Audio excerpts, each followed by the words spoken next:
Zoom link.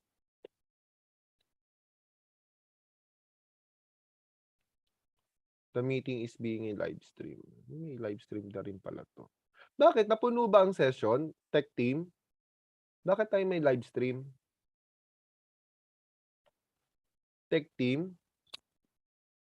Ilan ba ang forecasted attendees natin ngayon? Sir? Oo. Napuno ba ang ating ang session? Bakit tayo may live stream na? Hindi po namin alam sir, pero yung sa mga event po kasi natin po is naka-live stream po talaga. Oh, Even sa sige, sige. ano po. Okay. Sige, sige. Okay po sir. Kala ko napuno na yung session tapos hindi na ma-admit yung mga tao kaya naka-live stream na eh. Ano ba to? Aga naman pumasok nito mga to.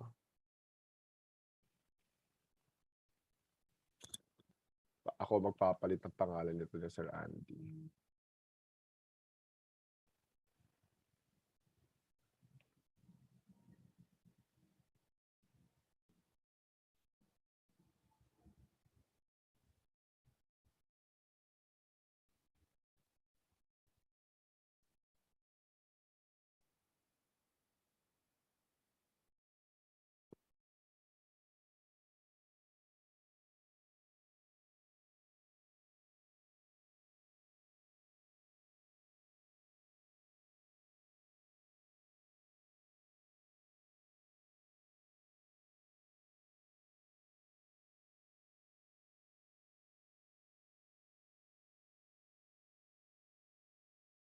Okay, Sir Edgar.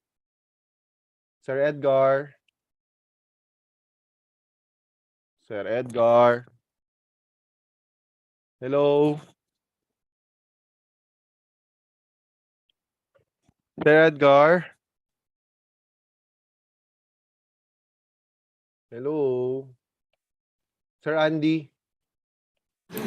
Sir, for a while po sir, gumagawa lang, hindi po makapag-unmute si Sir Edgar, gawa ng nag-YouTube live pa po, gumagawa pa po. Siguro mga after 2 minutes po.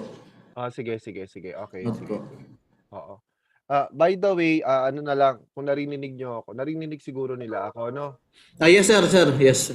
Oo. Loud and clear sir. Oo.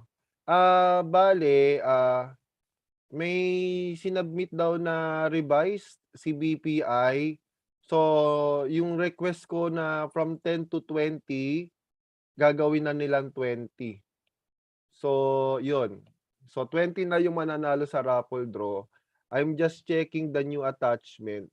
So, basically, it's a good thing. So, Noted sir, pero hindi po yan, spin the wheel? hindi po. Kasi via QR code, automatically, by the end of the session, kasi this morning siya ipopost agad, tapos by the end of the session or yung pang-afternoon na session, yung 4 p.m., sila na magdodraw sa system nila. Sige po Kasi, sir. oo. Kasi ang logic nito, I don't want to give them our list with the information of our delegates. So this is like at least voluntary from the delegates na magi-input sila ng name sa QR code nila for them to win. At least hindi nanggaling sa atin para wala tayong violation sa Data Privacy Act. Noted sir, noted po doon. Oo. Wait lang sir, babayin ko lang ulit si SJ regarding sa sa host. Si host lang po kasi may karapatan mag-co-host po eh. Sige. Para while po. Okay. Sir Edgar, pa-confirm na lang sa GC natin. Sinend ko doon yung deck ng new deck from BPI. Increase BPO tuloy. BPI. Increase raffle from 10 to 20.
Welcome. Before we begin our meeting, please be informed of the following video conferencing etiquette. Number 1. If using a laptop, tablet, or mobile phone, make sure that your battery is fully charged to avoid sudden disconnection. Number 2. To be the best, you have to look the best by observing and wearing appropriate attire fit for the meeting. Number 3. Be on mute at all times and listen attentively to whoever is speaking. Number 4. Maximize the use of chat box and other tools made available by the system whenever you want your voice to be heard. Number 5.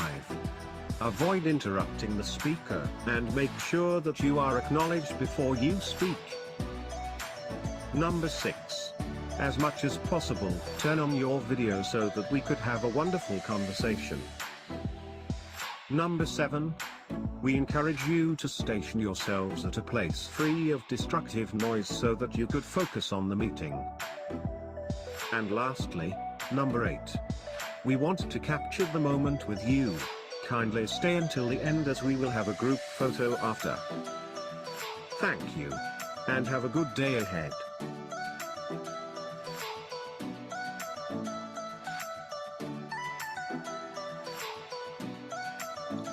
Hello, tech team.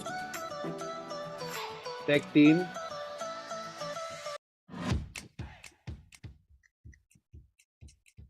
Hello, tech team. Yes sir, Oliver po. Oliver. Pa-register pa lang si Director Patrick Aquino ng Department of Energy. Kakatawag ko lang ngayon. Pa-advance na lang si SJ pa-monitor para mapadala agad yung link kasi ngayon pa nire-register. Sige po. Oo. Sir, open na natin tong waiting room, sir, para nag-looping na habang pumapasok yung mga tao. Yes, please. And good morning, Nat Press, Sir Jojo. Good morning po. Good morning, everyone. Morning, press. Good morning, sir. Sir Andy, Sir Ed, papalitan na po yung background natin saka yung team. Sino ba host? Ikaw ang host, pre. Host mo lahat yun, pre. Dapat ikaw ang host, pre. Lipat mo sa akin.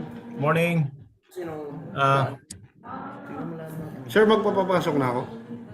Sir Sir Andy, sa tech team pala dalawa kaming host, di ba? So ang dry run kasi natin kahapon, mag-isa lang ako, so siguro naman walang problema sa tech team. Bali doon sa shifting ng ng screen. Kasi it's either na me or si Sir Andy yung doon sa time na papasok ang host or MC, di ba?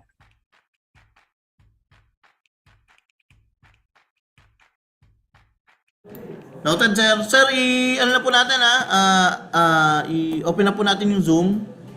So, wala na po magsasalita. Ano po? Okay, sige.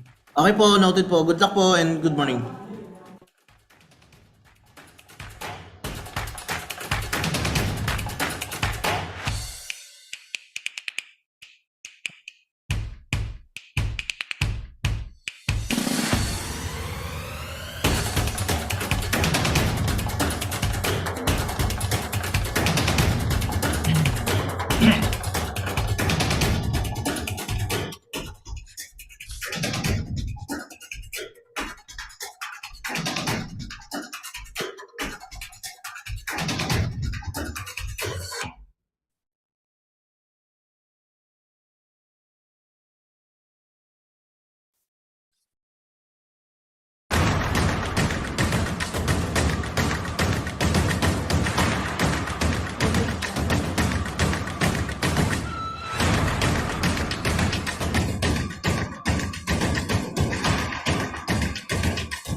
morning, everyone.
Welcome.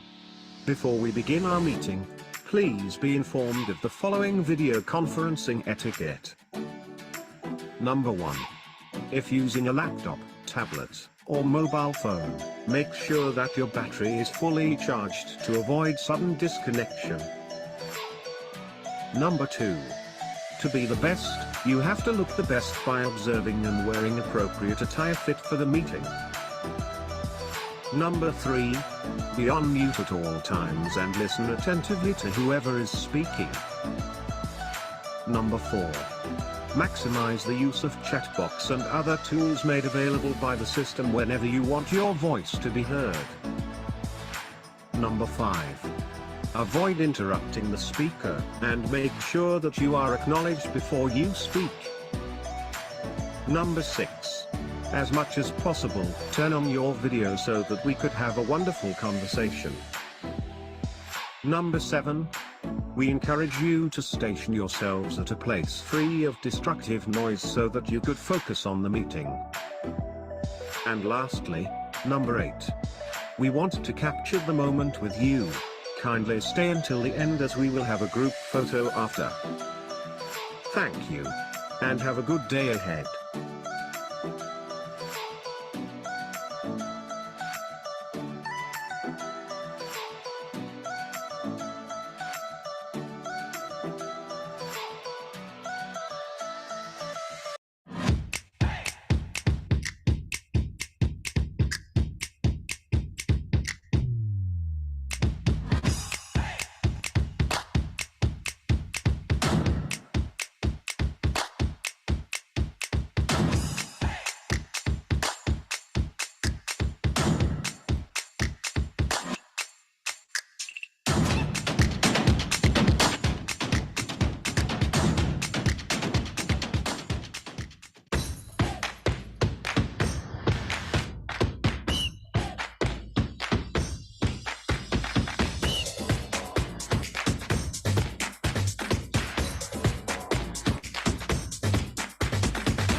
morning, everyone.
Good morning, everyone.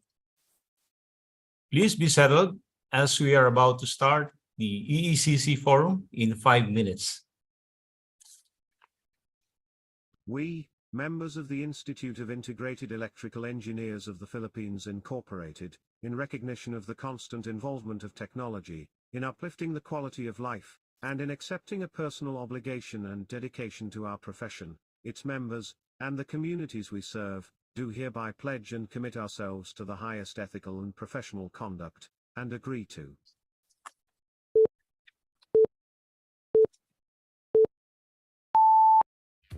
accept responsibility in making sound engineering decisions consistent with the safety, health, and welfare of the public, and to disclose promptly the factors that might endanger lives and the environment.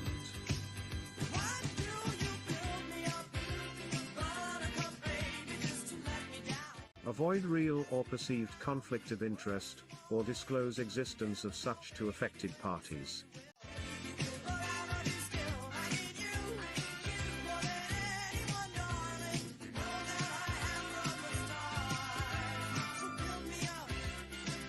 Be honest, objective, impartial and realistic in stating claims or estimates based on available facts.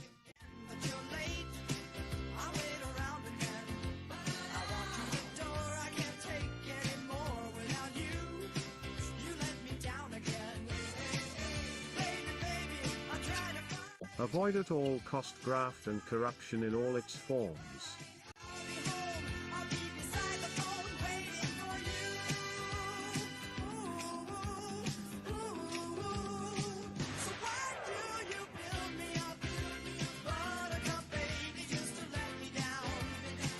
Improve the ethical understanding of technology and its appropriate application.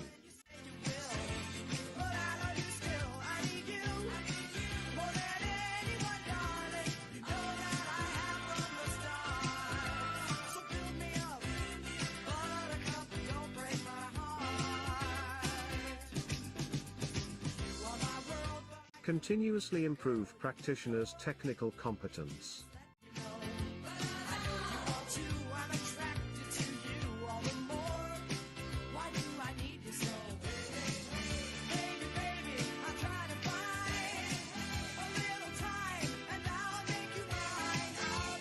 Disclose full pertinent professional and technical limitations.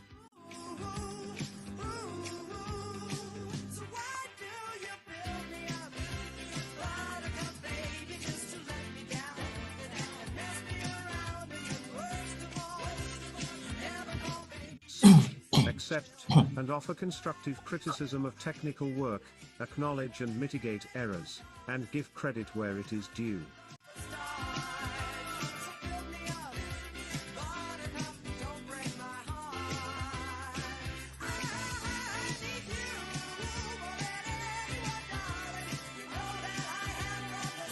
Equally treat all persons regardless of race, gender, physical condition, age, or national origin.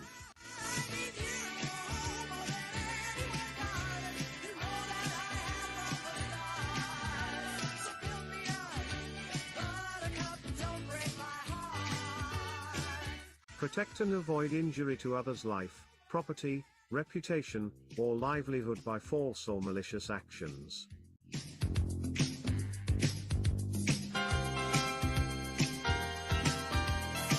Observe utmost transparency, responsibility, due diligence and fairness, and accordingly, not manufacture, spread, or disseminate false, incorrect, unverified or misleading information or data against any co-member, or the IAE, its officers, employees and representatives or agents, in any form whatsoever, whether verbally, in writing or published, or whether through electronic means or otherwise, especially if such tends to discredit, besmirch the honor or integrity or impute a wrongdoing on the part of a co-member of the IAE, its officers, employees and representatives or agents.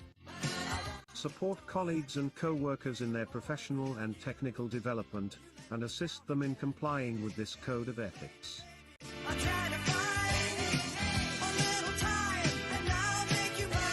Timely and fully comply and abide with any and all of his obligations to a co-member of the IAE itself or any third party.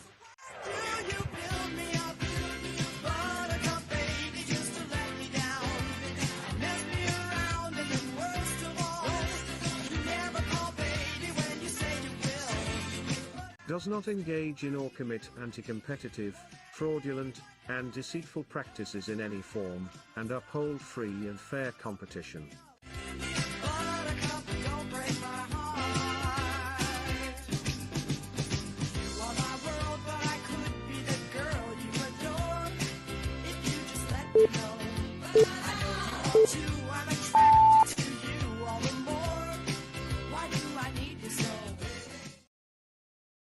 Once again, good morning to all, and welcome to the first, to the Energy Efficiency Conversion Committee Forum, entitled Amidst the Pandemic, the Role of RA 111285 and EECC in the country's economic recovery.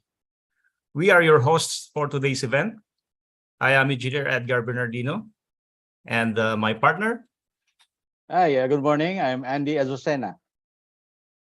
So we are going to play host this morning. It's a very fun-filled event. So sit back, relax, try to learn. A lot of things are new. So good luck to all. Back to you, Mr. Edgar. Thank you, partner. So let us begin this morning's session by remembering that we are in the most holy presence of our Lord through a doxology. This will be followed by the singing of our national anthem and the IIEE hymn.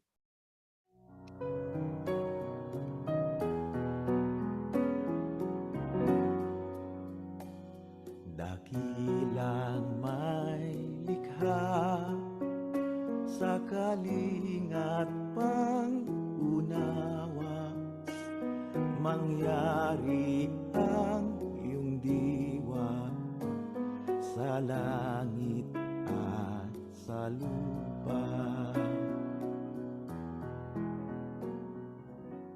Yang kay tagal lang ng babaya, diyan ko sa ngalipupuduan ko, nadidakim gaya lugay kimitan yang barug nun. Dalam bago si balya niya tawag si danginan. Napagtanaw-tanawin mo, pagsiring-siringin mo yan yung mga dato binukaw. Mga biyakaw bayan na mababay maging kudya matapid mga tang. Sansirid luwang nangabat luskod ng binunsali. Yang kay gawang kalingat ko yan, yung kabayaw ko. Pagpanguyab-kuyaban mo, pagpamayad-payadan mo, nang pinandang pinagalyo, pwedeng dinagansuli. Kahit tagal lang, ikaw yung matigam ka namin, na walay pagkaudsan, walay pagkawasan. Panganam mo sang mga ipatpud mo sang bantak, barantak ng pwedeng mo, wangay ng marigang mo. Ayan, kahit tagal lang, naga untong sa matkan mo, ng kaliko ng bibitang mong babawin ng dunya, o yung kanami paggiginawa. Tagal lang ang latso kanami.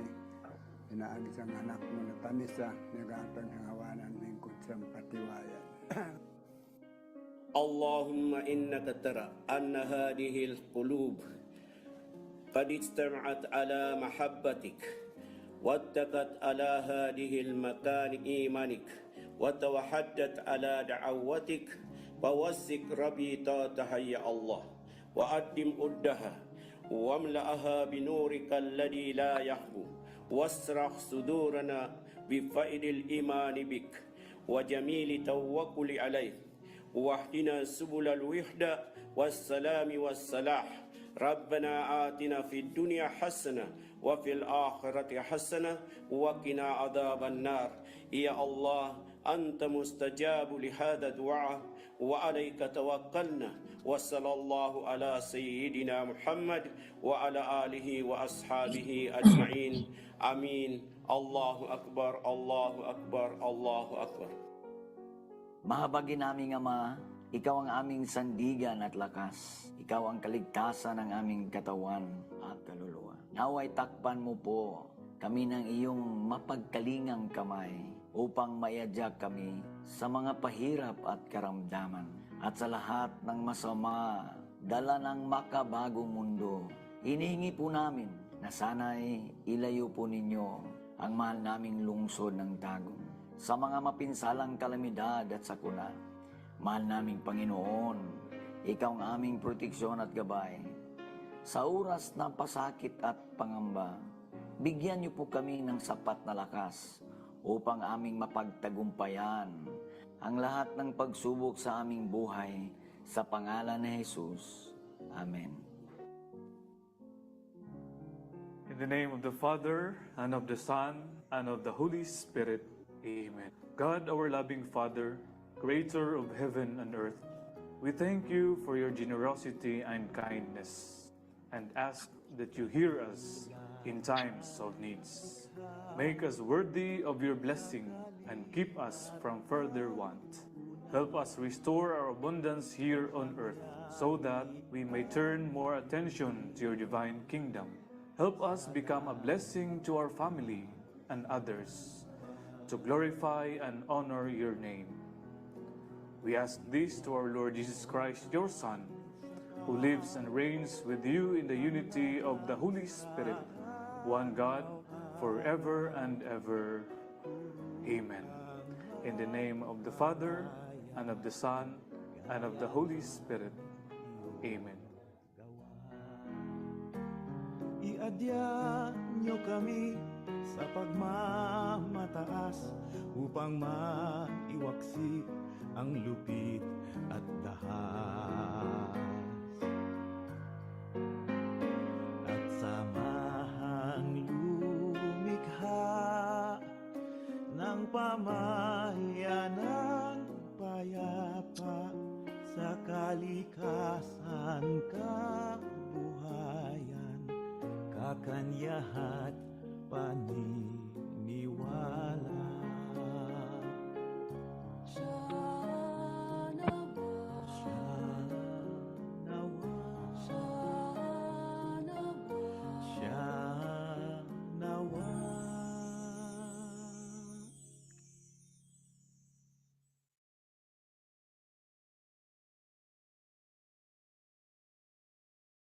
Mga kababayan, ang pambansang awit ng Pilipinas. Kayang magiliw, helas ng sinakalan, alam ng puso, sa dikit mo'y buhay.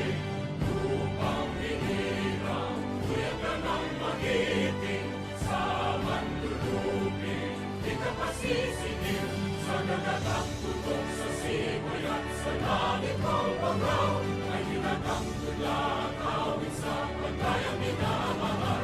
Ang isang ng matawad mo'y tagumpay na nag-iindig, ang bituin at araw niya kailan pa may magdidinig. Lumalang araw ng walhaging pagsikta, mo'y langit sa piling mo. Aming ligaya na pagkay mga amin, ang mamatay ng dahil sa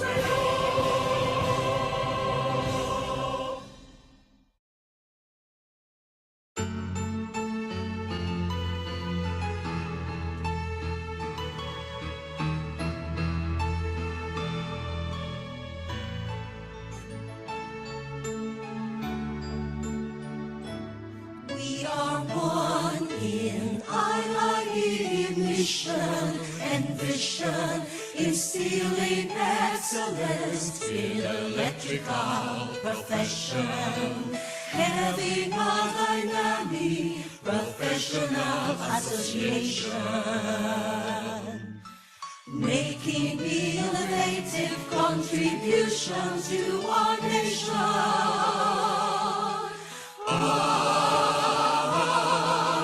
IIE members were stronger than chain and bolt, rising to any challenge involving what's phones and bolts. BEEREE and RME, connecting industries by the electric circuits. Join us together, IIE. Join us forever, IIE. With power cords cannot be broken. Join us together, IIE. Join us together, IIE. Join us forever, IIE. Synchronize our hearts to reach greater heights and brighter lights. We serve humanity with the power of electricity, making rigid transmission great for reliability, ensuring little power loss and high efficiency. From shifting from one place, the use of all energy.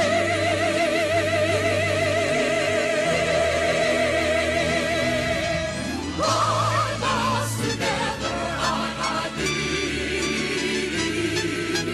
Join us forever, IIE. With power cords cannot be broken. Join us together, IIE. Join us together, IIE. Join us forever, IIE. Synchronize our hearts to reach greater heights and brighter lights. There's only one institute, no one else can substitute. There's only one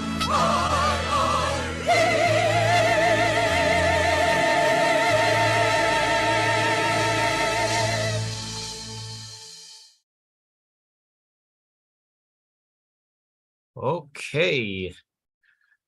Hope that everyone is having a good day.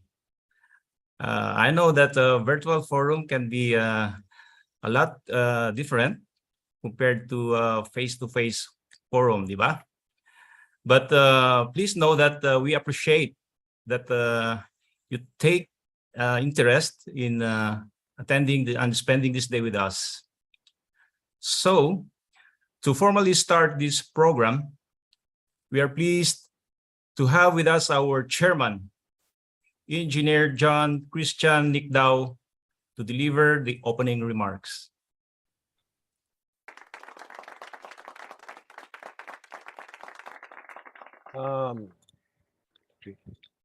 Thank you, Andy and Ed from the Energy Efficiency and Conservation Committee. Guys, do I have a good audio?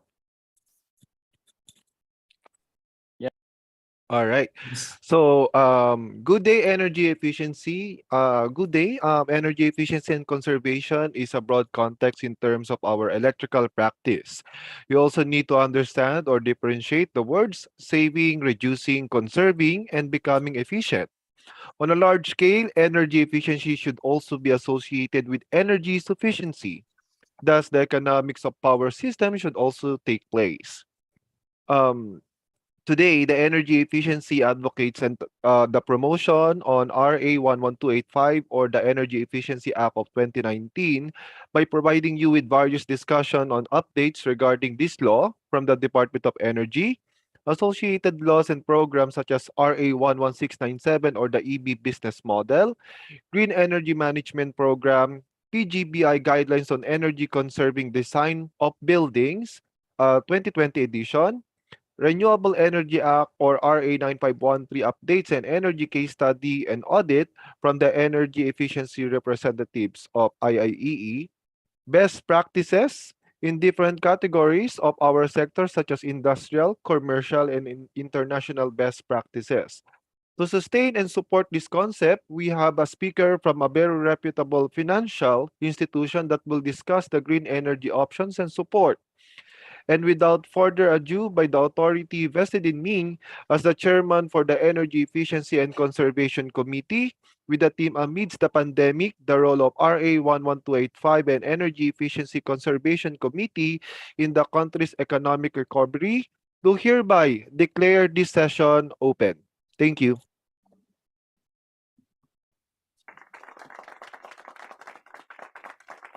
Thank you, Mr. Chairman.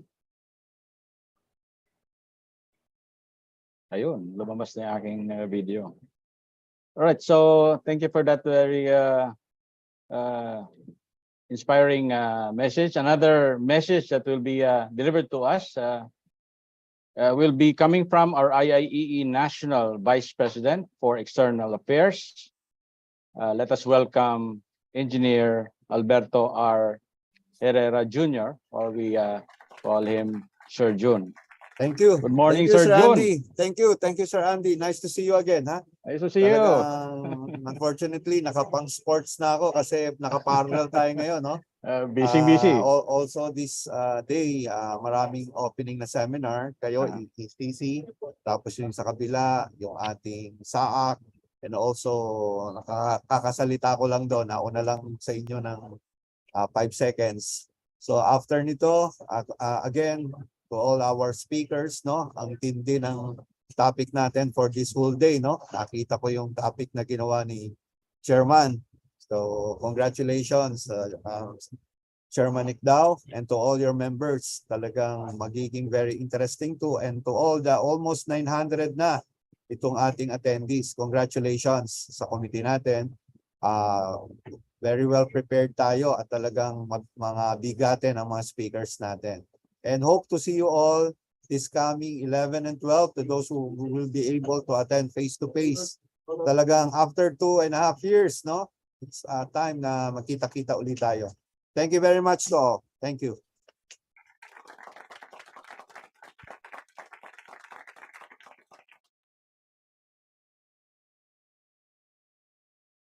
Thank you, Sir Jun. Thank you, Sir That's Jun. truly an inspiring message, and I hope that we have learned and gained something from Engineer Herrera's message to all of us. So,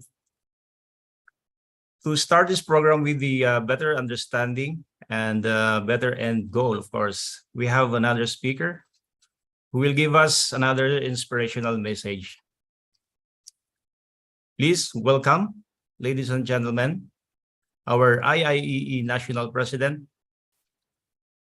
Engineer Feliciano F. Padua. Screen is yours, sir. Thank Morning, you, Sir Jojo. Edgar. Am I audible? Yes, sir. Okay, so to our distinguished guests, officers, members, and technical speakers, a pleasant morning to all. So first, thank you to our Energy Efficiency and Conservation Committee for organizing this event amidst the pandemic, the role of RA 11285 and EEC in the country's economic recovery. This is actually a pre-ANC activity that started yesterday. Of course, headed by your chairman, Engineer John Christian Icdao. And overseer here is Vice President for External Affairs, Alberto Herrera Jr. I am happy that we finally make this happen, despite all the uncertainties the organization faced for the last 2 years Now I can proudly say that IIE is finishing this year strong. I wish nothing but continued success of our 47 ANC and 3 Expo. And to all of you, thank you very much for your support of the electrical engineering profession and our beloved organization. With our electrical practitioners, demonstrated competence and professionalism, I am very confident that it will meet the challenges given the profound shifts in the international and economic landscape and enable organization transformation to greater and bolder heights. To all the 800 plus participants, my beloved members of IIEE, let us all reap the benefits of this program, this event, where an insightful exchange of knowledge overflows. In the future, we'll be able to respond together to the issues of the electrical profession and achieve our common objectives. With this, let us carry on and continue to be of service and uphold the integrity of electrical profession. Bind us together, bind us forever. Mabuhay po tayong lahat, and good day to all.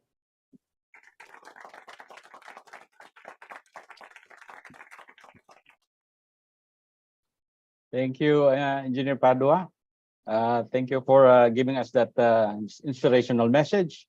Okay, we'd like to go to our next part of our program. We have a very distinguished guest speaker for this next part of the program, who will give us an updates on the RA 11285, which is the Energy Efficiency Act. It will be delivered by Director Patrick T. Aquino. Currently, he is the Director of the Energy Utilization Management Bureau, or the EUMB, under the Philippine Department of Energy, or DOE. A Career Executive Service Officer, or CESO, rank 3. He has served in various capacities in the DOE, from the Office of the Secretary, Information Technology Management Service, and Energy Policy and Planning Bureau. With the passage of the Energy Efficiency and Conservation Act in 2019, after more than 3 decades of initial draft in 1988, Flow Director Aquino, with the support of the DOE, stands at the forefront of the implementation of EECC in the country. Ladies and gentlemen, join me in welcoming Director Patrick Aquino.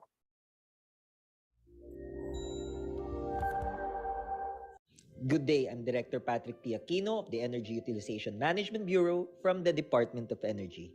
Allow me to present the updates on the implementation of the Energy Efficiency and Conservation, or EEC Act. With the enactment of Republic Act No. 11285, or the Energy Efficiency and Conservation EEC Act, it institutionalizes and enhances energy consumption and grants incentives for energy efficiency projects with the goal of making EEC the national way of life for all Filipinos. The EEC Act establishes a framework for introducing and institutionalizing fundamental policies on energy efficiency and conservation, including the promotion of efficient and judicious utilization of energy, increase in the utilization of energy efficient and renewable energy technologies, and the delineation of responsibilities among the various government agencies and private entities. It was signed by former President Rodrigo Roa Duterte on April 12, 2019, and became effective on May 22 of 2019. To date, there are currently 34 issuances under the EEC Act. We have 15 department circulars, 6 department orders, 1 memorandum circular, 6 Interagency Energy Efficiency and Conservation Committee, or IAEECC resolutions, and 6 implementing guidelines. The EEC Act covers the certification of energy efficiency practitioners and training institutions, the registration and certification of energy service companies, or ESCOs, the minimum energy performance for products, or MEP, the Philippine Energy Labeling Program, or PELP, the endorsement of EE projects for the availment of fiscal incentives, and the Energy Efficiency Excellence Awards, among others. Under the Philippine Energy Plan 2020-2040, both reference and clean energy scenarios meet the targets which are set by APEC and the APAEC. This implies that EEC implementation as a way of life suffices to meet these targets. For the private sector, the EEC Act is targeting those energy-intensive sectors, particularly in the commercial, industrial, and transport areas, which are identified as DEs or designated establishments. DEs are entities with at least an annual energy consumption of 100,000 kilowatt-hour equivalent. DEs are classified according to their annual energy consumption as follows. Type 2 DEs are entities whose annual energy consumption is more than 4 million kilowatt-hour equivalent. Type 1 DE are entities whose annual energy consumption ranges from 500,000 to 4 million kilowatt-hour equivalent. And other DEs are entities whose annual energy consumption is at least 100,000 kilowatt-hour equivalent but less than 500,000 kilowatt-hour equivalent.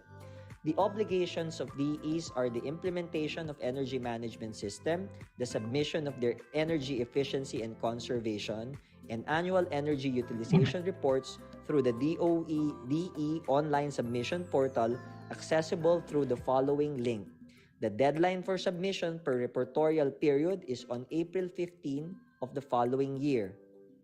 Designated establishments are also obligated to undergo an energy audit once every 3 years and employ certified energy conservation officers for Type 1 DEs and certified energy managers for Type 2 DEs. The issuance of Department Circulars DC 2022-03006, DC 2022-03007, and DC 2022-03008 governs the certification for energy efficiency practitioners for energy auditors, energy conservation officers, and energy managers to the DOE. Currently, there are 126 certified EE practitioners registered with the DOE. The recognition for training institutions is already in place in the issued department circulars. These recognized training institutions, or RTIs, are the only ones eligible to conduct prescribed training for certified energy managers and certified energy auditors. There are 2 RTIs for energy auditors and 4 for energy managers. To encourage investments in energy efficiency projects, energy service companies, or ESCOs, provide services that solve the issues of the inefficient and wasteful use of energy across business and industries. ESCOs are partners in compliance with the EEC Act as they offer multi-technology services and goods towards developing and designing EE projects, delivering and guaranteeing energy savings, and ensuring cost-effective and optimal performance. To date, there are 40 ESCOs registered with the DOE. The Interagency Energy Efficiency and Conservation Committee, or IAEECC, was created to evaluate and approve government energy efficiency projects and to provide strategic direction in the implementation of the Government Energy Management Program, or GEMP. The IAEECC is composed of the different department secretaries from various government Philippine agencies. Government entities are hereby to abide by the IAEECC resolutions and carry out energy efficiency projects approved by the IAEECC. There are 6 issued IAEECC resolutions. Resolution number 1 directs all government agencies, including local government units, foreign service posts, to comply with the Government Energy Management Program, ordering the Department of Energy to conduct energy audits and spot checks and submit proposed improvements to the GEMP. Resolution number 2 directs all government entities to use energy-efficient light-emitting diode or LED lamps. Resolution number 3 directs all government entities to use inverter-type air conditioning units or similar equivalent technologies. Resolution number 4 enjoins the Council of Good Local Governance to consider, include, and adopt EEC as one of the areas in the criteria per Section 7 of Republic Act number 11292 or the Seal of Good Local Governance Act of 2019. Resolution number 5 directs all government entities to observe the approved GMP guidelines, while Resolution number 6 recommending to the Governance Commission for Government-Owned and Controlled Corporations or GOCCs to consider, include, and adopt EEC as one of the criteria in the performance evaluation system for GOCCs in the grant of performance-based incentives. The minimum energy performance for products or MEPP sets the minimum energy performance rating for energy-consuming products. MEPP aims to eliminate the entry and sales of inefficient products to the market and generate energy savings for consumers. The national energy consumption for designated establishments data will be the basis for the establishment of the minimum energy performance for sectors or MEPS. The MEP will then be the foundation for the implementation of energy efficiency projects, the target of annual energy reduction, and a vital factor in the periodic adjustment of the energy threshold for designated establishments.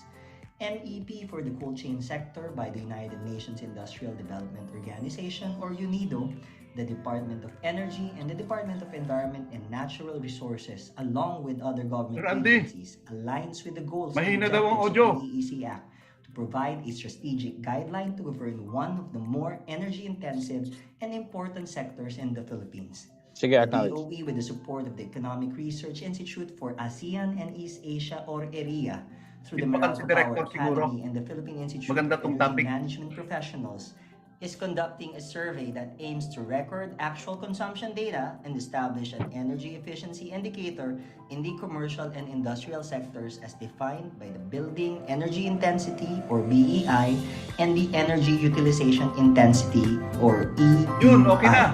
Lastly is the certification protocol for MEP for electric vehicle charging stations. The Philippine Energy Labeling Program or PELP aims to initiate market transformation and promote energy efficiency through the regulation of energy-consuming products. Initial coverage includes air conditioners, refrigerating appliances, television sets, and lighting products. The star rating corresponds to the energy efficiency rating. The energy label also displays the product details and estimated energy consumption upon use. Sample computation for electricity consumption is also included to enable the customer to compute with the projected contribution of using the energy-consuming product in their household electricity consumption. The energy label also contains a QR code that provides details on the product. With the issuance of Department Circular DC 2022-03-005, providing for the guidelines for the recognition of testing laboratories for the examination, testing, and verification of energy efficiency of energy-consuming products or ECPs, the fuel efficiency of transport vehicles, including the issuance of Certificate of Endorsement to the Board of Investments or BOI for fiscal incentives. The DOE recognized testing laboratories provides testing services on energy performance and fuel efficiency that is relevant to the implementation of the PELP and the Transport Vehicle Labeling Program. To date, there are 1,916 approved product registrations with the DOE. 1,651 of those are with issued energy labels, 231 are issued with certificates of exemption, and 34 are pending applications for energy labels. Energy efficiency projects should be incentivized. The objective is to have a measurable reduction in energy intensity and consumption per year. Department Circulars numbers DC 2021-05-0011 and the recently issued DC 2022-03-006 strengthen the guidelines for the endorsement of energy efficiency projects for the availment of fiscal incentives. From simple and complex EE projects, new classifications arise from new and expansion EE projects. Simple energy efficiency projects refer to those projects that involve new installation, upgrading, or retrofitting of specific equipment or devices in the system. Complex EE projects refer to those projects that involve new installation, retrofitting, or upgrading of a system or a combination of systems. New EE projects refers to innovative EE projects designed to reduce energy consumption or caused by any improvement, repair, alteration, or betterment of any building or facility or any equipment, fixture, or furnishing to be added to or used in any building, facility, or construction of green buildings or vehicles, including the manufacturing and provision of services, or will use electric vehicles in its operations and will realize energy savings during operation and maintenance may qualify for registration. Expansion of EE projects refer to additional EE projects to an existing and or ongoing EE project designed to further increase energy savings. The Philippine Department of Energy also has non-fiscal incentives. The Energy Efficiency Excellence or EEE Awards prescribe the guidelines including the categories and criteria for the qualifications, processes, and procedures, as well as the timelines on the implementation of the EEE Awards. The EEE Awards aim to promote energy management system and best practices on energy efficiency in all designated establishments, including local and government facilities, adopt innovative energy management approach into policies, guidelines, and practices, motivate industries in implementing energy management practice to enhance business growth, acknowledge demonstrated best practices in industries, and promote renewable energy and energy efficient technologies in designated establishments.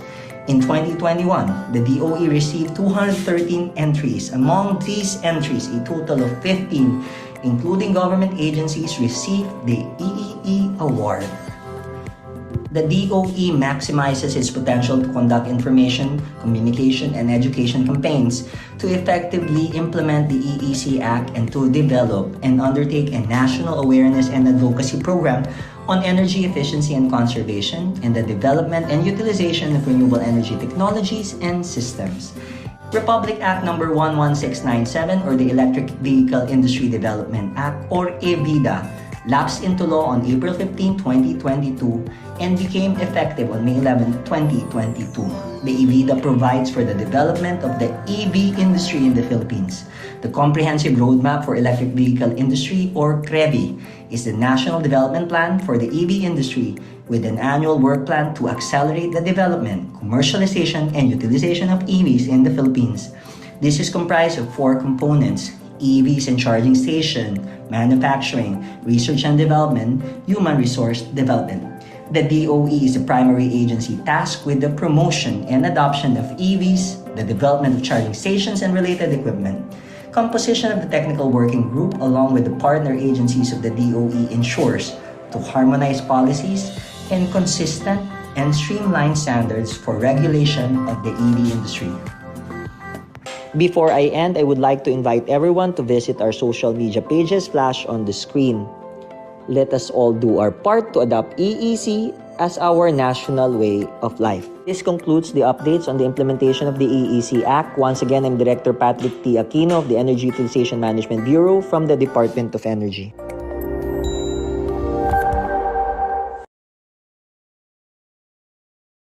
Okay, thank you for that very nice presentation, Director Patrick. Again, ladies and gentlemen, would like to welcome again Director Patrick T. Aquino, Session 3, to entertain Q&As and give us fresher updates today. So let's give him a warm round of applause. Yeah. Thank you. Thank you. Thank you for the opportunity. Director Patrick. Yeah. Good morning, everyone. Thank you for the opportunity to present. Actually, I am in a ride shop right now. We are doing the comprehensive roadmap for the electric vehicle industry. That is the latest update I have for everyone. And in terms of additional forthcoming issuances on the Energy Efficiency and Conservation Act, we will be doing public consultations on the updating of the Philippines demand side management policy, as well as the setting of clear targets under the National Energy Efficiency and Conservation Plan this coming month of December. So those are the latest updates on the part of the DOE that were not reflected in the presentation earlier.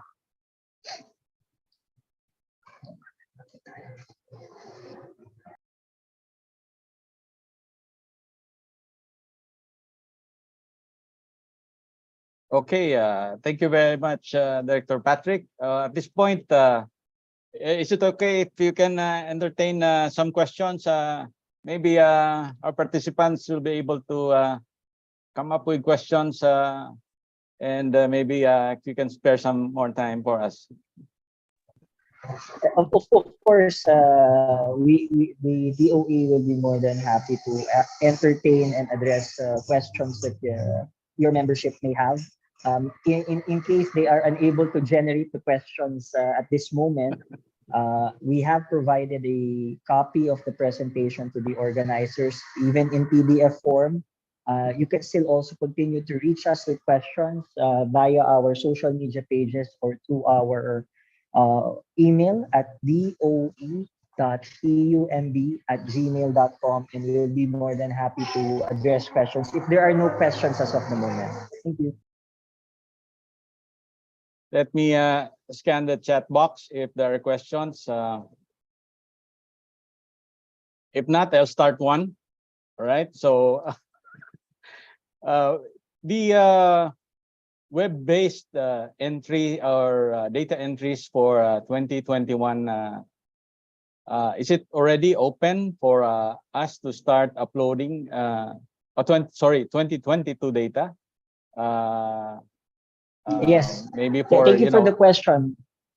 Yeah, thank you for the question. For our designated establishments, as I mentioned earlier, those that are consuming at least more than 100,000 kilowatt-hour equivalent, the designated establishment online system is already up and running. That can be visited in our website. That's going to be deltaecho.doe.gov.ph. So that system is up and running. If you have frequently asked questions, the FAQ portion is available as well in that website, in that sub-website of the DOE. And you can also reach us in our social media pages for a more up-to-date questions if you do want to raise questions. I did see a question, sir. I think it was a private message that I saw sent to me.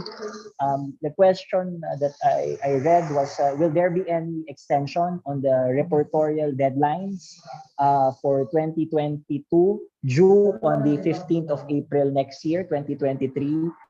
Our answer is no. We've been in a relaxed situation in terms of implementation. Your membership is aware that because of Bayanihan 1 and 2, no penalties were really imposed. Even if there are penalties under the EEC Act, in adherence to Bayanihans 1 and 2, we have not imposed penalties. In fact, for reportorial periods for 2020 and 2021, the DOE continues to receive submissions from our designated establishments, and we will continue to do so.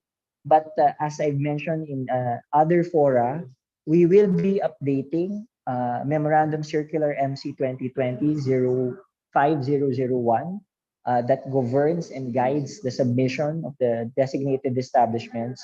And part of the changes will be to clarify the imposition of penalties, because we withheld activating those penalties in light of Bayanihans 1 and 2. So that answers that question. To the one who sent the DM, I'm sorry I could not. I'm using a mobile phone. I cannot. Usually I type the answers. Thank you. Thank you for that answer, Director Patrick. Somebody raised a hand, or I didn't pick that up. Can you raise that hand again so that we can see you? I think that is BP External, June Herrera. Okay. So Sir June, you are recognized. Yes, actually, my question is already asked by Bench Comunicador, no? Basically, it would be, what could be the involvement of IIE in the certification of CEM and SECO as well on the conduct of the energy audit for DES? So dito, gagawin talaga natin dito, Chairman Ligdao, Julius, is at least yung IIE, we can collaborate with DOE para talaga magkaroon na rin tayo ng paraan in order to help our LETs, mga members natin, na maging certified CEM and CECO. Ito yung talagang plano natin in the near future. Ang tanong ko lang, talagang ready na ang DOE to really implement this for this coming 2023, Sir Director Patrick. So talagang go na tayo, no? Opo. Yung atin pong certification process, particularly for energy managers and energy auditors, full steam ahead na po tayo. As I've mentioned in some members of the IIEE, what they can do, because it's not the DOE who is going to be conducting the certification programs. What the DOE does is just issue the certification or do the recognition of the certificates issued by the training institutions. I would strongly encourage your organization, IIEE, to get recognition as a training institution, as an RTI, so that you can offer the trainings. The training regulations are actually out for the energy managers, that's DC 2022-03-008. For the energy auditors, that's DC 2022-03-006. So yun po yung ina-encourage namin. We're still having some concerns on the portion for the energy conservation officer, that is with our colleagues from TESDA. There are still some issues that they're ironing out, but the general framework in terms for the training regulations for that, the adoption will be done by TESDA, and I have been told that is forthcoming in the first quarter of 2023. Thank you. Thank you, sir. Very clear. Yes, Director Patrick, and also to add on to that, my team is actually already working on doing the framework for the RTI application for the Department of Energy.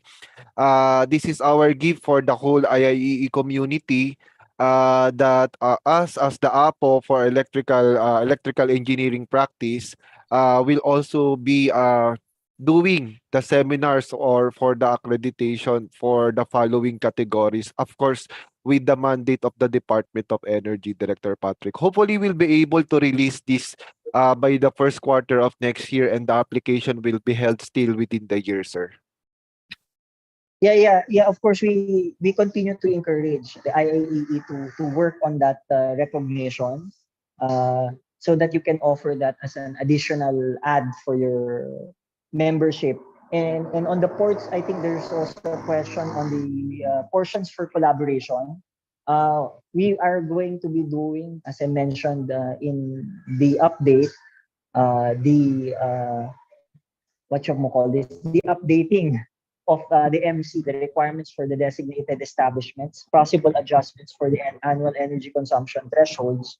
And we hope that the IAEE leadership and members can join us when we do the public consultations later in December and through the first quarter of next year. Thank you, sir.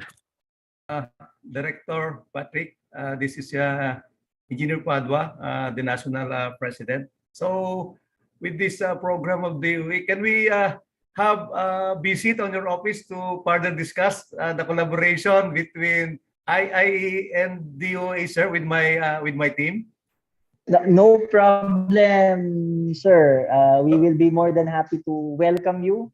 I also look forward to working with your organization as well as other organizations as we also do the implementation of the Electric Vehicle Industry Development Act.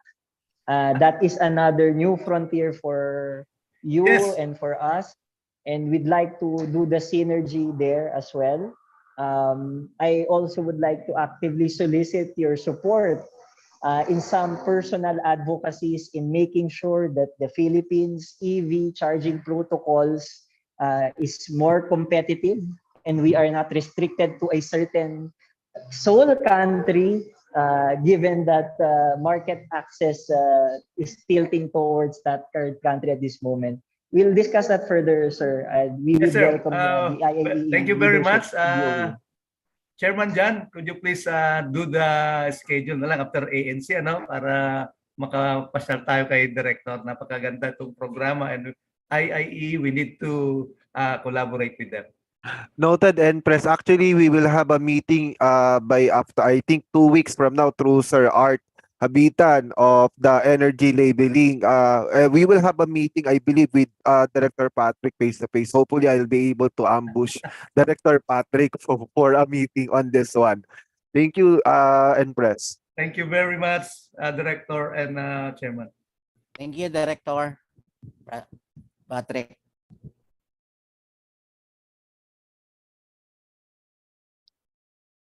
Okay, so any last, we'll just entertain one more question before we. Yeah, Well- Sir Andy, I saw a question here related to the I think this is probably like off the topic, but this is still part of the renewable or an energy source about the hold of the Department of Energy with respect to the nuclear energy, sir, about the energization of that one. Yeah. With respect to the nuclear energy, I think it has been very clear since the previous president and the current administration that the Philippine government is committed to pursuing and including nuclear energy as part of our long-term energy mix. And part of that process would be to go through public consultations and seek public acceptance. What we are at this point in time, what the government is doing is working on the passage of an updated and comprehensive nuclear regulatory and safety policy regulation in the both House of Representatives and Senate. That will be the first step. But if if your question is on when do we expect nuclear energy to be up and running in the country, as engineers, you are aware that the entire process would require at least 5 to 7 years if the size of the power plant is the conventional size.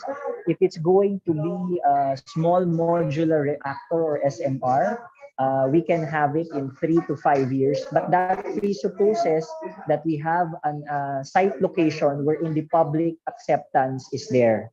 So those are the critical issues, and we are hopeful that the IIEE will also be our partners in educating and enlightening our public to make an informed decision should we proceed and tap nuclear energy for power generation here in the country in the coming years. Thank you. Okay, I think thank you very much, Director Patrick. I think we don't have enough time anymore for of course for you. You're a very busy person, and thank you for Sir Andy? speaking this time. Yeah. Sir, Sir Andy, I think Director Patrick is until 10 a.m. Still Ganun ba? work. For the Ganun ba? I think we can still I'm very entertain sorry like for Director 2 to Patrick. 2 to 3. Namalayan nyo, nandyan pa si Director. Nandiyan pa si Director, so we maximize him. 2 to 3. That's the main reason why that's the main reason why we have ABPs para mas marami tayong time Okay. for the Q&A. I think we have Sir Alvin De La Cruz raising his hand. I think we can Okay. turn on his microphone. Tech team.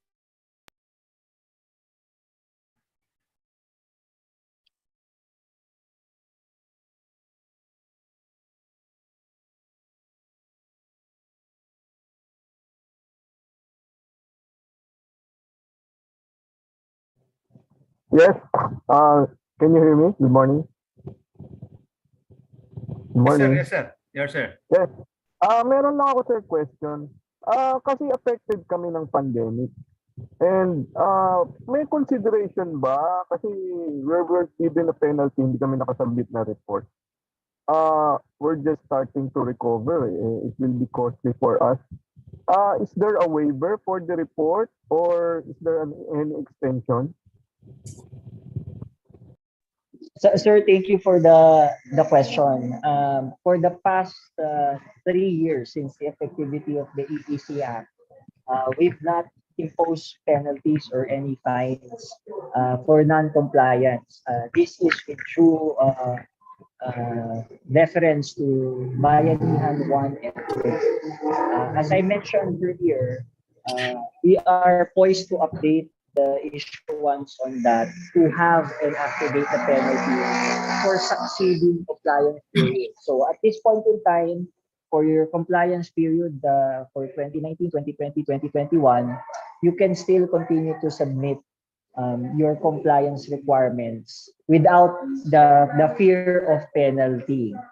But I would strongly urge you that for this year's 2022 compliance period for submission on April 15, 2023, that you please do so in a timely manner. Thank you. Okay, thank you for that. Would like to entertain another one from Sir Ricky Mapili. Can we open the mic of Sir Ricky, please? Hi, sir. Good morning, everyone. Morning. Go ahead. Sir, question ko lang kay Sir Patrick. I'm saying as a whole, no? We have APMC, Century Properties, and even different property management who are handling more buildings, handling different properties, no? Question ko lang, is a certified manager ba can handle multiple buildings? And so far kasi for the past 3 years we just submitting report that doesn't have any training pa. So ngayon may nag-training na sa amin kaso hindi pa nagpapa-accredited. The question is kung hindi sila makapagpasa, sabi niyo may penalty, how much it would cost? And what the second is, possible ba i-handle ng certified energy manager ang several buildings? And kasi right now kasi ang SECO wala pang training ngayon sa iba't ibang training institutes eh. So yun lang sir, thank you. Thank you for the question. That is actually, sir, frequently asked question po yan. Can an energy manager handle more than one designated establishment or buildings or facilities? The answer, even in our FAQs in the DOE website, is yes. So that is allowed as of the moment. For your second question on what will be the extent of the penalties, as I mentioned earlier, there will be a public consultation on that updating of the issuance. So malalaman nyo po doon, but it will not be punitive. Again, ang goal po namin sa DOE, even as from the government side, is to go for compliance. We're not after the imposition of penalties po. So we hope to be your partners. We are partners in terms of complying with the requirements. We are not in the business of imposing penalties po. Thank you.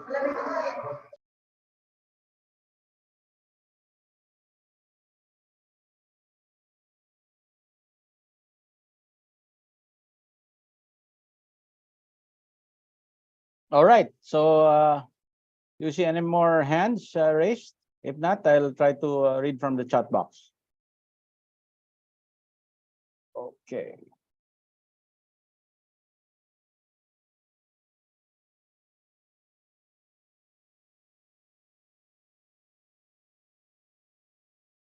There's one from Sir Ramil Mapanuo. May I know the involvement of LGU? Yeah, for local government units, what I outlined there are their roles with respect to the implementation of the Government Energy Management Program, or GAMP. But in terms of moving forward, as we expand the coverage, the Philippine Energy Labeling Program or energy labels, we are seeing them that later on, the DOE might deputize our LGU partners in terms of determining compliance with certain portions of the EEC Act requirements. This will be covered by an issuance between the DOE and the Department of Interior and Local Government. Rest assured, everybody will be updated on that once that is activated. Thank you for the question. All right. Thank you for that, Director Patrick. There's another one from Cornelio Limpin. In compliance to the DOE circular, this will be costly. Who will shoulder this cost, or DOE have funds for this project? So what compliance are you talking about? Can that be clarified? There's a lot of requirements under the EEC Act. We'd like to get clarity on which specific portion the question pertains to.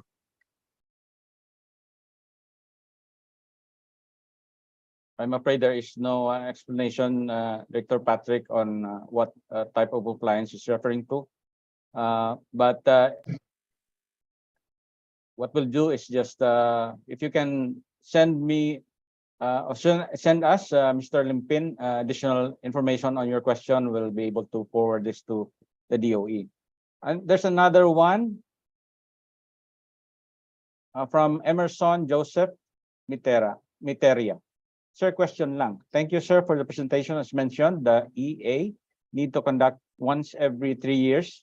Is a deadline will be on December 31. If the DE haven't undergo an energy audits until now, or they have a budget constraint, though the DE is willing, will the notice of proceed engagement on ESCO will suffice enough for this year? And implementation and submission of the EA service will happen early next year. Is that okay? Will the DE will no longer receive a penalty? Thanks. So medyo maraming Thank you for questions, the thank you for the question. As a matter of practice, very specific question pertaining to an actual case. As a matter of policy, I do not address it because that is an actual situation already being asked. What I can recommend to the person who asked the question was to advise the designated establishment to just file the available documents in good faith on what they deem would be sufficient in terms of meeting the requirements for compliance before the end of the year.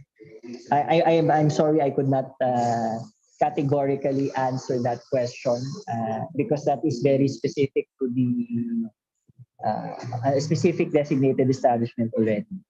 Thank you. Thank you, Dr. Patrick. Here's another one.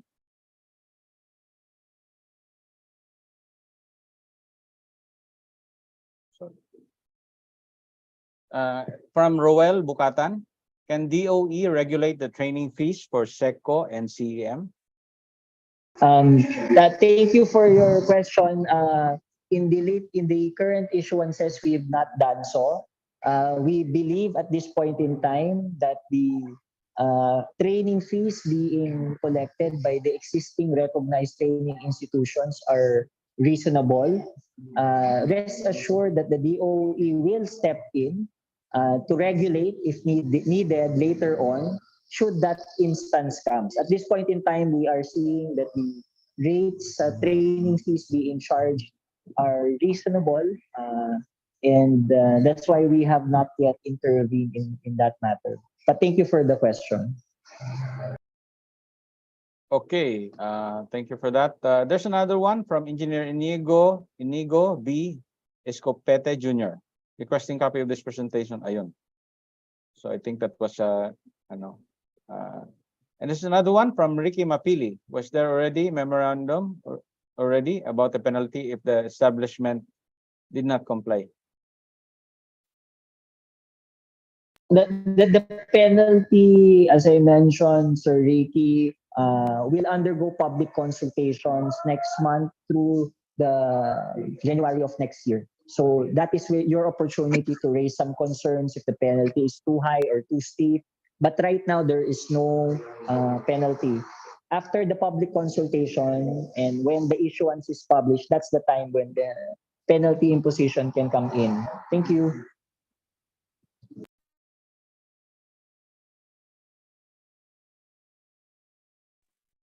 There's another one. How and where can we register our COE? That's from Salvador Soliva. So maybe you're referring to your either energy conservation officer or energy manager. The registration can be done using our DE portal. As I mentioned earlier, that will be at deltaechoDE.doe.gov.ph. Thank you. Okay, there's another one from Dominic Cerezo. Will EVs replace the internal combustion vehicles? What is the time frame for? Thank you very much. What we have indicated in which I presented in the last EV summit, which I will also present here in the comprehensive electric vehicle industry roadmap, is that the Philippines is eyeing under the draft roadmap at 100% electric vehicle new sales by 2040. So if your question is that will it completely replace the internal combustion engine? So the EV is expected to be the dominant land transport vehicle by 2040. Of course, as technology progresses, the obsolescence will follow. But we would expect that by 2040, there will still be some internal combustion engine road transport vehicles on the road still. But it will not be in the quantities that we are seeing as of the moment. Thank you. There's another one from Julius Pilierba. How do we submit the energy audit report? There's any platform format or via DOE email only? Thank you for the question, sir. If you are a designated establishment, the submission can be sent and uploaded using the portal again. That's de.deltaecho.doe.gov.ph. If you are encountering problems on your specific account, you can send us an email and we'll see. The platform is still relatively new, so I cannot guarantee 100% that there are no concerns or issues. But in the event that you encounter issues, just send us an email and we'll help you out to resolve. Thank you. There's another one from Edwin Chu. Will there be an extension on the submission of the energy audit that is due on end of December 2022? Thank you for the question. As I mentioned, the energy audit requirement has been postponed considerably already since 2019 actually. So what we are telling everybody is that let's work on demonstrating compliance for the energy audit requirement. Because we've been relaxed for the past almost 4 years already. So we are hopeful that our stakeholders have enough time already to initiate compliance with that particular statutory requirement. All right, another one from Ramon Rentoria. Sir, would suggest that energy management should start and be embedded at the design stage of new facilities. Must have guidelines from DOE. Thank you for the suggestion, sir. Actually, what we are doing with respect to new buildings and facilities, we're strongly working on getting more of our officials for building officers or OBOs and our city, local, and municipal engineers to be aware of the guidelines on energy conserving design for buildings, as well as the pertinent portions of the Philippine Green Building Code. We personally agree with you that energy management systems should be front and center moving forward. That is something that's being carefully studied by the DOE. That's why as of the moment, we are encouraging the adoption of energy management system principles, but we are not yet requiring certification under ISO 50001 with respect to the factor of cost. Until the costs are manageable and the investments are there, we will be mindful of any imposition of this requirement with due regard to business operations. Thank you. All right, thank you for that. We'll be reading the last question for the session. This is coming from David Mahilom. So Director Aquino, is the SMR nuclear system ready technology? If feasible, will the 3 years include manpower development covering operation and maintenance? as well as regulation? That is the most aggressive timeline that we've seen some of our consultants have indicated. That's very aggressive. But again, let me stress that with respect to the nuclear equation, the entry of SMR would begin when we have the comprehensive nuclear regulatory and safety framework in place. Right now, it is still not in place. We do not have that law yet. So you would start the reckoning for that once those are in place. That's number one. Number two is that even if we do have the regulations, part of the requirements of the International Atomic Energy Agency is to get public acceptance and public support. And as of the moment, a national or nationwide survey or referendum on the matter has not yet been conducted. And a third point would be on the side of the SMR, you do also have to get the support of that community. So it's an aggressive timeline that I mentioned, but you do have to meet those preconditions first. So your guess is as good as mine if that will materialize in the next 3 to 5 years. But I am laying down to you what needs to be there. That those are must, hindi siya optional. So pag wala po ang isa dun sa mga binanggit ko, hindi rin po tayo bibigyan ng authority ng International Atomic Energy Agency to get the necessary fuel source, and there will not be any private or government state who will provide us with the technology because we have not been able to comply with the internationally recognized requirements to safely operate nuclear power plant for power generation. Thank you for the question, sir. All right. We'll just entertain one more last question. A question is raised by Noel Pabilona. He's raising his hand. Can we unmute Sir Noel, please? Okay, go ahead. Hello, good morning, Sir Patrick. So my question is about, probably I just missed or have not heard. Is the Certified Energy Manager or the SECO can be a retainer as a consultant for a company? Meaning if he is or a company can be assigned as a Safety Energy Manager or SECO. Thank you po. Thank you for the question. Actually, sir, that is a frequently asked question, and we've been answering that in the affirmative. So right now, yes, you can do that. We allow our designated establishments to do so. Thank you for the question, sir. Thank you, sir. All right. We've reached the end of this session. Thank you, Director Patrick, for your time. We really appreciate your time and the answers to the questions here. What we'll do is the rest of the questions that we have not been able to raise to you, we'll send it to you through email. So again, thank you very much in behalf of IAE. Thank you so much, sir. Yes, Sir Director Patrick, may we still ask for your presence so we can award the certificate of appreciation, sir?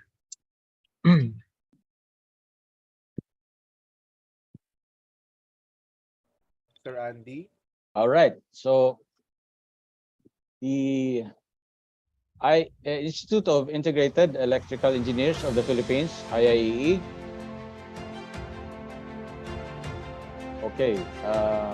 During this 47th Annual National Convention, Expo 2022, awards this certificate of appreciation is hereby given to Director Patrick T. Aquino, CESO 3. Lumit, hindi ko mabasa. Amidst the pandemic, the role of RA 11285 and EECC in the country's economic recovery. Updates on RA 11285 Energy Efficiency Act of 2019. During the simultaneous technical sessions in conjunction with the 7th Annual National Convention with the theme Leadership, Rising Above Adversity Through Passion and Commitment, Leading on the Road to Recovery. So held on November 7 to 12, 2022 in Manila, Philippines via Zoom conferencing given this 8th day of November 2022.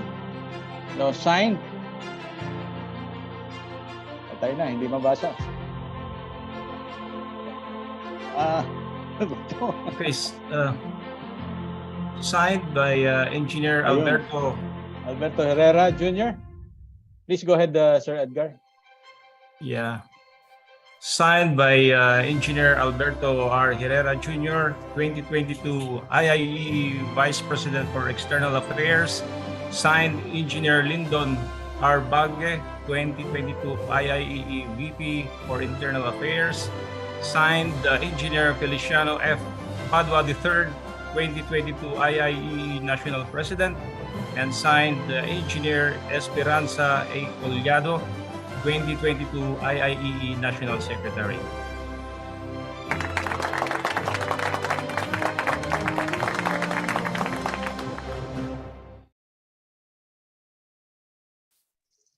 Maraming salamat po sa IITE and may you have a productive 47th Annual National Convention. Thank you. Thank you, Director Patrick.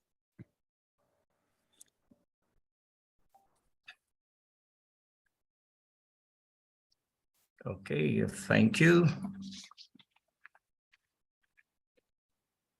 So, moving on to the next speakers for today. Sir Edgar. Yes, sir. Let me hold you for a while. Syempre, just to entertain our participants and to entice their participation, may I request the tech team to show our PowerPoint presentation, our flash PowerPoint for the raffle for today. So our raffle sponsor is very generous to send out raffle prizes at the end of the event, in the afternoon, at the afternoon session. So I would request all of the participants to scan the QR code and register, and then the drawing of the raffle prizes will happen between 4 o'clock to 5 p.m. today on the last session. Ayun po. So probably like 2 minutes. So they can scan on the QR code and then register. Okay, Sir Edgar, the floor is again yours again. Thank you. Thank you, Chairman JC. So we now move to the next set of speakers for today. And we have the speakers to enlighten us on GECBD. For this part, we have 2 speakers. So what we will do, we will finish, or we will hear all the presentations first. And then after the last presentation, then that's the time that we will entertain the question and answers. This means that after the first speaker, there will be no QA at the time. We have to finish the last speaker before we proceed with the questions and answers. Okay, so for our next speaker is a graduate of the University of the Philippines, Diliman, with the course of Bachelor of Science in Architecture. He is an architect and green building consultant, the co-chairman of Green Rating System, PGBI. He is also the technical consultant of Philippine Green Building Program of International Finance Corporation. Excellence in design for greater efficiencies, or what we call as EDGE, expert and reviewer. He is also a partner and quality representative of LR Punsalan and Associates. Our speaker is also a current member of the ASRAE Philippines chapter from 2013 up to the present. He is also a member of the United Architects of the Philippines, Makati chapter, 1993 to present. And he is also a member of the UAP Green Architecture Movement from 2009 to present. So, ladies and gentlemen, please help me welcome our speaker for today, next speaker for today, Architect Emilito Punsalan. Screen is yours, Architect Emilito. Good morning to everyone, and I'm very happy to be here with you. It's a pleasure. I also congratulate your organization for this event, and truly this is a very timely response to what we need now in this country, where we're already past sustainability, and we should be approaching resiliency. And energy efficiency is at the top of the list that we need to attain and be part of our lifestyle. So I'll be sharing my screen to start off with my topic on the building envelope. I hope you can hear me clearly. Okay.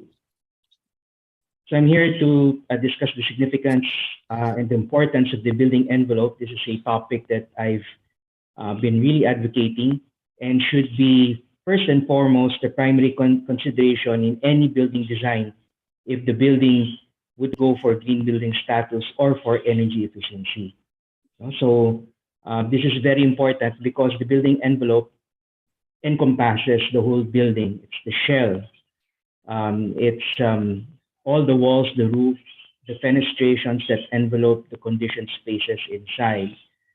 And it separates the building, any activities, the occupants from outside conditions.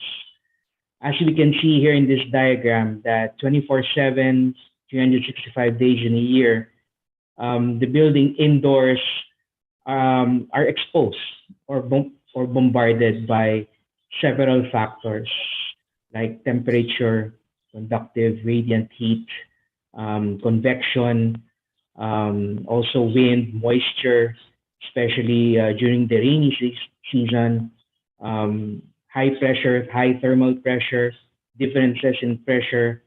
All of these should be considered in any design of a building, simple or complex, big or small, because the design of the mechanical and electrical systems will be dependent on this.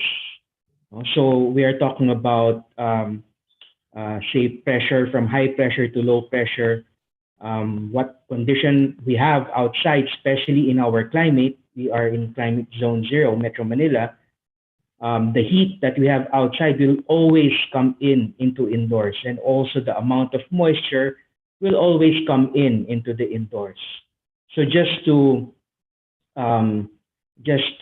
take a peek, have a peek on what goes on, 3 simple elements. We have water vapor, we have air, and temperature. Now I'm discussing this with you in order to set the basis for what the building envelope needs to consider.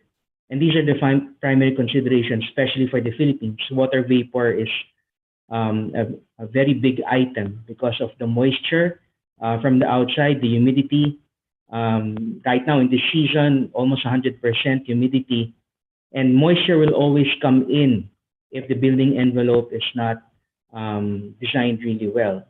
So outside moisture can be absorbed, will be absorbed by the enclosure, and eventually will be conveyed into the inside.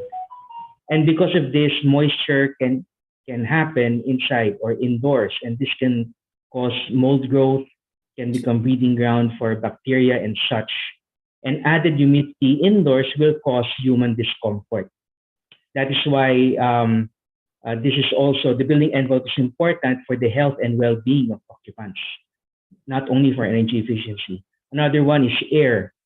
And air, especially if it's windy, Air can be driven, it can go through the seams, the cracks of the building envelope, and air, especially in our climate, will be warm and with moisture, and can enter into the indoors, infiltrate, no? Bringing particulates, contaminants from the outside to the inside, and again to bring excess and cause excess moisture inside the building, which will elevate energy consumption in the operation of HVAC systems. And the last is temperature.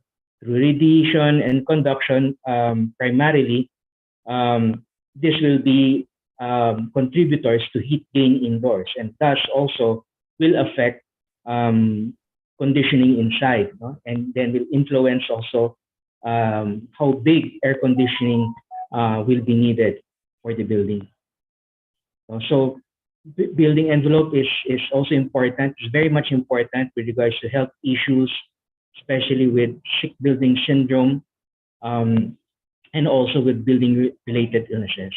So most notably with the presence of moisture, breeding ground for bacteria, for molds, having that, if you're inside the building with moisture inside, having that heavy feeling coming out of the building, you will have a runny nose, probably a headache, etc. So this is what you call the sick building syndrome. Or because of conditions inside, not too good the building envelope, come home and bring with you or develop eventually an illness later on. So moisture is a very big factor. Moisture from the outside can develop inside, and this will be a big issue with regards to maintaining good indoor environment, and also will influence the operation of air conditioning systems and energy consumption. So just to look at diagrammatically, how can we control moisture? It depends on the layers of building envelope materials on the outside, depending also on the rate of transmission, depending on the storing capacity of the material. So I'm talking about the time, the capacity of how much moisture can come in, how fast can moisture eventually from the outside can go into the inside, depending also how condensate or rain can be drained, the drive of the wind, etc. So the wall, the roof will be exposed to all of these factors, and depends on the type of material that is used. So some strategies to control moisture depends on the material, like for example, impervious materials like structural glazing, glass, or metal. So this can really block the entry of moisture, but it depends if there will be enough insulating value. Then there will be cladded insulating material or insulated wall, steel cladded foam panels, let's say, can also block the entry of water and can have enough insulating value. And then other technologies like face shield, EIFS. So this is popularly being done in commercial buildings. It is also able to block the rain, have enough insulation, and can be installed on top of a substrate like masonry or concrete. Others present finishes above the insulation, above the substrate, that can still block the entry of moisture and still have enough insulating material, or walls that will have cavities to allow the drainage of moisture or rain and prevent moisture from going inside the building. And other systems that will depend on the massiveness or the thickness of the wall, like rubble or solid masonry, depending on the density, retarding or delaying the travel of moisture, and at the same time presenting a bit, because of the thickness, mass insulation or thermal mass, presenting some insulating value as well. So a critical factor, especially in our climate, is how to break the travel of rain or moisture on the outside. That's why there's the importance of having the flashings, of having sills or moldings that can block the travel or the creeping of rainwater along the building envelope. No? So this can also prevent water or moisture from entering into the building with the breaks that can be introduced outside. So one ASHRAE distinguished lecturer, Raymond Patinod, who came to the Philippines a decade ago, and presenting, which is an author of a book on tropical design, building envelope for tropical climates, and presenting a diagram or a concept of the perfect building envelope, especially for our climate, for the Philippines, wherein on the inside, you have the substrate, reinforced concrete, masonry, CHB. Then outside would be the installation or the application of water vapor, water barrier or membrane, then the insulation on the outside. So in our climate, if we introduce insulation on the roof or on the wall, it should be on the outer side of the substrate or the wall.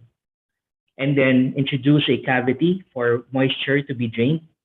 And then on the outside would be the veneer or the facing or the cladding that will offer protection to the layers beneath it. So this is what we call the perfect building envelope.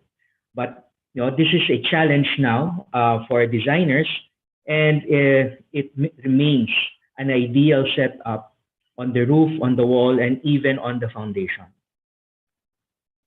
In the Philippines, where PGBI, my organization, conducted a study for the Philippine Green Building Code or Philippine Green Building Program, getting to know the actual energy consumption of buildings in the zone Visayas and Mindanao across six building types, it was found out that more than 50% of energy consumption in buildings, and this is actual based on data, more than 50%, up to 70% even, in buildings, the consumption is due to cooling and ventilation.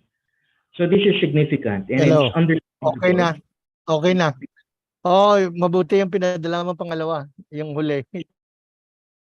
Okay. So this is Okay. understandable Okay, thank because you. of thermal comfort that need to be sustained within the indoors.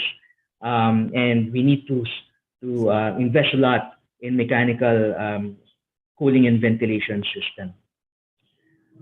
So getting a definition on green buildings, on how we can approach efficiency, as per the International Finance Corporation, green buildings focusing on increasing efficiency on building use resources.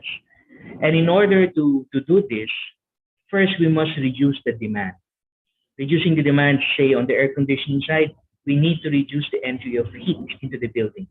And that's where the building envelope comes in, reducing the entry of heat and moisture through the introduction of insulation, through the introduction of materials, membranes that can help control infiltration and the transmission of heat. Then after reducing the demand, reducing the need for cooling, then we can lower the capacity needed to cool and condition the building, and we introduce the application of very efficient mechanical Meeting pa sila. And after that, we have done that, possibly we have Alas achieved 11 yung 50 matatapos. to more than 50% energy Pero sandali efficiency. lang naman tayo. And that's where we can apply renewable energy. Oo. So in this study for the Philippines, it was found out that building envelope strategies like controlling window to wall ratio, introducing external shading, and the type of glass that will be used, this can achieve more than 10% energy savings. And this is just for the building envelope alone. We are not yet talking about lighting and the type of air conditioning, but this is just a building envelope.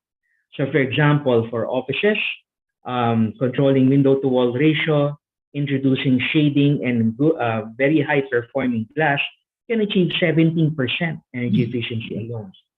For houses, residentials, 19%. So this shows the potential of having good building envelope design. So looking at the Philippine Green Building Code on how it gives importance to building envelopes, introducing requirements for air tightness to control infiltration, air infiltration with heat, controlling heat and moisture. And that should be seen in the design and the actual construction of the building envelope, thus assuring that there will be limited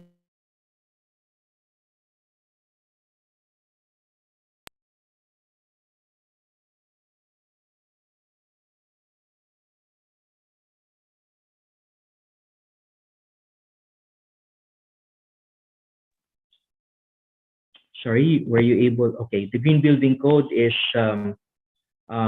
just requiring compliance to the prescribed solar heating coefficient for the glass.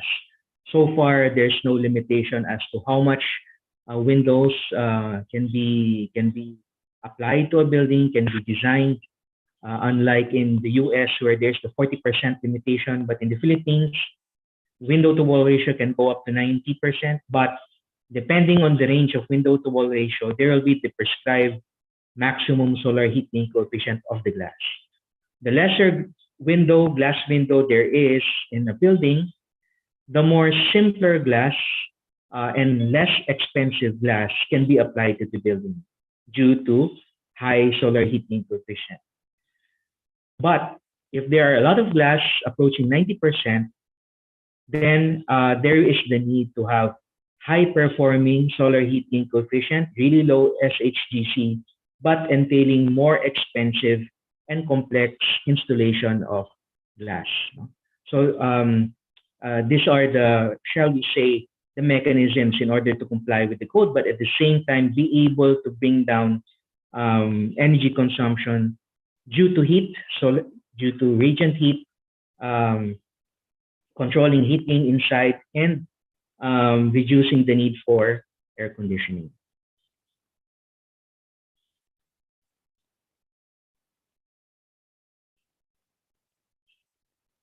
So these are samples of glass, single tinted glazing. You see there the U factor, the U value, this is the conductive heat. So the thermal energy from the outside, whatever the temperatures and pressures on the outside, with the single tinted glass or single glazing, clear glass, you also get the same condition inside. So you have a U value that is 1, solar heating coefficient that is almost 1. You also get as much of the radiant heat that hits the window and enters the building indoors. Compared with a window that has double glazing, using an air gap in between the two glass panes, the air gap acts now as the insulation. And you can see there the U factor slashed into half, 0.49. This double glaze, if we refer to the ASHRAE standards, ASHRAE 90.1, is an example of how we can comply with the ASHRAE standard. So I would say that in the Philippines, if we were to comply with the ASHRAE standards, single glazing does not work anymore. At the minimum, we should have double glazing with an air gap in between.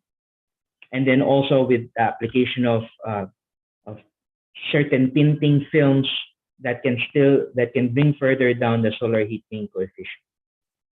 Other glass systems with the application of low E can be used, can control U value, can also bring down solar heating coefficient, but low E coatings come in varying degrees. There is what we call the low solar gain or low E that can help with regards to bringing down the U value and also reducing further solar heating coefficient.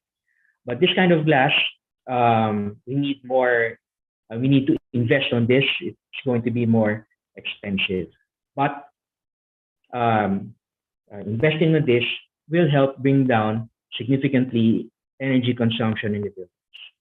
Another requirement in the code is the application of high SRI or solar reflectance index, especially on the roof. Application of this color, say light colors or white colors, can effectively reflect back heat that comes into the building. So this can help. And also another requirement on the application of roof insulation. This will help reduce conductive heat from the outside to the inside. So this will help a lot in also contribute in reducing heat gain indoors. So a case study like this project of the Green Building Initiative, where we awarded the Kamagong certification, is also recognized by the TOE, given with the Outstanding Energy Awards in 2020, achieving 50 to 70% annual energy use savings with the EUI, an actual EUI of 46.3 kilowatt per square meter year. So this is a very much improved building typology with regards to energy consumption, and with regards to the building envelope, applying high solar reflectance index for the roof, insulated walls using 2-inch thick rock wool insulation, and then applying 2-inch to 4-inch thick roof insulation, rock wool insulation on the roof. So with this combination of semi-conditioned and conditioned spaces for this facility, is able to achieve, through energy modeling calculation, 11% energy savings just with the building envelope alone.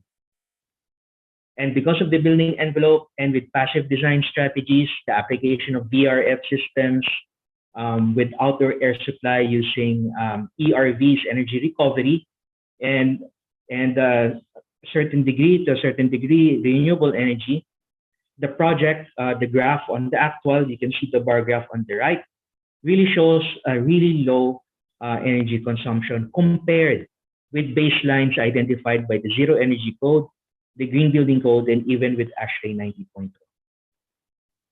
So achieving actual energy savings, 77% or 69% of this building through our rating system, PGBI's rating system. This facility is already deemed as zero energy building ready. So at any time, the performance of the building can be further improved and approach zero energy. The second case study, the National Museum of Natural History. I think you know this building. It's at Rizal Park. It's open to the public. And the centerpiece of this project is this courtyard inside with the Tree of Life dome. And it's when you're inside this building, it's really fantastic, magnificent. It's like bringing the outdoors to the indoors. You have enough light, and an atmosphere of maaliwalas. No? But behind this, why the design of that kind of dome, or with the combination of transparent and opaque glass panels, it's because that going through a study of energy modeling, comparing performances, it was deemed that the last option, option 5, with a dome of, instead of 100% glazing for the dome, it was proposed to have the glazing at 50% transparency, or 50% transparent, and thus improve on energy efficiency and prevent that greenhouse effect inside the building and cause problems with the air conditioning. And with this, 12.44% of building envelope efficiency was achieved. This combined with the thick walls with cladded finishes inside that also provided additional insulation. Again, with the use of energy modeling, and very advantageous to use energy modeling, applying this strategy with the dome, 50% glazing, seeing the effect on a daily load profile. The blue region on the graph shows the amount of air conditioning needed in a hot month, say of May, with the improved version on the right showing how much cooling energy was reduced because of the strategy in the building envelope. This one is an office building in Makati, 1995, designed and built, windows facing the east, but in 2017, adding that shading divisor system to block out much of the radiant heat. So the effect is, with single glazing, there's just a 1% centigrade difference. So whatever condition outside, you have it inside as well, even with the air conditioning. But applying a second glazing in 2017 with almost 2-inch air gap, improved the temperature difference. And also adding the shading device, reduce the entry of radiant heat. a model using EDGE. If we go with the green building code, 10,000 square meters office building, model it using the EDGE software and applying what is there in the green building code, 30% window to wall ratio, insulated glass or high performing glass, high reflectance roofing, insulated roof, insulated walls. It's able to achieve with the building envelope alone 17 to 22% energy efficiency. And in fact, was even able to achieve first cost savings. Then for a house that can be built, this one is a house in Cavite, Alfonso Cavite, taking advantage of the climate, of the space, of the greeneries, no air conditioning, passive design, building envelope up to 33% efficiency, and would have that potential at 92% efficiency to become a zero energy house. So this is a model that I designed and have built, and this can be applied as a model or example for housing in the rural areas. So building envelope is very important even with the direction towards zero energy, because the first step is design an energy efficient building with reference to ASHRAE 90.1, even exceed or go beyond the performance of ASHRAE 90.1 through efficient building envelope, insulation, very well sealed envelope, introduction of passive design, daylighting, ventilation, and then apply energy efficient mechanical and electrical systems. Then there you go. The building is on the way to becoming zero energy, because whatever consumption is left, that's where renewable energy can come in order to address the remaining energy needs. So to conclude, the building envelope, having a good envelope, air and water tight building envelope supports good indoor conditions, health, and well-being. A well-sealed and insulated building envelope helps achieve energy efficiency and savings, long-term savings. And investing in a perfect building envelope can even reduce first costs. How? Because whenever we say green building, we always say mahal or expensive. But I, for one, beg to differ, because if we do the design right and having a very good building envelope, invest on it, that can help reduce the need for air conditioning, reduce the size of the equipment, reduce the wires, the conduits, the transformers, the breakers, etc. So you have a addition and deduction of cost and even achieve first costs. The perfect building envelope can help reverse the effects of climate change because we bring down greenhouse gas emissions, and also help with regards to the pandemic. And lastly, buildings with the perfect building envelope makes good sense, and the case for good property market value because of its support for health and well-being, support for energy savings, for reversing climate change, and being a good investment because of savings and also first cost and also savings in the long term. Thank you very much.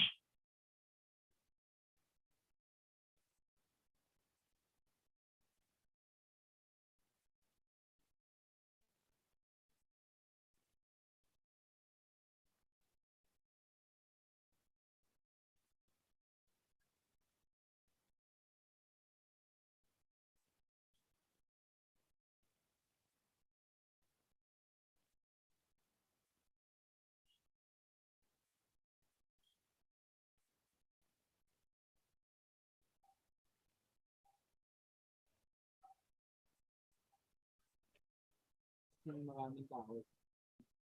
Tapos yung gamit ganun din.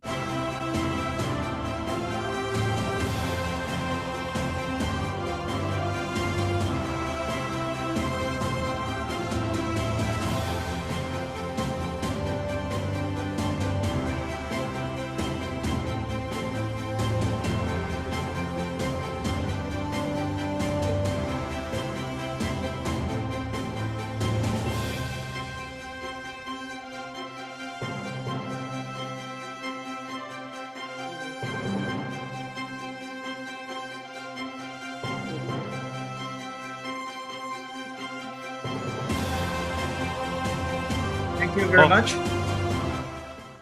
Sorry, I was disconnected for a while. Thank you very much, Architect Emilito Ponsalan, for that very interesting and informative presentation on achieving the perfect building envelope. So as I have mentioned a while ago, we will be entertaining the questions to be addressed to Architect Emilito after the next presentations. So now we are going to move on to the next speaker for this same topic. Our next speaker is a graduate from the Far Eastern University in Manila with the course of Bachelor of Science in Electrical Engineering. Nandito na yata si He is a registered Engineer Lin. electrical engineer and an ASEAN engineer. Ako yung huli pala eh. He is also a consultant, DOE consultant. Our next speaker is the IIEE past national president, past vice president, senior member and life member, a member of the Green Evaluation Board of PGBI, and he is also the vice president for technical PGBI, the Millennium 2020 IIEE national president, and he is the incumbent president of the IIEE Foundation. Our speaker is also the chairman and CTO of Neo Energy. And of course, he is the general manager of Eagle Engineering Solutions Corporation. Ladies and gentlemen, please help me welcome our next speaker, Engineer Arthur A. Lopez. Screen it yours, sir. Thank you. So I'll share my screen.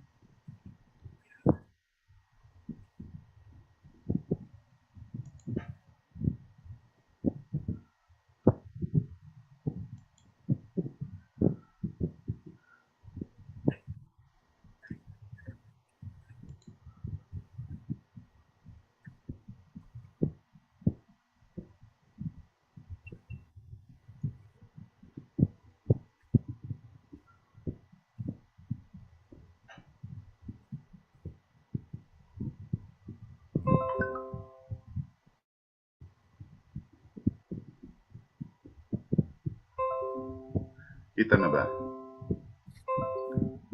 Yes, sir. Kita na po, Sir Art, yung presentation.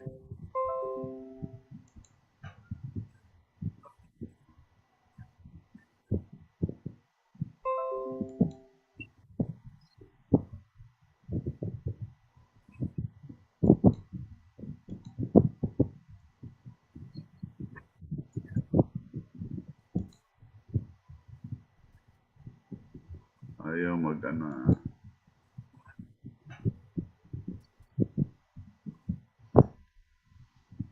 Yan.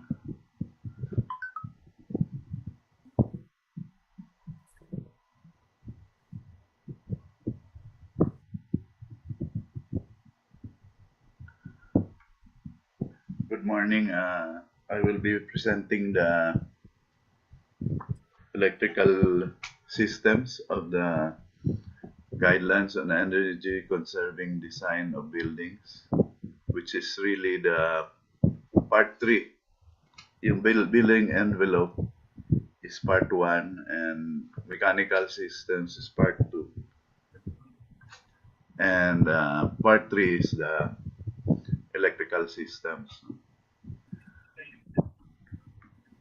So just as a recap, ang coverage or application of the guidelines on energy conserving design of buildings are new buildings and their systems and any expansion and or modification of existing buildings or systems with design connected electrical loads of at least 112.5 kVA or has at least 10,000 square meters total gross floor area. Ang exemption lang dito is that for industrial and manufacturing processes, so these are exempted from the coverage of the guidelines. And the guidelines will be is envisioned to be a referral code of the Philippine Philippine Building Code. So with regards to RA 11285 or EENC Act,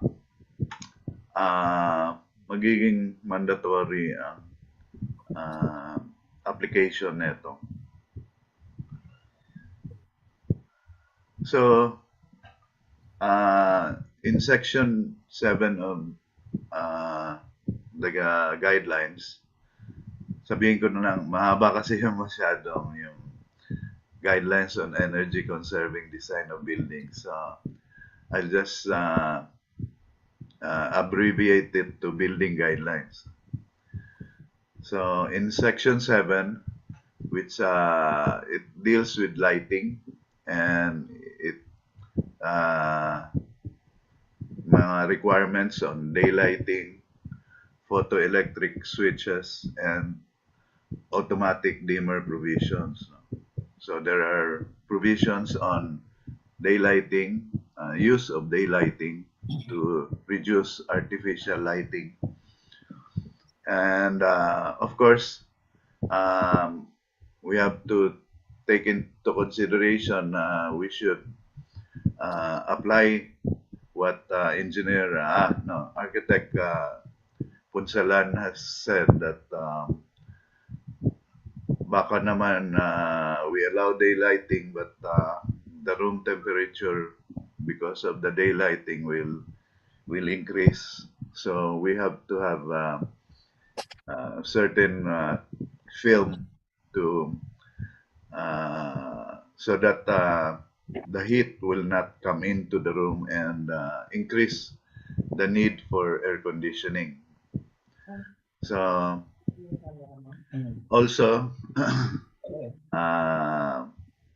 integrated lighting and air conditioning luminaires is discussed here, and selection of efficient lighting system and equipment are discussed also in section 7, specifically section 7.3 EG, H, and I. Actually, this is the copy.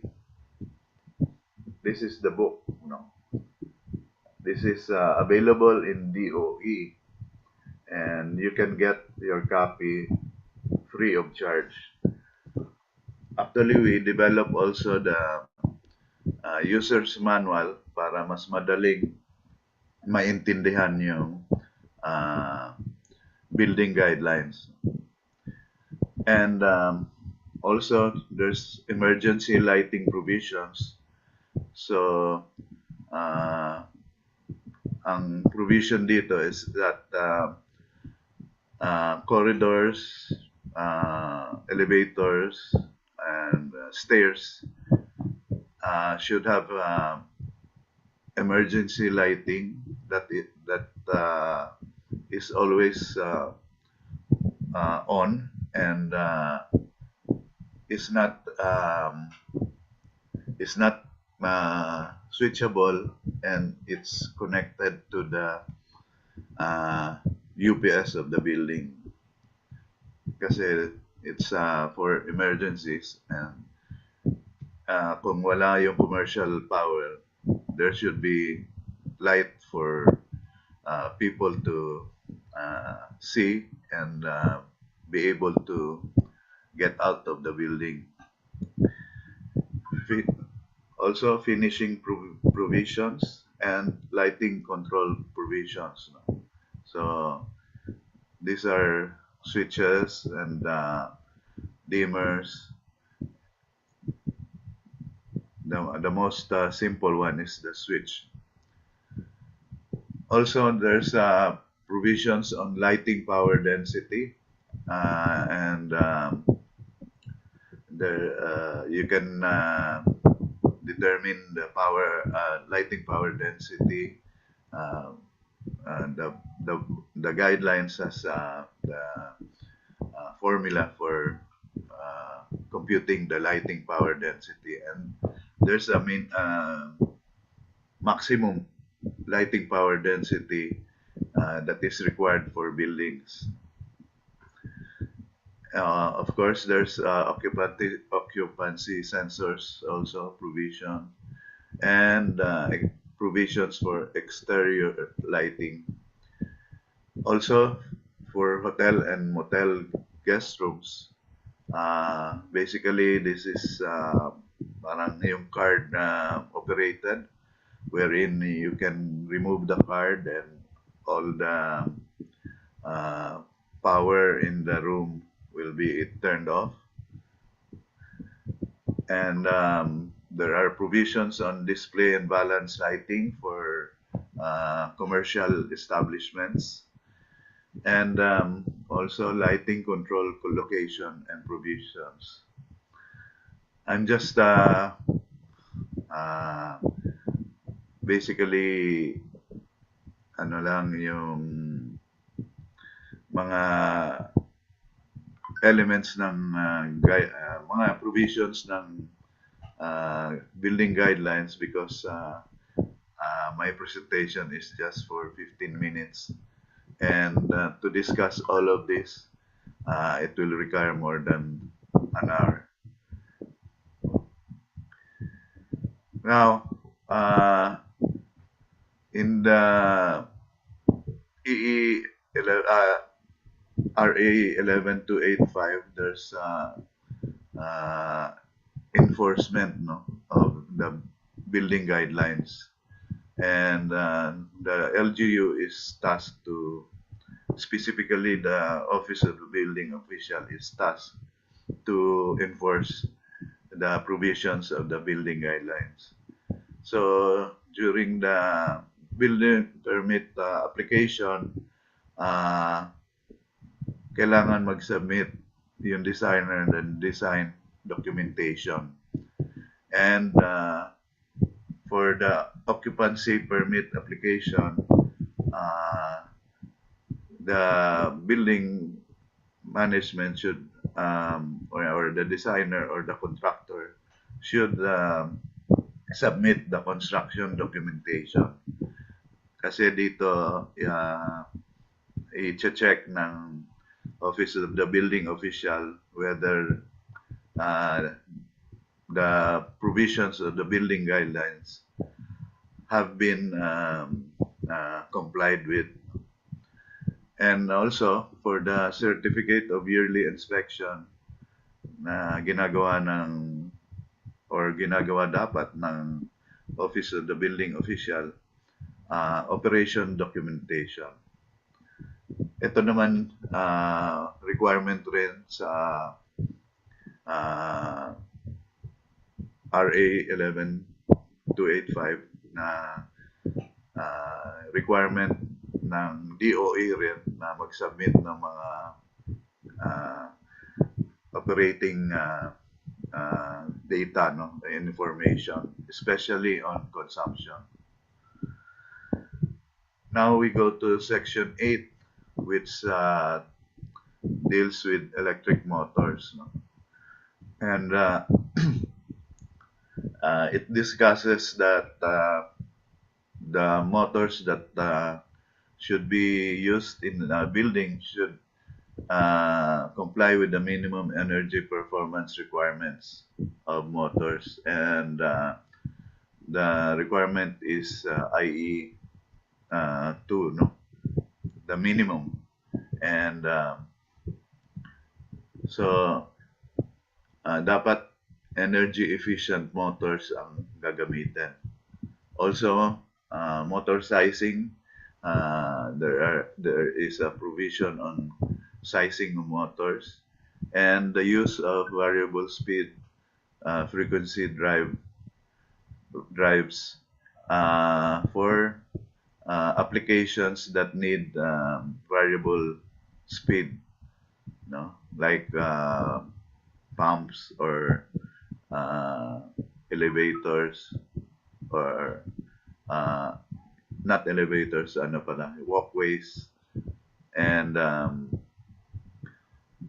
fan motors, etc. And there's a required total harmonic distortion based on the Philippine Distribution Code. Also, there's requirements for energy performance of cooling systems. And with regards to the motors that are used for constant speed, it should be using a soft starter. And as I said, there's also a pump provisions. Also, there's a requirement for overhead water tank. It's not only to reduce electricity, but also for fire, because I think in the Philippine Building Code, there's a requirement for water for that is needed to extinguish fires. Also, there's a requirement on the operation of escalators and moving ramps and walkways. And I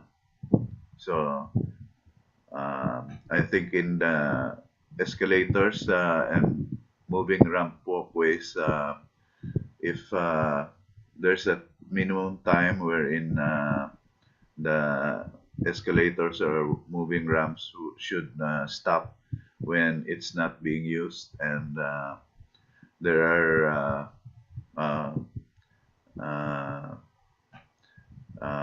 control on the landing of the escalators, where to detect if there's someone using the escalators and moving ramps so that it will operate again. And there's also a provision on elevator motor drives. For high capacity escalators and elevators, like those in transportation, like LRT for the trains and MRT, and also for airports, wherein the elevators and are very used heavily. There's a requirement for high capacity escalator and elevators. Also, there's a requirement for, as I said, emergency lighting in elevators, and also operations of elevators, wherein if it's not being used, it shall go on standby mode.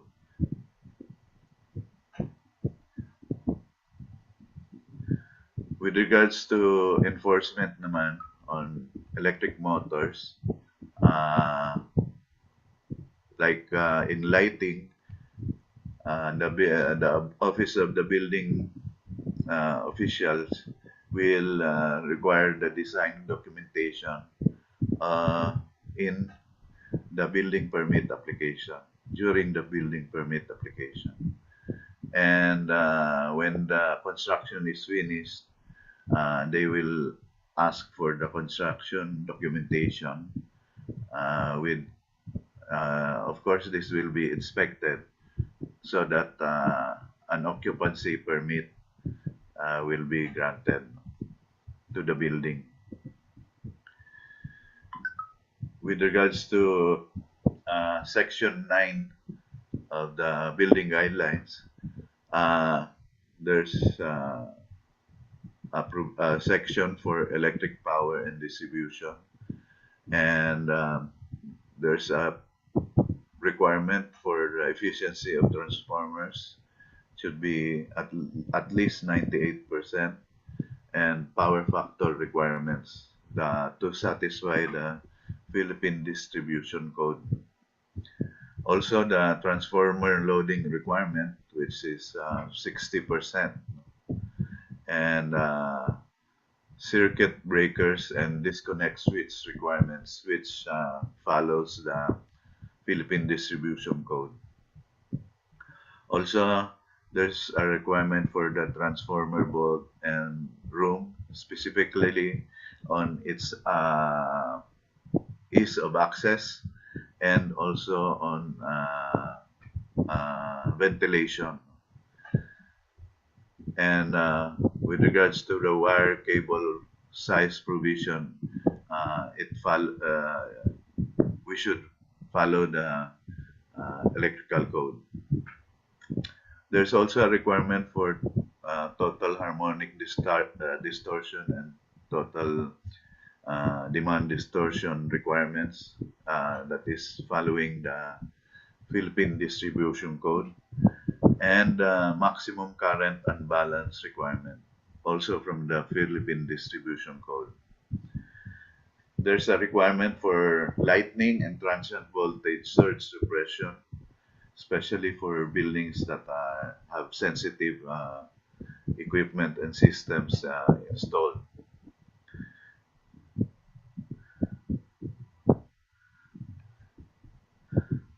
So for electrical and like transformer and electrical rooms, there's environmental requirements. This is basically temperature and humidity. And in compliance with the Philippine Building Code, there's a provision that buildings should provide space for electric vehicle parking and charging stations. So specific yung mga requirements dito. And also there's requirements for UPS. This is for buildings that are at least 10 floors, 10-story floor, 10 stories high. Also, there's a requirement for emergency standby generator sets for also for 10-story, at least 10-story buildings. Now, for power metering requirements, these are required, and if it's encouraged that the building install a building management system so that it can manage its energy consumption. Also, for condominiums, smart home system is encouraged, wherein Internet of Things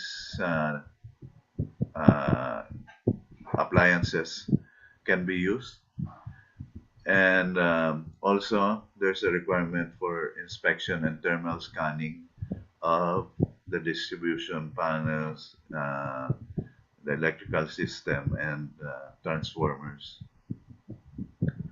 And regular inspection, maintenance, monitoring, and energy audit requirements this is not only on the building guidelines but also to comply with the EECC law.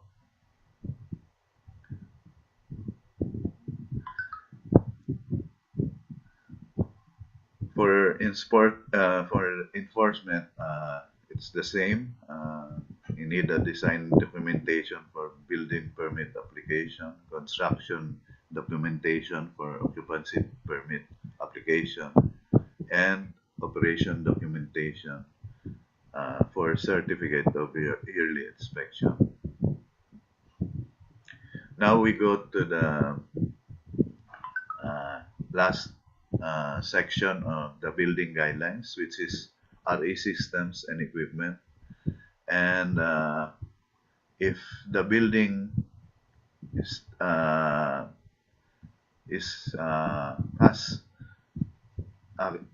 able to accommodate RE power supply systems like solar PV system, power supply systems, or if the wind source at the area is good, then you can use wind also. So there's a requirement that if it's technically feasible to install such systems, RE power supply system, then a building should install one. There's also a provision on the RE power supply system capacity, and there's requirements for system design also for RE power supply. RE power supply system also metering requirements because there should be metering to determine the generation of the RE power supply system and the power from the commercial utility. And there's a requirement for annual energy requirements, which is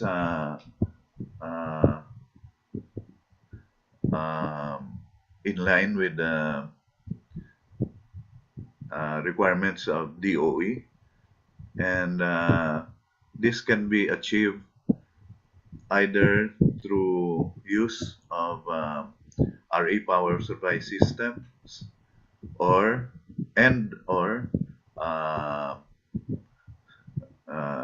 solar lighting, solar air conditioners, solar heat generators, and also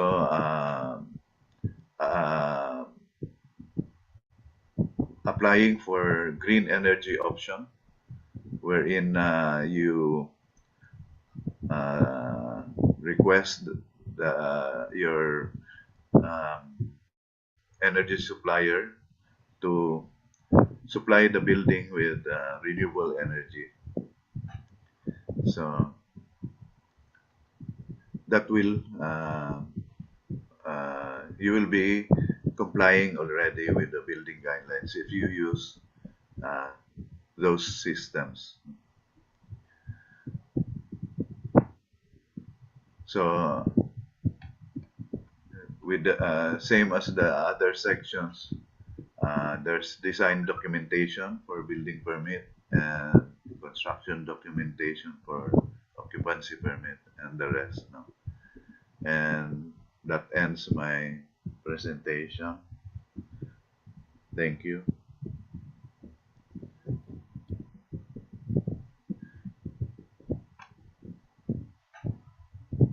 Thank you. Thank you very much, Engineer Arthur Lopez, for that very informative presentation about the electrical requirements for the energy conservation. So for the interest of time, we now move on to the next speaker, sorry. And our next speaker is a graduate of the Bachelor of Science in Mechanical Engineering from the University of San Agustin, and a graduate of Master from the De La Salle University. He is also a graduate of Refrigeration and Design and Practice from the Northwest Kent College of Technology. And our speaker is currently the PGBI Vice Chairman of Technical Committee and the PGBI Board of Trustee from 2018 to present. Our next speaker is also a committee member of ASRAE Standards from 2019 to 2023. He is also the ASRAE Technical Council Southeast Asia Consultant from 2016 to 2018.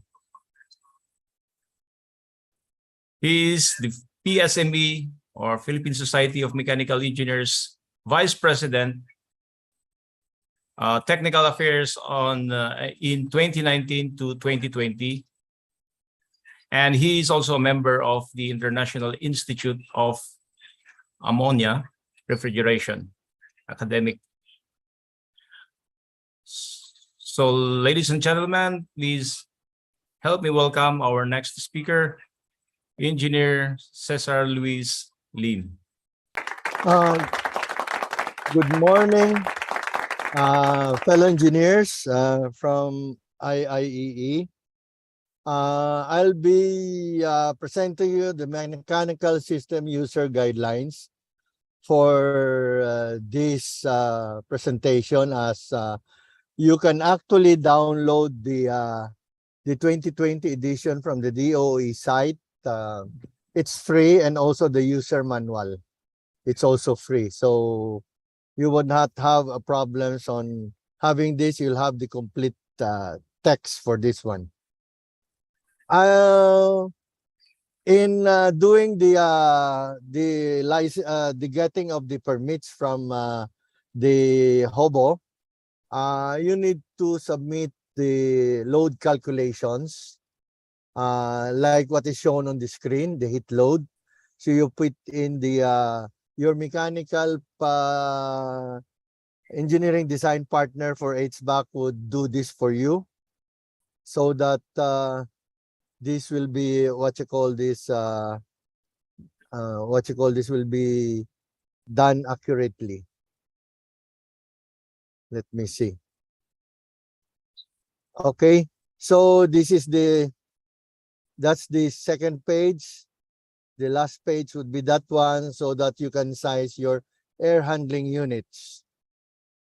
Then for system and design sizing, section 5.3, number of chillers, if you have 300 tons or below, you have one chiller only. And for above 300 to up to 600 tons, you have two sizes, two chillers of the same size. And above 600, two minimum with chillers, with additionals, with chillers, and no chiller is larger than 800 tons, all size equally. But I'll discuss it further the next page. Then you can put in the individual chiller capacity. If you have your electric chillers, you have for 100 tons, you use scroll. For above 100 to 600, you use screw, and 600 tons, you use centrifugal, because that's the most efficient for this type of chillers. Actually, absorption, single effect, double effect are probably will be the pricing already of the fuel. So I don't recommend this anymore because of our problems with the fuel, but I would rather go to the electric side only, the electric driven. because we'll have more problems with absorption chiller, plus the life of absorption chiller is only 10 years. Unlike the screw or the centrifugal, it would last you between 20 to 40 years in lifespan. Then there is a note on the section 5.3 on the number of chillers. If the total capacity of chilled water requirement is over 2,400 tons or 8,450 kilowatt, the sizings would be at the discretion of the designer. And BFD drive would only be required for units that will be doing peaking loads. Base loads would be soft starter drive. As you would see here, the performance goal of the chillers, typical is 0.62, but efficient would be 0.485. So this difference is 0.135 or a total savings of 22%. So we should use the efficient chiller of at least 0.485. The cooling tower, typical kilowatt per ton is 0.45, but the efficient cooling tower is 0.012 for a difference of 0.33 or 73% savings. For condenser water pipe, it's the same. You use your typical of 0.0589 and your efficient type would be 0.022 with a difference of 0.0369 or 60% savings. Chilled water is also the same. If you use this, if you use the efficient chiller, you'll have a savings of 66%. So your total wide water side system for your chiller is you'll have a savings of 32%. So you could download this handbook so that you'll have the including the building envelope, and the electrical side is also there. For pumping system, section 5.5, table 11, piping system design maximum flow rate in gallons per minute. So you have here the nominal pipe sizing, for example, the 2.5. There is with variable flow, variable speed, it's 180, and you'll be looking into this and you just select, no, which is applicable to you. The maximum velocity for the pipe is 8.5 feet per second, but actually you can go to depending on the size of your system. You just have to follow these design parameters on pipe sizing of the maximum velocity for pipes over 14 to 24-inch sizes. Then we have included the germicidal irradiation system 5.7 because when we have done this, we were all working online because of the COVID pandemic. You would see here that most of what's available is HEPA filter and MERV filters. Well, you have to replace this annually. With ultraviolet light, you have to replace this annually. For bipolar ionization, you have two types, needle point bipolar and tube type. For the tube type, you have to replace the tube every 2 years. But for the needle point bipolar, even for 20 years, you don't need to change this. And it's transferable. So does it produce ozone? So the filters doesn't produce ozone. But your ultraviolet lights would, depending on the frequency, it would produce ozone. And also for needle point bipolar now, you don't produce ozone on that one. And you have to have a CDC UL 2998 certification. So to be presented if you use this system, because ultraviolet light normally don't get a certification of UL 2998. And for the others, the one that has a UL certification is only the needle point bipolar, which is presented, it was evaluated by CDC of the US. And you have to look also into the kill mode on the bacteria and viruses. HEPA cannot kill virus. MERV cannot kill virus. Ultraviolet light can kill the virus. The bipolar ionization, either tube type or needle point, can kill the virus. Kill pathogens in space. It cannot be done by media filtration and also by ultraviolet light. So it's only the bipolar ionization that can do that. Control odors.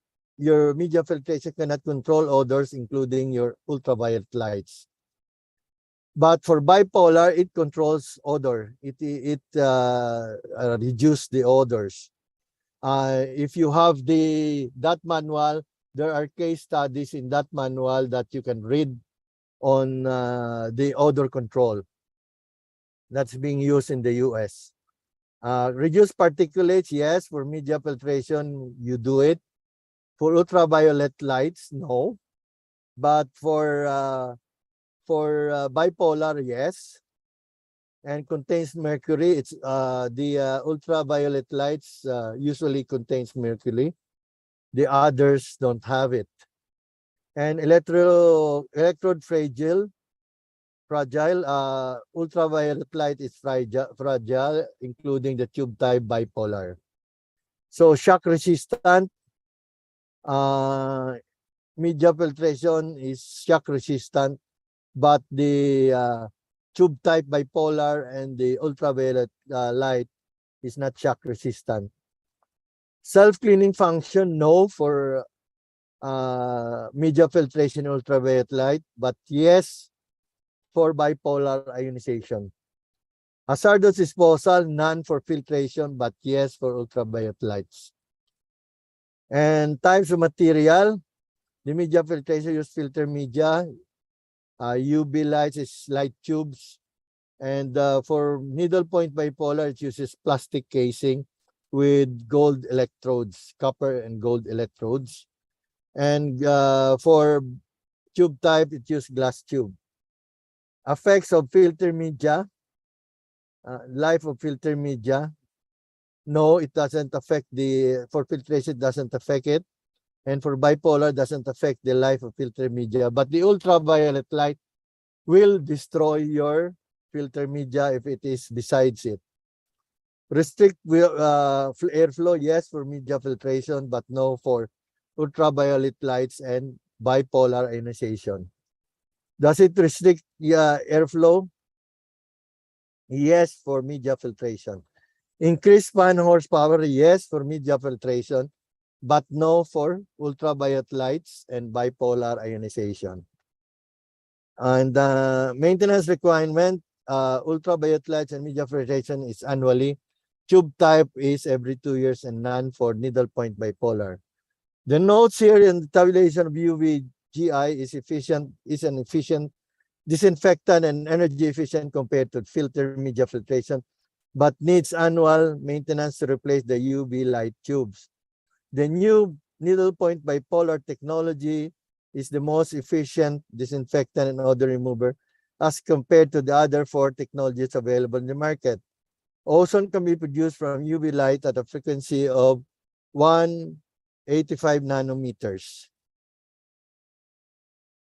Now we go to parking ventilation. We have the old ducting type. It requires extensive what you call this, ductworks, and 2 bigger parking ventilation system and more ductworks.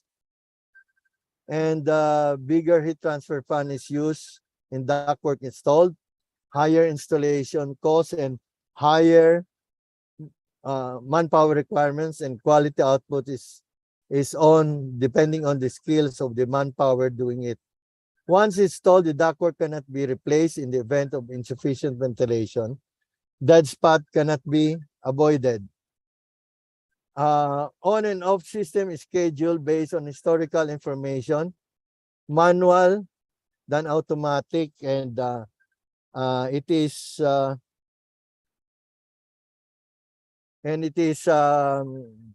high energy consumption. Over time, the ductwork become polluted, and it's hard to clean the toxic residue from the fumes of the car exhaust.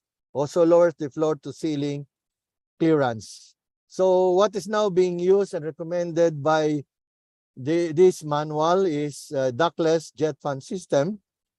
It has better safe level. It can extract carbon dioxide, monoxide, and smoke, ensures no dead spot, and can maintain acceptable carbon monoxide level at all times. It optimizes space usage. Higher vehicle parking capacity means higher revenues. Optimized system design means lower thrust level to overcome static resistance, hence lower energy requirements. Easier installation operation, lower maintenance costs, high flexible, and can accommodate last-minute design changes with very minimal or no cost, simpler wiring. Control system is intelligent, can be activated or turned on and off, ventilation when only needed. We can use a SCADA controller here or a microprocessor. Improve the overall aesthetic value of the parking, giving patrons secured, comfortable feelings. Then we have, again, the steam and water system, design and sizing, section 5.2 and 5.4.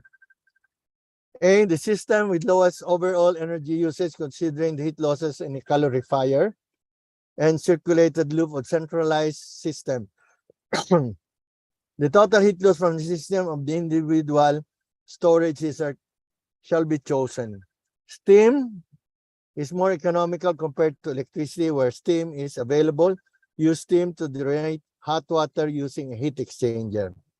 When a steam is used, a centralized hot water generation can be placed as near as possible to the steam source in order to reduce piping heat losses. For generation of steam, use boiler with an efficiency rating of 85% and above. In absence of steam, use direct-fired hot water generator with efficiency rating of 85% and above. The use of solar heater on the rooftop with a 3 kilowatt electric backup to be used during prolonged rains. The type of solar water heater absorber are as follows. Copper serpentine type solar water heater, heat absorber with a capacity of 300 and 150 storage capacity. And you have this vacuum tube absorber type solar heater with a capacity of also 300 and 150 liters storage capacity. This can be installed with a pipe header and a solar water heat absorber in multiples of either 300 liters or 150 liters daily heating capacity with a centralized insulated hot water tank and an equivalent electric heater backup in case of prolonged rain for residential condominiums, hotels, and hospitals. Solar energy used in water heating is for commercial, hotel, hospital, and medium to high-rise building applications. See Table 34, Renewable Energy Ready Home Solar Water Heating Checklist as a guide to its efficient design. Solar water heater can be used as pre-heated feed water to steam boilers or calorifiers for efficient producing of hot water. Then we have next is the section 6.7, waste heat recovery and utilization. You have to consider the use of condenser heat, wastewater, or solar energy to supplement hot water requirement. Recovery waste heat on the chiller water system for water heating where base requirement is 85 degrees F or 29.4 degrees C to maximize the capture heat without decreasing the chiller plant efficiency. The system shall accomplish the following: capture sufficient heat for useful purposes, minimize chiller lift, and maximize chiller efficiency. Control the hot water temperature without sacrificing the stable plant operation. The storage shall be used to optimize heat recovery when the flow of heat can be recovered is out of phase or with the demand for hot water. You would see here table 29, the minimum performance rating by steam and hot water system. So shell tube boilers, you have light oil fired, the rated capacity should be at 85% thermal efficient, and part load is 80% thermal efficiency. The shell boiler heavy oil or bunker, rated capacity and part load capacity is 85% boiler efficiency and 80% on part load. The unfired storage tank, all volume surface heat loss is a maximum of 43 watts per square meter. Now you would see here the sample of the submittals for the guidelines checklist. You can get this from the DOE website for free. And you would see that you have to fill this up and submit this to the building official's office. So you would see here that it's an Excel file sheet that you can download from the site. So thank you very much for listening, and we're now ready for questioning.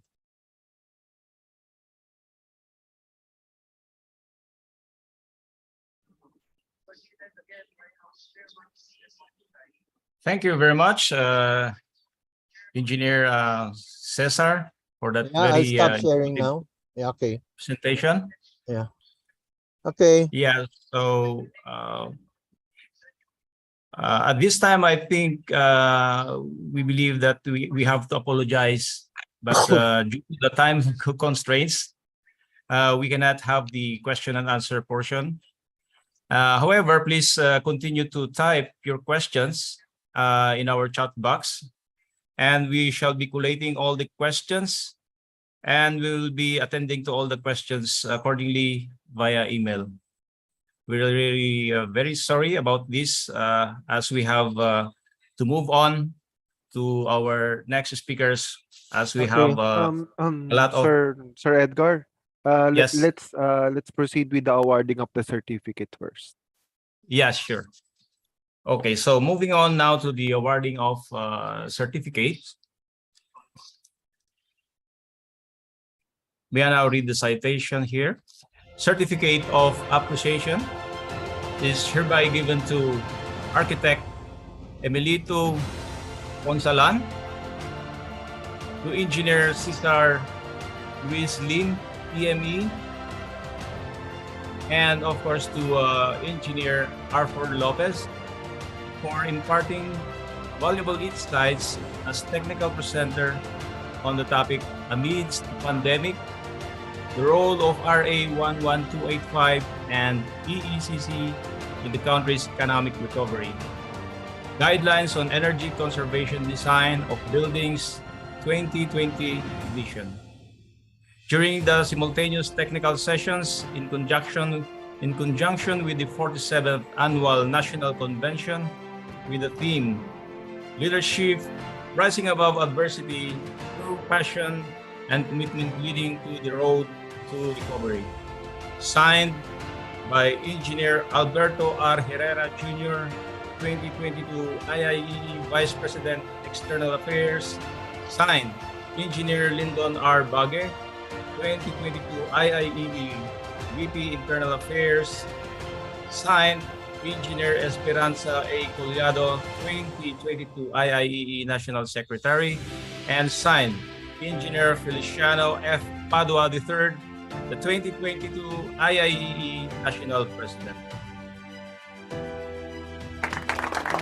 Thank you and congratulations to all our speakers. And as we have mentioned that for sure your questions will be attended to and will be responded by the respective speakers through email. So please bear with us for this scenario. Thank you. And Okay. now,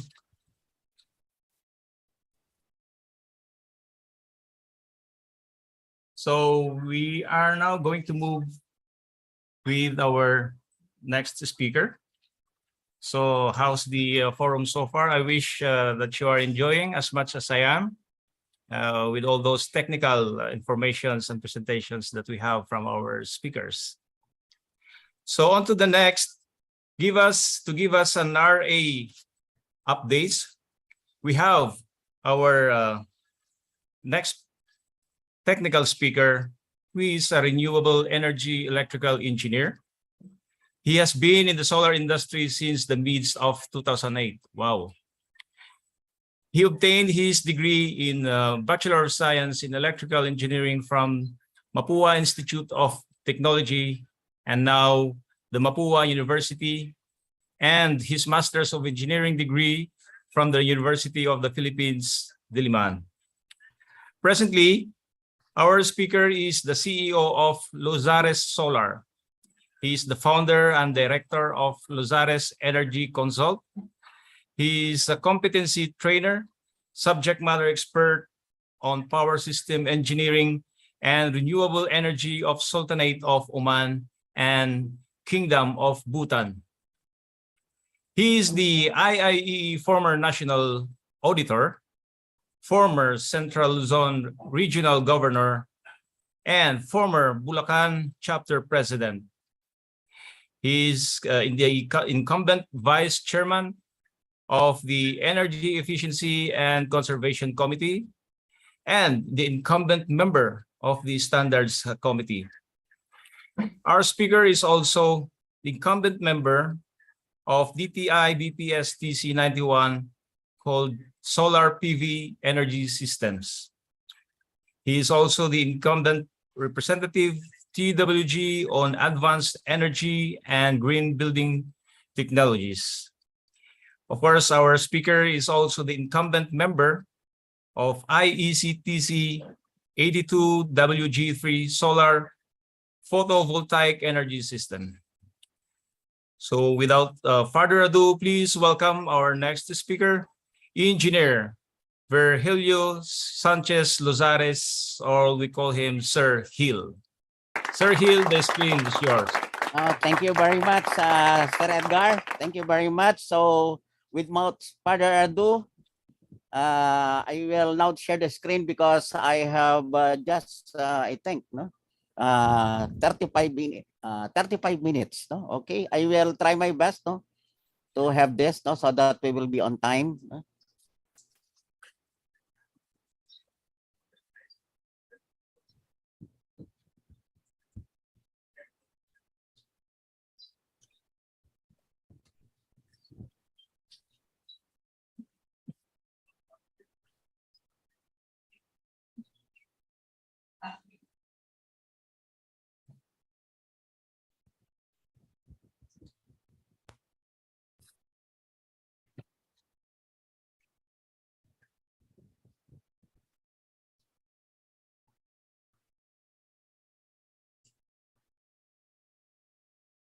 Okay, is that nice? Okay. Am I clear? Hello? Yes, sir. Okay. Yes, sir, go ahead. Okay, so I will be sharing to you about this renewable energy updates. No, if in fact, I just gathered the information, as we know, from the Department of Energy. No, that will be with this from my topic. Ano rito, make the real deal happen. Renewable energy for all. Okay, so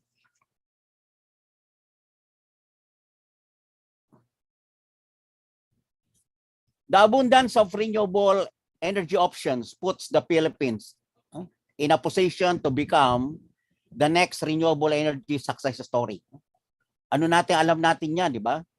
The Philippines has very opportunity to be the next renewable energy success story, and that is, said nga, no, from my slide here, why renewable?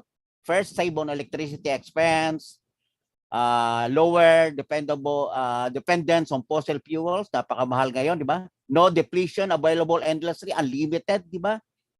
Then lower carbon emission.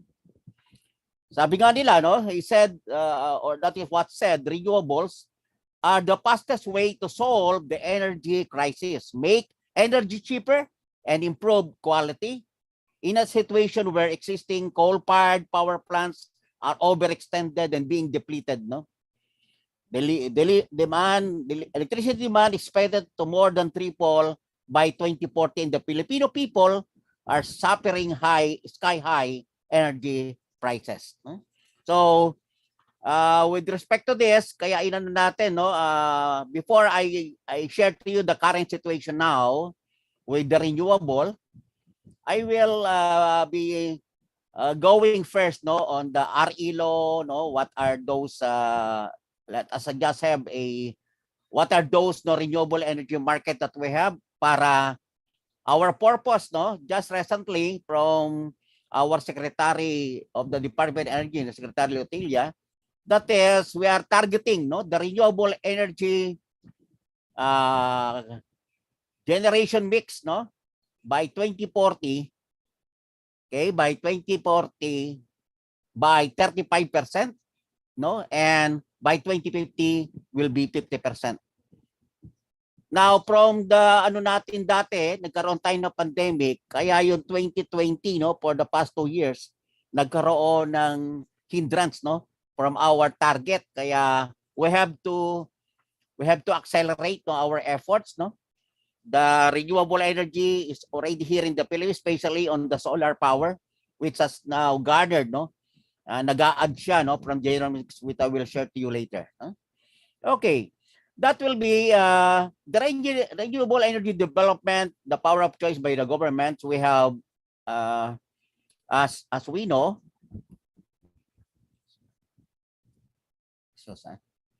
we have the biomass, no. In fact, we have the biomass, biofuel. We have the Republic Act on that, no. Geothermal, solar power, hydropower, no. Especially on the hydropower, we know it is on the run-off river, no. Then the ocean energy, we have vast resources for this, but we still, no, have to conquer, no, explore on this one. Then we have the wind power, no, and that will include other potential sources classified as renewables. Okay, so these are the resources that we have, no, potentially. So we have, you see, from biomass, bagas, no, a potential of 4,449.54 megawatt. No? The geothermal resource, we have 1.2 megawatt. In fact, no, in the geothermal, we are the last ano, pangalawa tayo sa Amerika, di ba? Ngayon, pangatlo na tayo kasi pumasok ang Indonesia. Okay? So, there is now a point on this, on the geothermal exploration. We will be focusing also on this because we have vast resources, no, to make it this geothermal. Then the solar energy, we have average potential of 5 kilowatt hour per square meter per day, no, of the irradiance from the sun. So that is much, no. Then we have hydropower at 10,500 megawatt, ocean energy at 170 megawatt. So this is huge, no? So hopefully we will be having this sooner or later. Then we have wind resources at 76,600 megawatt. Okay, so that is the Renewable Energy Act of 2008.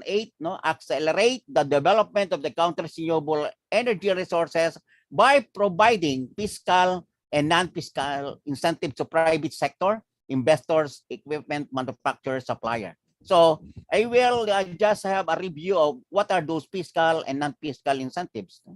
So we have the legal framework, and the Renewable Energy Act of 2008 is what we know as Republic Act 9513. No? That is an act promoting the development, utilization, and commercialization of renewable energy resources and for other purposes.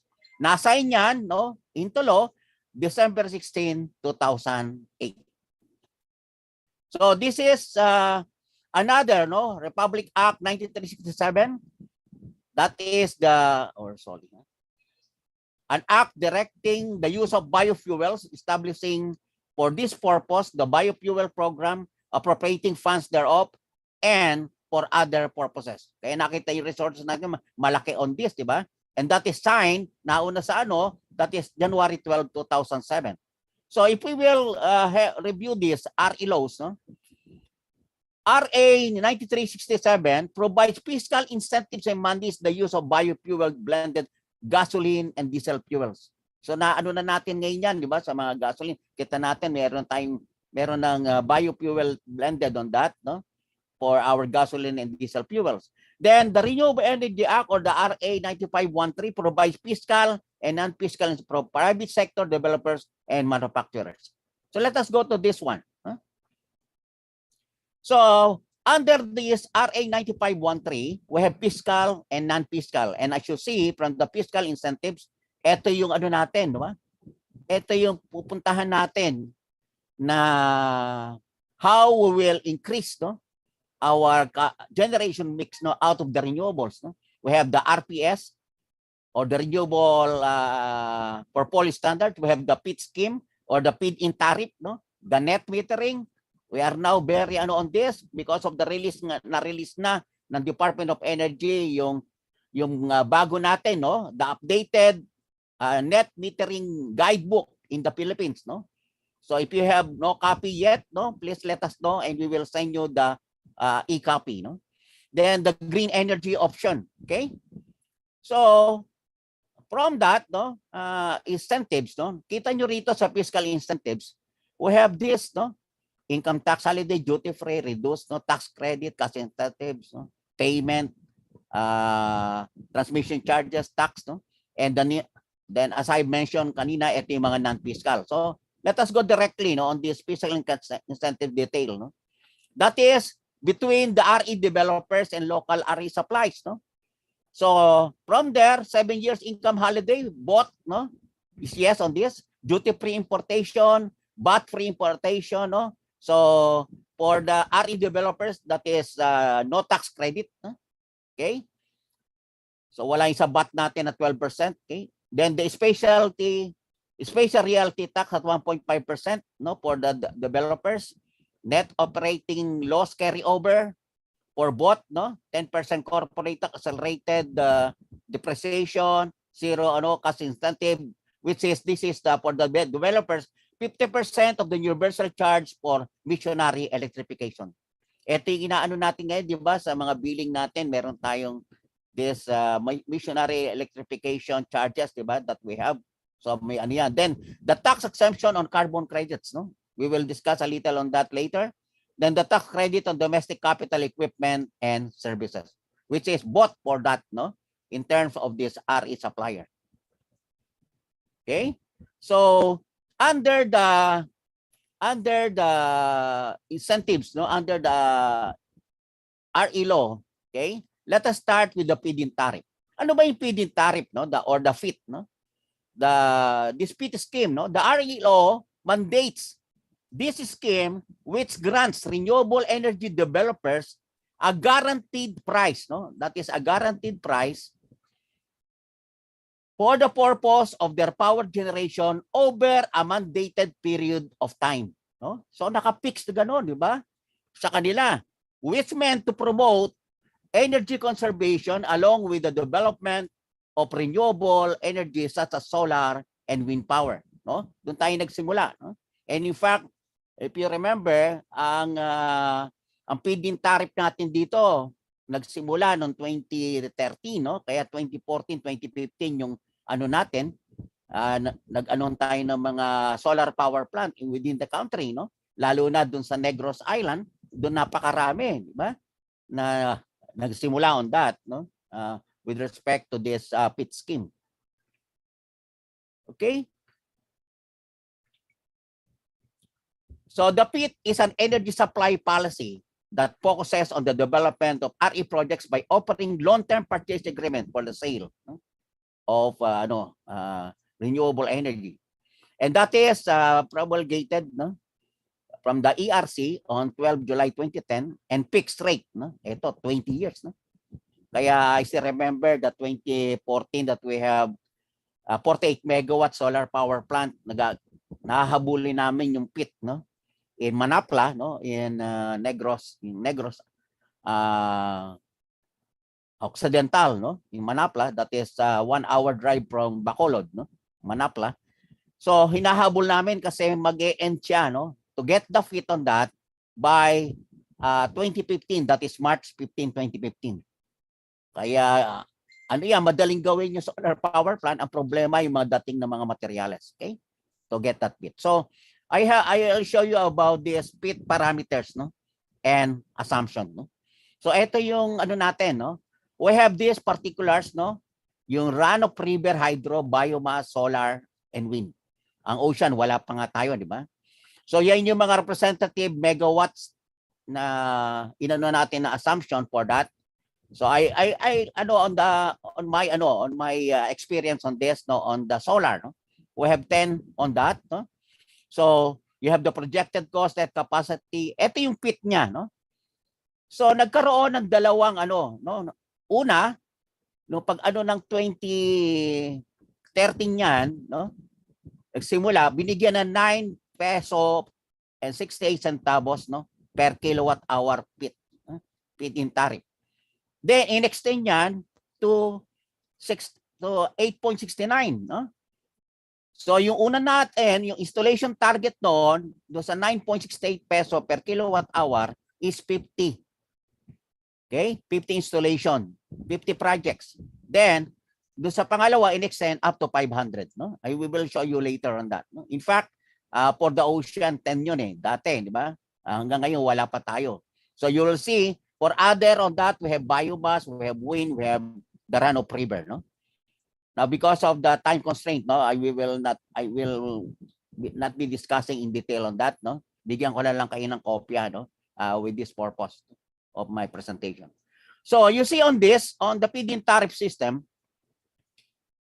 again, going to solar, kasi sinabi sa inyo, 50 ang target, then you have the 9.68, no? Okay. So the number with certificate of endorsement from ERC, from that we have 6, no? Then capacity is 108.9. Then yung in-extension, after that we have 17 projects with a 417.05, yung mga nakahabol. Okay? So that is the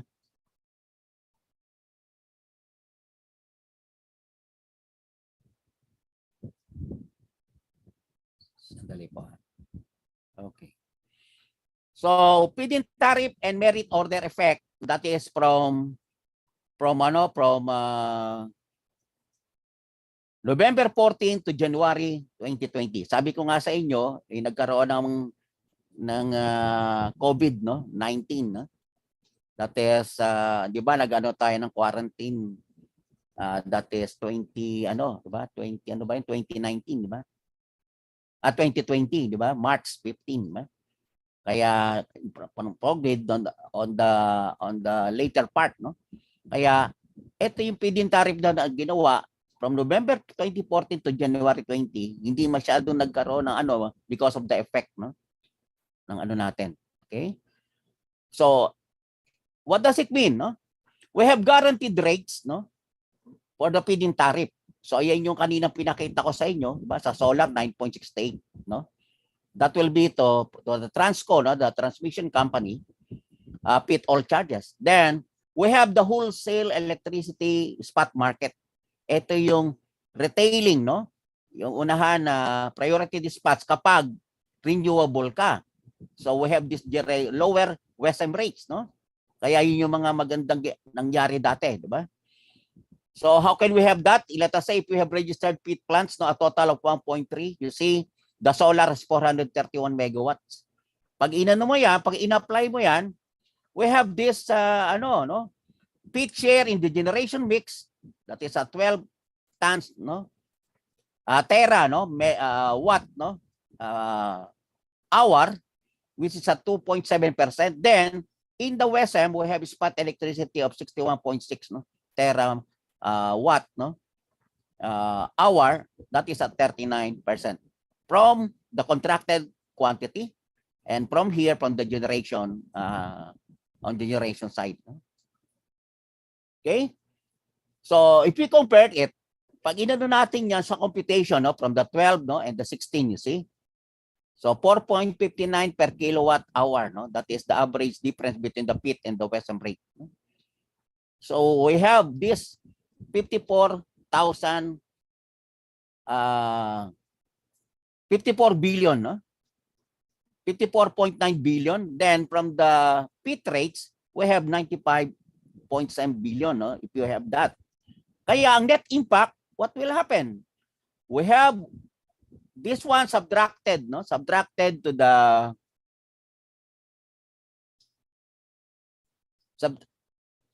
lowest western rate subtracted to the pit oil charges. So you have now an avoided cost of 40.8 billion peso. Okay?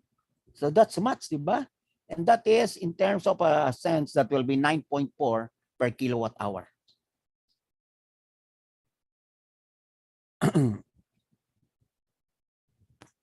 Okay. Then, so out of that now, no, yung ano natin dito sa ano natin, no, from our fiscal incentive, another na nag-ano sa atin dito is net metering. So we know from the net metering, di ba? We have from the pag nagpalagay tayo ng solar, then we apply for a qualified end user of net metering, no, from our distribution utility, that is at 100 kilowatt and below. Ano mangyayari? Papalitan yung ano natin ng metro na bidirectional meter, no? Na bidirectional meter para yung ano, yung pag meron tayong ano, we become a prosumer, no? A prosumers, no? A production of power and also a consumer, no? Yung wala pa tayong solar, we have the import meter, no? Consumer tayo. So ngayon, pag meron tayong solar production, excess of that for our load, ine-export natin sa grid, no? Ine-export natin sa distribution utility. So from that, we are credited for that excess power. So we become a producer. Okay? So that is the net metering rules interconnection. So it refers to a system appropriate for distributed generation in which a distribution grid user has two-way connection to the grid and is only charged for its net electric consumption. And that is approved May 27. And a maximum 100 kilowatt per meter. Kaya sa mga building, kung gusto magpalagay, no, may iba-ibang metro yan, hahanap, that will be per meter application for the net metering. And in fact, when you have that as qualified yung user from the ERC, meron pa tayong nilalagay another meter, no? Change yung lumang meter natin na import, gagawing bidirectional, meron tayong smart meter. Kaya isang metro, dalawa siya, function, no? Bidirectional, dalawang metro na. Isang import meter there, and we have the export meter. And at the same time, to monitor the carbon credits, which is being paid at 1 megawatt hour, no? Inano tayo na makapag-install tayo ng REC meter, Renewable Energy Certificate meter, no? From that net metering rules, no? At sabi ko nga sa inyo, we have a good copy now, no, of the updated, no, net metering guidebook in the Philippines, no? And that is already available at DOE. We have an e-copy of this, no? And they are already producing, no, the hard copy, no, sa Department of Energy. Okay? So that is the users, no? That is an act as of December 31, 20, napakarami na, no? Ito 2020 pa lang natin nilagay. Okay? Later I will show you, no, kung ano yung nasa ng DOE, kasi maraming nadagdag from the net metering here during the pandemic. Maraming nagpalagay ng solar. So you have prescribing the policy, no, from that department circular, no, from 22 October, net metering for renewable energy system. Kaya we have this guidebook. Okay? So as you see, we have this bidirectional meter, okay, that we have. Okay? Dalawa na siya. That will be monitor exported solar generated electricity and imported power from the DU. Okay?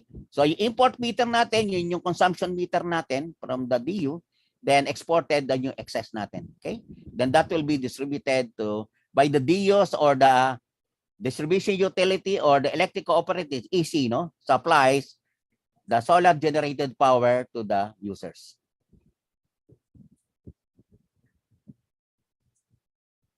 Okay, this is the renewable portfolio standards for the on-grids. Okay, going to the next one, no, on this, no. So we have RPS for everything there, no, on the our GO, solar, wind, and so on.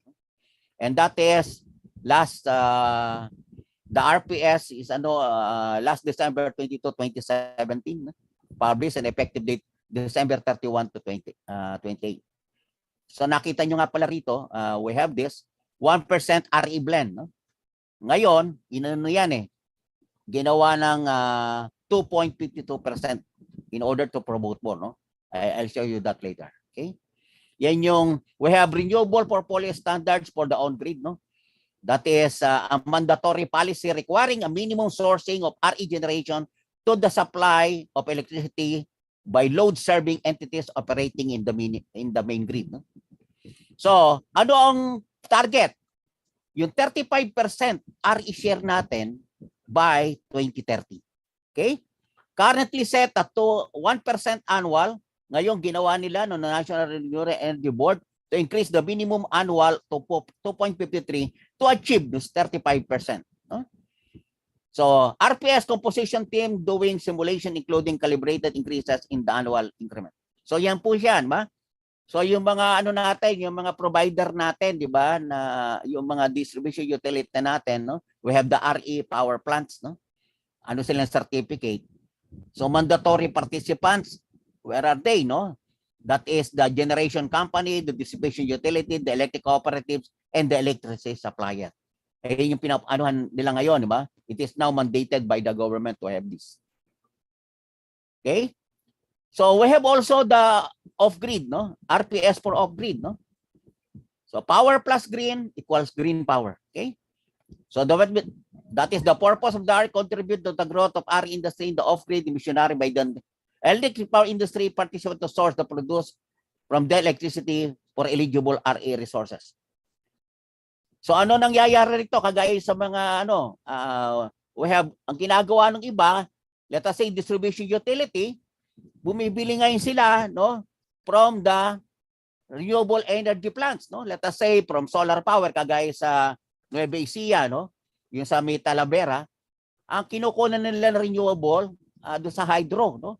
That is a renewable energy. Kaya mas mura yung binebenta nila na per kilowatt hour no per month no to the consumers. Just imagine nag-aano sila doon ng 7 peso almost 8 peso no per kilowatt hour charge to the kasi nga yung pinagkukunan nila hindi sa fossil fuel, hindi sa coal, so from the renewable energy. That is the real rationalization of that. So that will be the optimal supply mix no on this no on this mandatory requirements. And that is already there is that simplified planning tool no last 2019 and October 20. That is compliance for a year 1 for RPS off-grid suspended until further notice. So ito yung inano nila no na online training na ginawa para maging planning tool para i-promote no this mandatory requirement minimal requiring a minimum sourcing of the total annual generation by power generators in missionary areas from available RE resources in the area concerned based on optical supply mix. Meron na rin mga ngayon, kumukuha ngayon sila ng supply from the solar, no? Solar power plant. Okay? So, magiging mura, di ba? Ibabato nila sa, o ibebenta nila sa consumers like us. Okay? Then another, no, from the non-fiscal incentives is the green energy option, no, the GEOP. No? What is that? No? The purpose is to empower end user to choose renewable energy in meeting their energy requirements. So ano niya? We have the end user distribution direct connection and we have the RE facilities. So ang ano nito, guiding principle nito, GOP is a voluntary RE policy. Kaya depende kung not go or to go with the energy, no? The electric company. And this will be a non-regulated, intended to develop, promote, no? Kaya lang, ang ano dito, a voluntary that is 100 kilowatt and above. Okay? A voluntary that allowed users with 100 kilowatt and above demand source the electricity supply from the RE resources through RE suppliers. And that will be an opportunity in a least cost and sustainable manner. Okay? So you have that. And another is the renewable energy market rules. No? This is the renewable energy certificate cycle. No? The REM, no, is a market for the trading of renewable energy certificates, which is intended as a venue for mandated participants obligated by the RPS to comply with the RPS requirements. Kaya binebenta yan, di ba? Yung kagaya ngayon sa net metering, yung isang ERC meter natin, no, na pinalagay nila, that is equivalent to 1 megawatt hour. Okay? So pinag-aano pa kung magkano kasi ngayon hindi pa doon sa qualified end user eh. Naka-registered, no, doon sa distribution utility. Okay? So these are the RE market in the Philippines, no? In order that we can increase that, no? RE is power supply agreements with distribution utility and cooperatives, no? So we have the RPS on grid and off grid. We have the competitive selection process, joint application. We have the GOP, no? Supply contract, 100 kilowatt and ano. Then another ito yung green energy auction program, no? That is the public bidding in WESM. Okay? And the wholesale electricity spot market. I'll show you this one. No? Ito yung between the RE trading participants. No? Ito yung auction. No? Facilitate the mandated participants' compliance with the renewable energy standard rules. No? Assist RE developers access market for bilateral contracts with mitigating market exposure risk to RE projects. In fact, ito yung inaano nila kasi nagtapos na yung PIT natin noong 2015. Ito yung pinapalit nila ngayon, no? Something like that, no? On this general green energy auction program through the what to call that, through this non-fiscal incentives, no? So that is ongoing preparation of the target first auction dapat to June 2021. Okay? Okay. Let us now go to the current situation, no? Konti na lang time, no? Ito yung ano natin. Noong last March 2021, no? Via Zoom, nagkaroon ng public consultation on the National Renewable Energy Program. That is from 2020 to 2040. That is during our quarantine period, no? Pandemic. That is in pursuit of energy security and sustainable future. Ano nangyari? Iseset natin, no, tatargetin natin na 35% RE share in the power generation mix by 2030. Then, by 2040, that is 50%. So, how to attain that? Yun yung inaano natin ngayon, di ba? Yung fiscal and the non-fiscal, especially on the non-fiscal incentives. No? On the, marami kasing mga way, no? On the non-fiscal incentives. Let us go to that. No?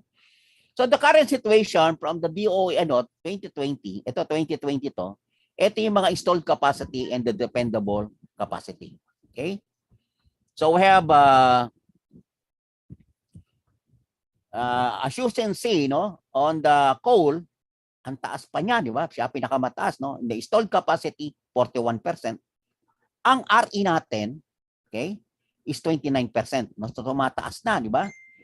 Actually, the oil base is now 16% and the natural gas is 31%. But the dependable capacity, we have 43.8% for the coal, then renewable is at 29.2. Okay? And in fact, in the actual, sa 2020 natin, based on that, nasa 22 22% pa lang tayo, no? So hahabulin natin yon by 2030, the 22 to make it 35%. Okay? Okay. That is the installed capacity, no? That will be ito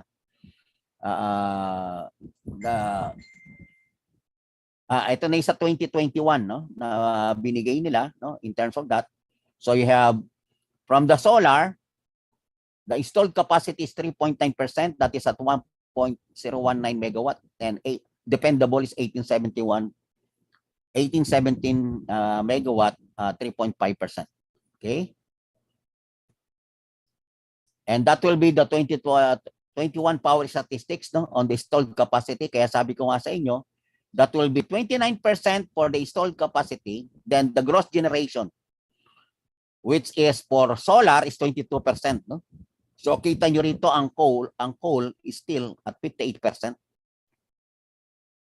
The oil is at 2%. Then the natural gas, okay, is the renewable energy is at 22%, okay, that comprising, no, which from the installed capacity 25%, installed capacity 22% of the gross power generated generation, no, of the country. Okay, so we have long to go on that, no, and this is the installed generating capacity by share in the Philippines, no. So you have there's so much to have on this, no, but let us go, no, which is the more potential now. Ang ano natin dito is more on the renewables, no. So on the renewable part, you have that on the top, no. Okay, kaya kita nyo rito, ito yung sa coal, ma. Ano pa, yun ang ano natin, sana ma-deplete natin yan, mabawasan, lalo na ngayon ang presyo ng coal napakamahal, di ba? The same with the oil base, no, napakamahal. Okay,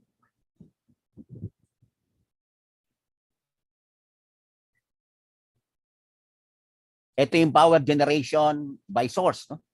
So you have that, no, here. Okay, so you have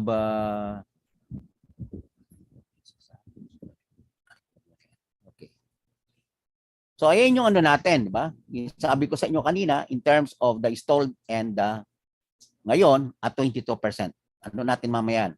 Ang problema natin, no, on this, we have on the capacity profile by age of plants. Ayun ang ano natin, no? Despite the entry of relatively new plants, no, in the number of generators beyond 20 years of age na, no, kalamitan yung iba, that is remain, no, active in the market with capacities close to 35% of the total registered capacity. So yun ang problema natin, no, out of that, no, yung matatagal na, no. Kasi ngayon mga bago natin, di ba, mga solar, yung GEO dapat i-ano natin yan kasi pangalawa na tayo dati, no, sa Amerika. Then we have battery resources of that. Kaya last October 20 yata, October 7, ano, Secretary Telia, that DOE wants to tap more geothermal resources, no, para babalik tayo sa dati natin na position. So that is the capacity addition na inaano nila, no, with respect to 2029-29. Go tayo doon sa 2020 21 na ano natin. Ito na yung bago nila. That is bago lang bigay sa akin to last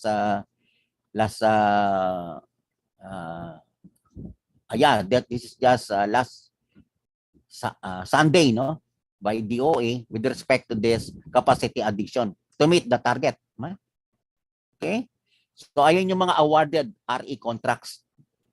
This is as of 30 June 2022, a total of 998 projects were awarded, no, with RE contracts with an installed capacity of 5,460.59 megawatts and potential of 61,613.81 megawatts. So nakita nyo rito, di ba? Yung ano rito, we have 81 projects for biomass, 328 projects, no, for solar. Then we have wind, 120 projects. Geothermal, we have 36 projects. Ocean energy, 8 projects, no, nasa ano na pa lang yan, di ba? Nasa drawing natin, sana makaano natin yan, nasa drawing board. Then the hydropower. So hopefully, no, kasi marami nang umano rito sa atin on the ocean energy. We have this bus, kaya sana matuloy na agad. In fact, hindi nga, sorry, no, hindi drawing, they're already negotiating on that how it will happen ba. And the hydropower at 425 projects. So you have the installed, no, capacity, no, yung nasa ano, nasa blue. Then ito yung ano natin, kita nyo yung potential, ba? For the solar, napakalaki. Sa wind, napakalaki, di ba? Lalo na dito sa solar natin. Then also on the geothermal, also we have to rely on that, and the hydropower. Ang ano sa hydropower, ito masyadong malaki kasi ito eh. Kaya pinakamagandang ano talaga natin solar eh. Kaya nga sabi nga sa all over the globe, sabi nila solar power will be transforming the energy future. Okay? Okay, ito yung mga solar rooftop projects, no? That ano, from Luzon, Visayas, and Mindanao in that capacity na nasa ano na still na-approve na, no? It will be on the making, eh? And solar rooftop projects on use, okay? It is unlimited, no? Hindi na wala na export on that, no? And this is the Natural Renewable Energy Program, no? 2010, the installation targets, no? So if you will that will be this 2010, nakaano yan hanggang 2030. Okay? So hanggang 2030 siya, no? The current NRF development in 2010 covering the period 2010, you can see to 2030. Kaya lang nga na ano tayo nitong 2020, di ba? Kaya 2021, ngayon 22, no? Yung 2021, marami tayo dapat na mga solar power plant na ano natenga. Okay?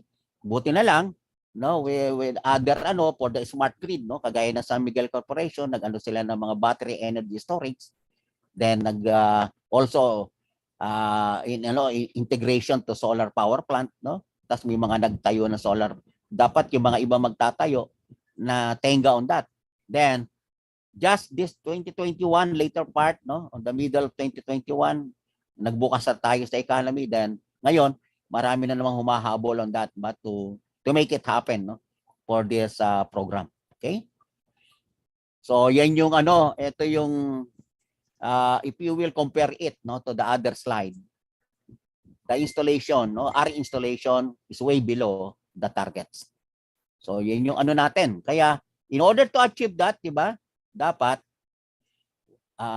to achieve this national energy renewable energy problem, di ba?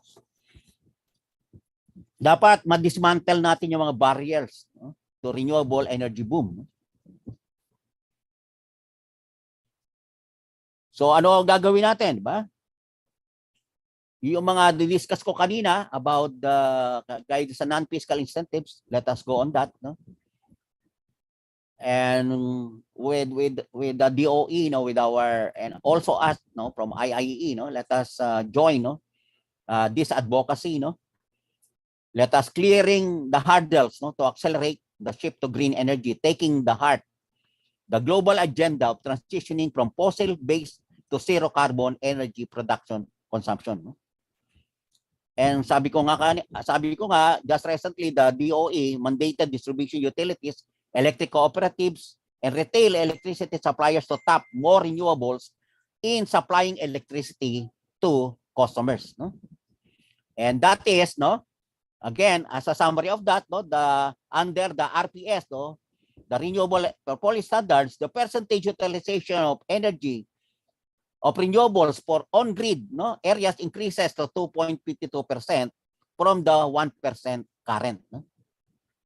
So that annual adjustment percentage under the RPS, no, inano nila yun, no, na nag-effect, no, from their department circular will take effect in 2023, no?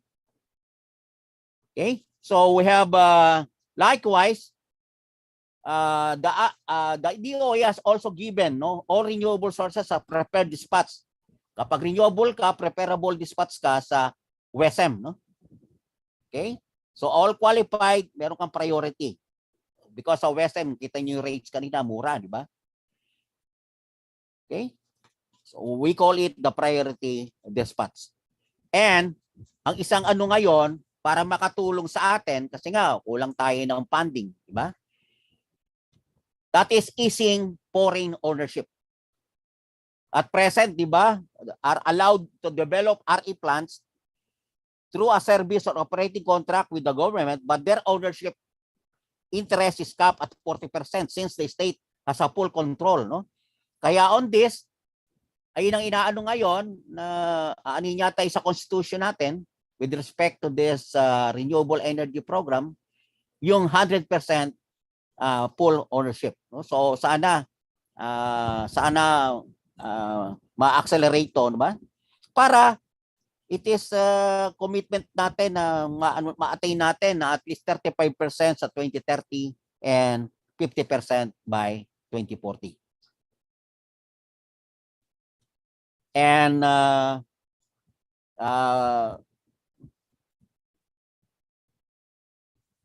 para ma-encourage din natin, no, more investors in renewable. And we are also hopeful that the renewable energy market and the reserve market will be implemented soonest, as both are also critical in scaling up renewables in the country. Kasi yun yung problema natin, no? Gusto natin to, then we have the ano, di ba, the fund flow problem, no? Okay, so that ends, no, my presentation. Thank you. And if you have, I think, since we don't have much time, if you have questions, ilagay nyo lang doon sa chat box, then I will answer it, no? I will be be with you with the whole, ano, with the whole day, and ako closing remarks mamaya, ba? Kaya kung yung mga hindi natin maano, I will answer on that if we have that time, no, for that. So thank you very much po.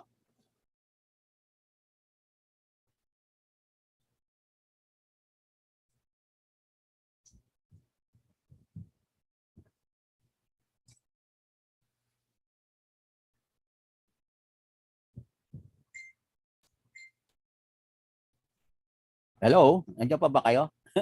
Thank you very much, Engineer Hill. Thank you very much. All right. Kala ko nagtatanghalian na kayo eh. Sorry, may tumawag. May tumawag eh.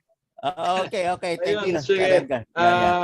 Let's siguro let's open for questions if there are people that have raised their hands.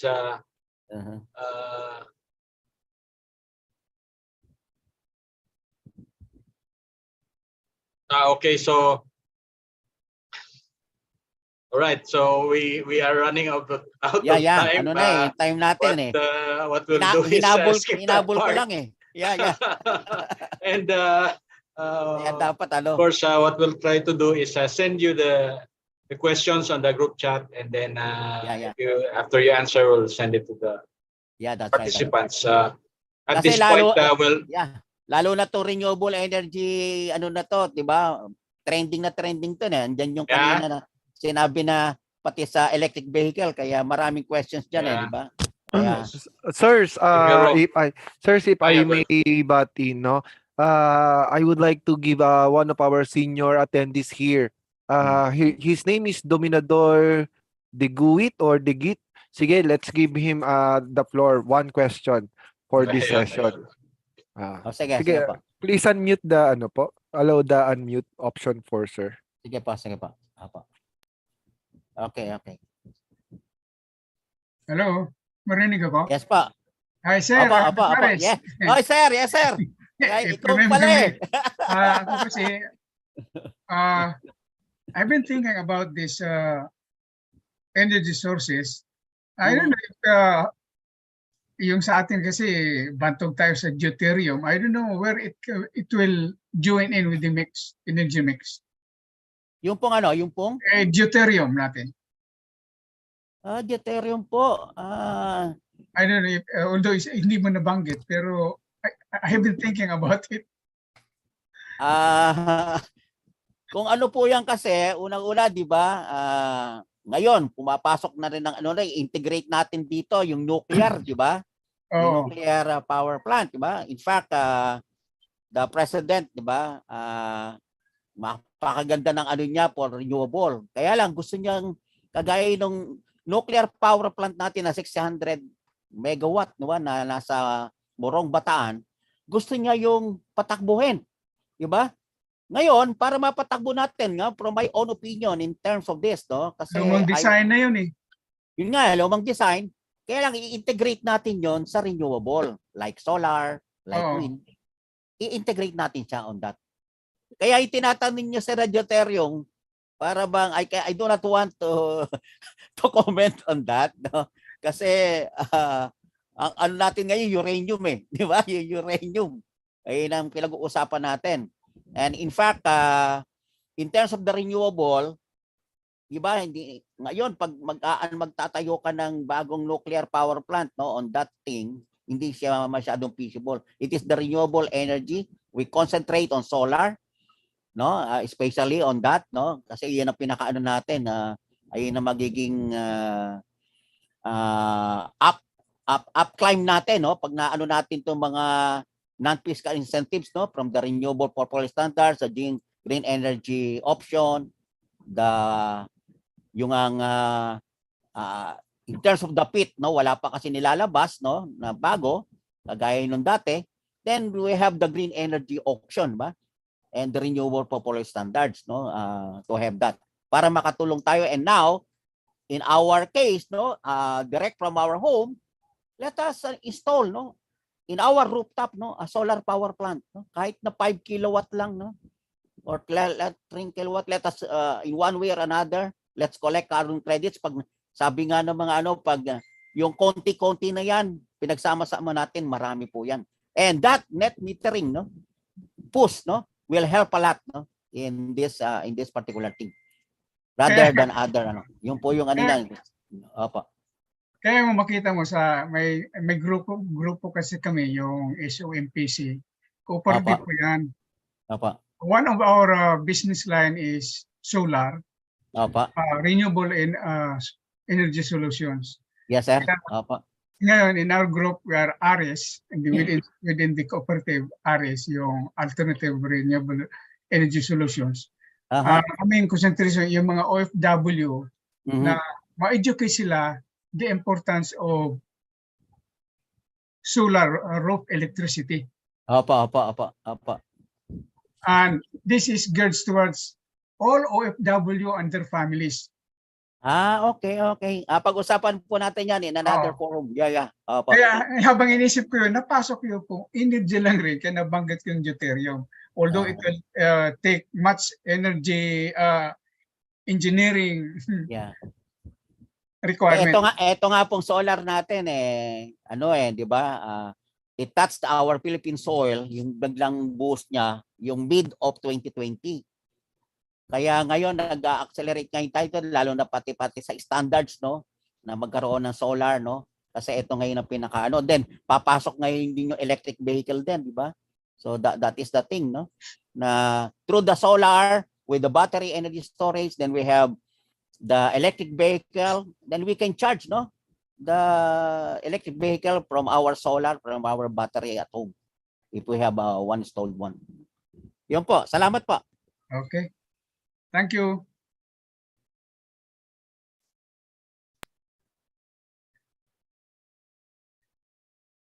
Kasi si Sarah Dominador, permis siyang nakikita ko siya permis sa All right. Thank you po. Yeah. Thank you. At this point, we're going to award the certificate of appreciation. Can we show that on the screen? Ayun. Saan ko lang yung aking kodigo para mabasa ko. Okay, so the Institute of Integrated Electrical Engineers of the Philippines, Inc., IIEE, awards this certificate of appreciation to Engineer Virgilio S. Rosares for imparting valuable insights as technical presenter on the topic amidst the pandemic, the role of RA 11285 and EECC in the country's economic recovery, updates on RA 9513 Renewable Energy Act of 2008. During the simultaneous technical sessions in conjunction with the 47th Annual National Convention with the team leadership, Rising Above Adversity through Passion and Commitment Leading on the Road to Recovery, held on November 7 to 12, 2022 in Manila, Philippines via Zoom conferencing, given this 11th day of November 2022. Signed, Engineer Alberto R. Herrera Jr., Engineer Dindon Bague, Engineer Feliciano F. Padua, and Engineer Esperanza A. Collado. Thank you very much, sir. Thank you po. For Thank you the- po. Salamat po. Right. So, okay, at this point, we go to the next part.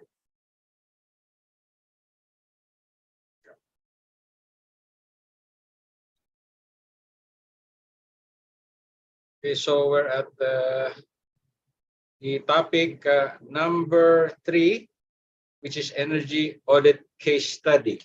Okay, so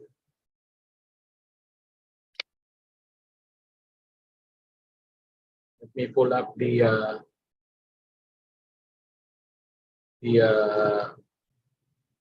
speaker's bio. Okay, so our speaker is the Managing Director of EconoServe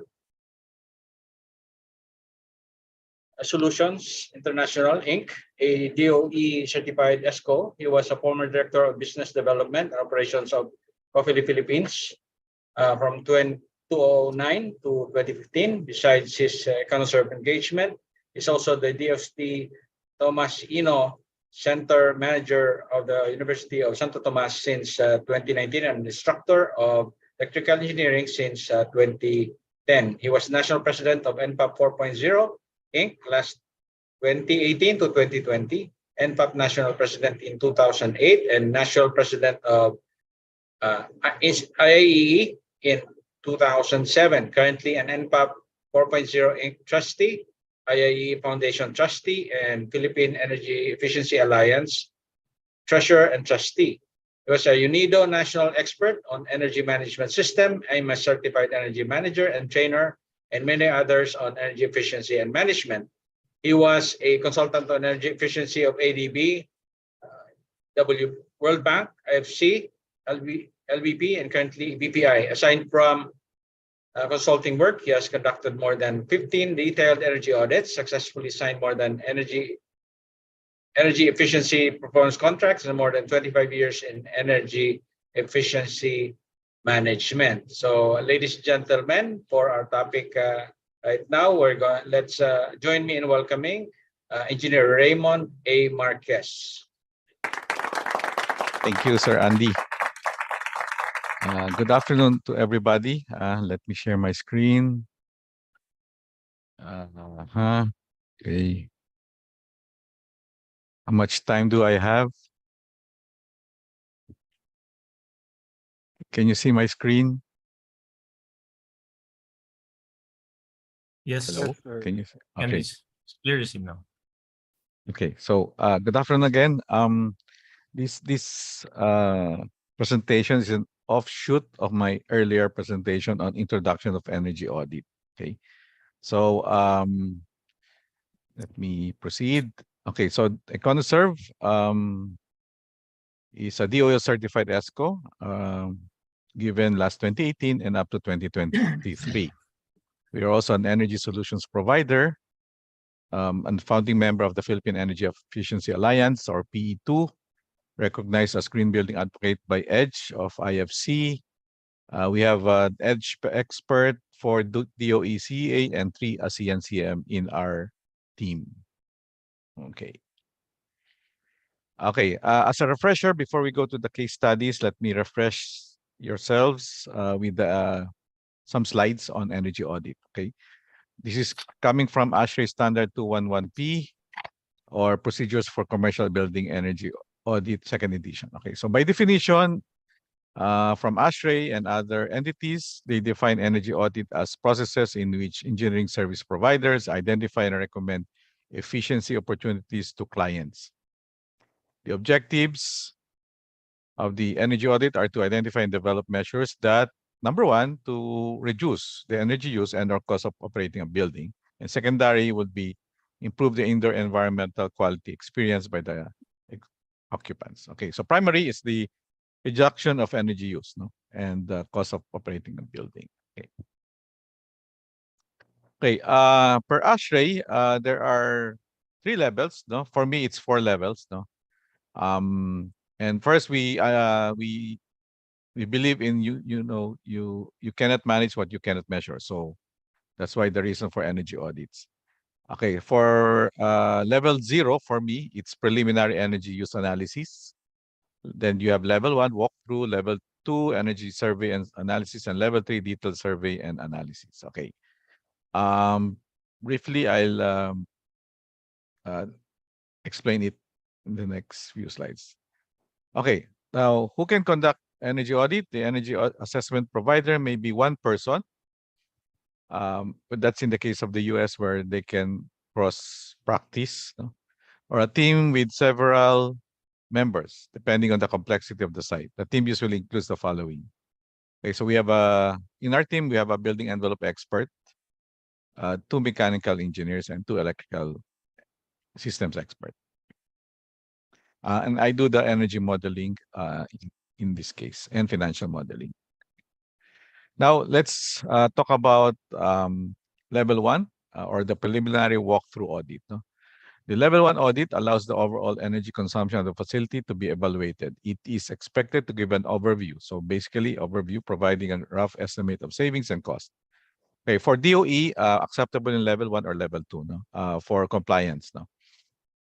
Very expensive. Well, later on, I'll mention about level 2, which is more extensive. No?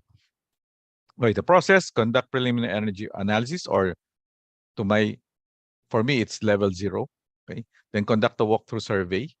Okay, for buildings, it's a half day. To sometimes it's 1 day for more complex systems. While for industrial, it's at least 1 day, wherein you tour the facility plus conduct interviews. No? Then you identify low cost, no cost recommendations on energy efficiency measures. They identify capital improvements. So basically, this is the process of level 1. No? As to the report, you estimate the savings, compare EUI. EUI means Energy Utilization Index. Okay, so let's say it's for buildings, it's kilowatt hour per square meter per year. You compare it with other buildings here in the Philippines or even outside. No? Then summarize utility data, estimate savings if EUI meets target. Okay, now for level 2, the energy survey and service and analysis audit. Level 2 identifies the source of energy of a facility, the amount supplied, and what the energy is used for. It is also involves short-term metering. So in our case, for commercial buildings, about 7 days to 8 days. For industrial, it depends on the system. Okay. Then, as the process, the detailed site visits, then review of the mechanical and electrical design, condition, and O&M practices, measure key parameters, analyze capital measures, savings and costs, including interaction, meet with the owner operators to review recommendations. As to the report, you have the estimate low cost, no cost savings. Then you have perform detailed end use breakdown, so energy end use, yeah. Estimate capital project costs and savings.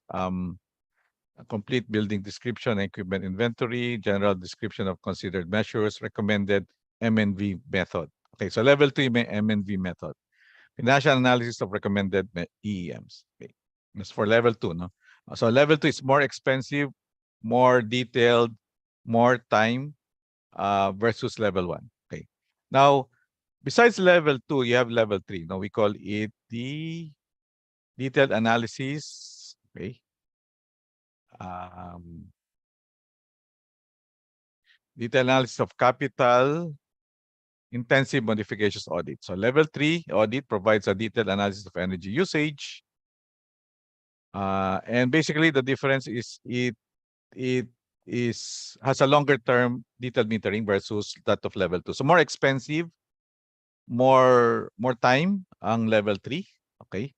I personally don't think that DOE will go through up to the level 3 later on, no? Because of what it's more expensive, no? Okay. As to the process, you have additional testing, monitoring, detailed system modeling, schematic layouts. This is in addition of that of level 2. If they have a detailed description of recommended measures, detailed EM cost, and life cycle cost analysis. Okay. Okay. As to comparing each level process versus reports. Level 1, if you'll notice, it's very short versus that of level 2 and level 3. Level 3 is more comprehensive in terms of process and also the report. So that's why it is more expensive, level 3 and level 2 versus level 1. Okay.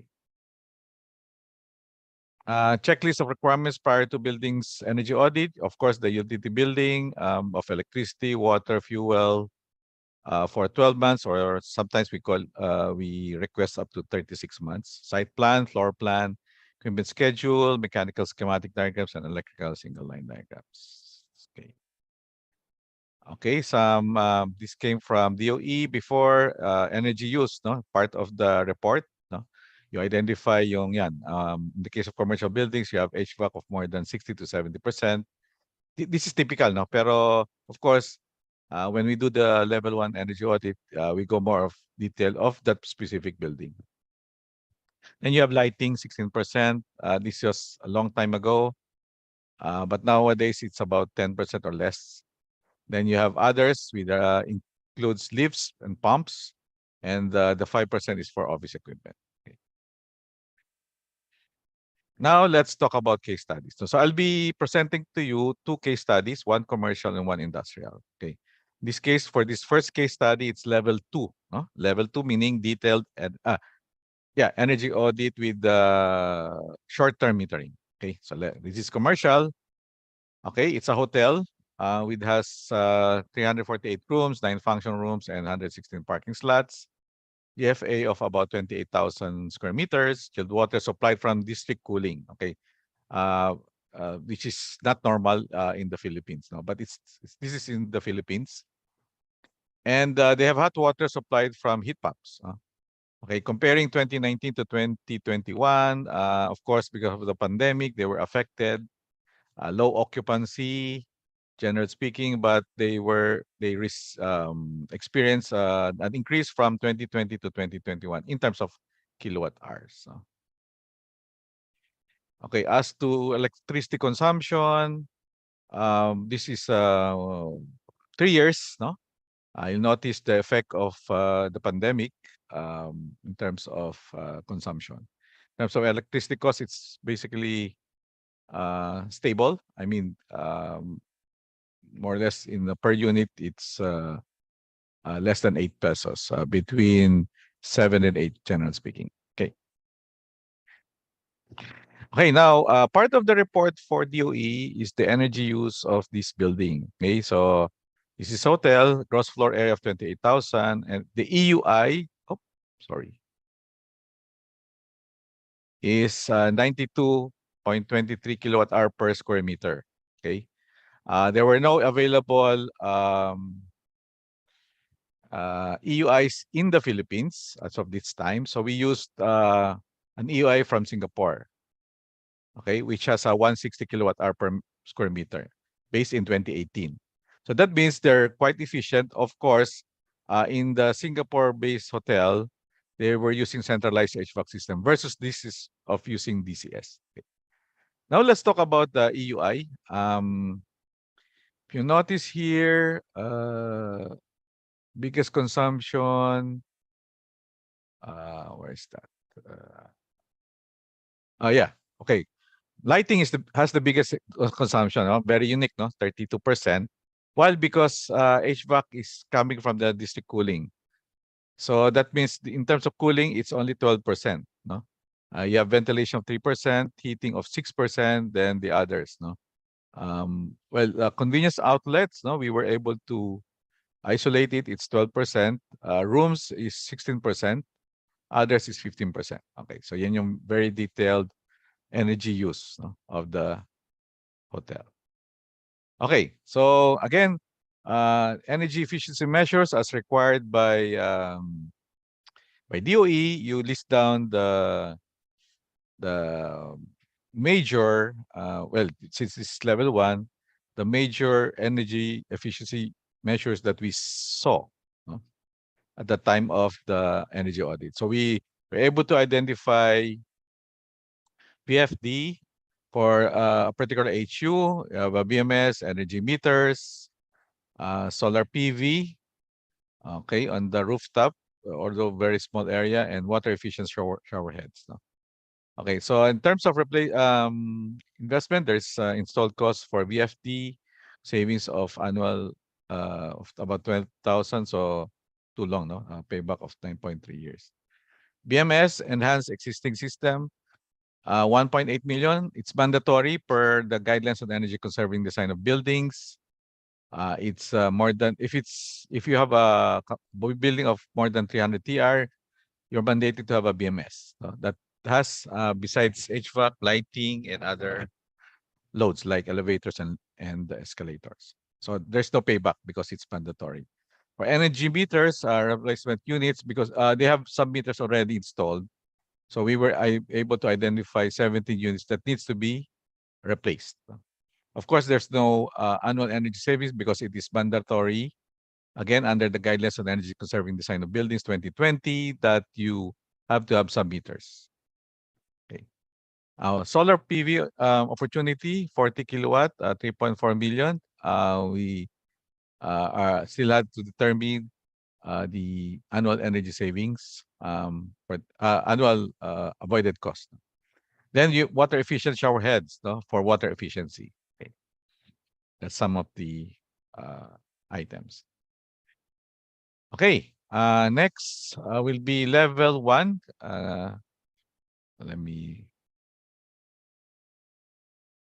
Level 1. Okay, level 1 for industrial. Okay.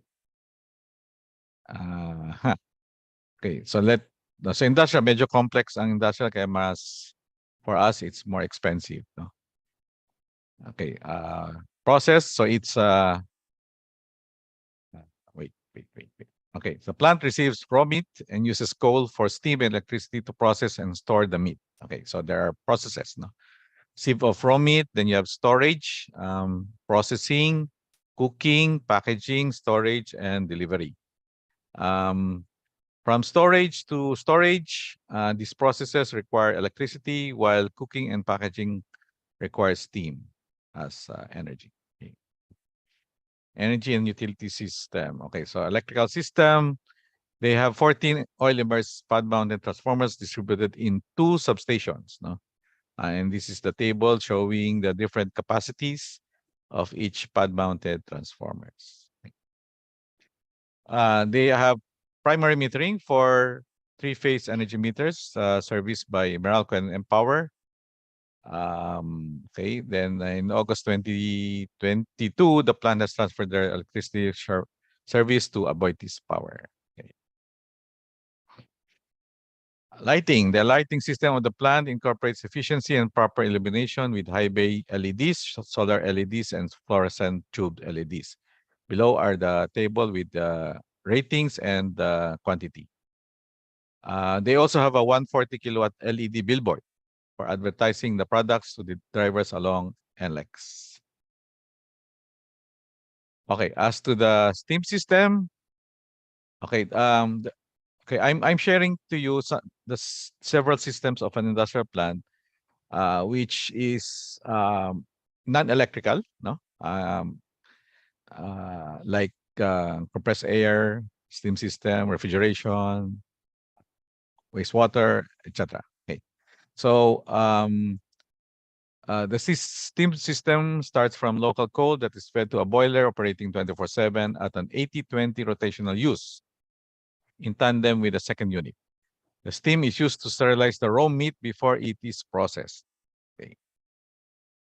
The boiler feed water is stored in a tank treated to the requirements of the boilers. Depending on the demand of the plant, feed water is fed to the boilers as triggered by its SCADA. So meron silang SCADA, basically for the steam system lang. Okay. It monitors the production in kilograms of steam produced per day and the fuel consumption. Okay. Still on the steam system, the condensate return is combined with the treated softened feed water for steam generation. On the average, the return is 30 cubic meter per hour, mixed with the feed water of around 60 to 80 cubic meter per hour. Condensate water return is also monitored by a manual logging. Okay. Now, on the water and wastewater system makes use of extended aeration to bring down BOD, COD, and support biological nutrient removal as mandated by DAO 2016-08 and DAO 2021-19. Okay. So ito yung process. Okay. For compressed air system, they have 3 compressors, 100 horsepower, 75 and 75, and 140 horsepower air dryer. Connected by a header into a wet receiver tank. From there, it shall go to an air dryer to store into the dry receiver, wherein it shall be connected to a compressed dry air network of the plant. Okay, it's centralized now. Now, again, for industrial, especially if it's related to food and beverage, you have process heating. Process and heat water is integrated in the process via heat exchangers specialized in meat processing. Such equipment are the jacketed kettles and smokehouse with heat exchanger and airflow control. For refrigeration, they have 5 ammonia refrigeration plants. No? Water cooled, supplying the plant with a combined capacity of 3,825 TR. Each has a purpose depending on the product to be stored. So you have 5 machine rooms. Okay. Again, for refrigeration system, it follows a typical refrigeration cycle, but ammonia is kept in closed loop between the condensing and evaporators sides. The difference with the brine shower is that instead of air being blown by unit coolers at the evaporator side. Okay. Now let's go to energy use analysis. No, so in the team we have a mechanical engineers. No, so they compute the boiler efficiency. No? So that's the reason why I personally think no one person can do an evaluation or an assessment of a facility because it requires mechanical and electrical systems. No? Okay, here you have average steam generation, average coal consumption, and gross heating value of the coal. No? That they're using coal, operating at 7,200 hours. And we were able to get an approximate thermal efficiency of 41%. Not bad, no? Considering that actually the boilers are like less than 10 years old. So besides the efficiency, we're looking at suggesting a better coal gross calorific value via procurement, no? And coal handling. In terms of refrigeration system, we are due to no metering within the plant, we were not able to get the performance, and that means that we will be proposing level 2 energy audit for that particular system, refrigeration system. Compressed air, great energy saving opportunity in terms of lowering its idling time wherein the compressor is running but no compressed air is used. Also, we identified large piping network. It is inevitable that there are pipe losses. So the pipe losses can be due to the age of the piping network. Okay. So as to meat processing, we were able to identify or listed out 226 machines. No? And you have a different, because it's food processing, meat processing, you have a lot of machines involved.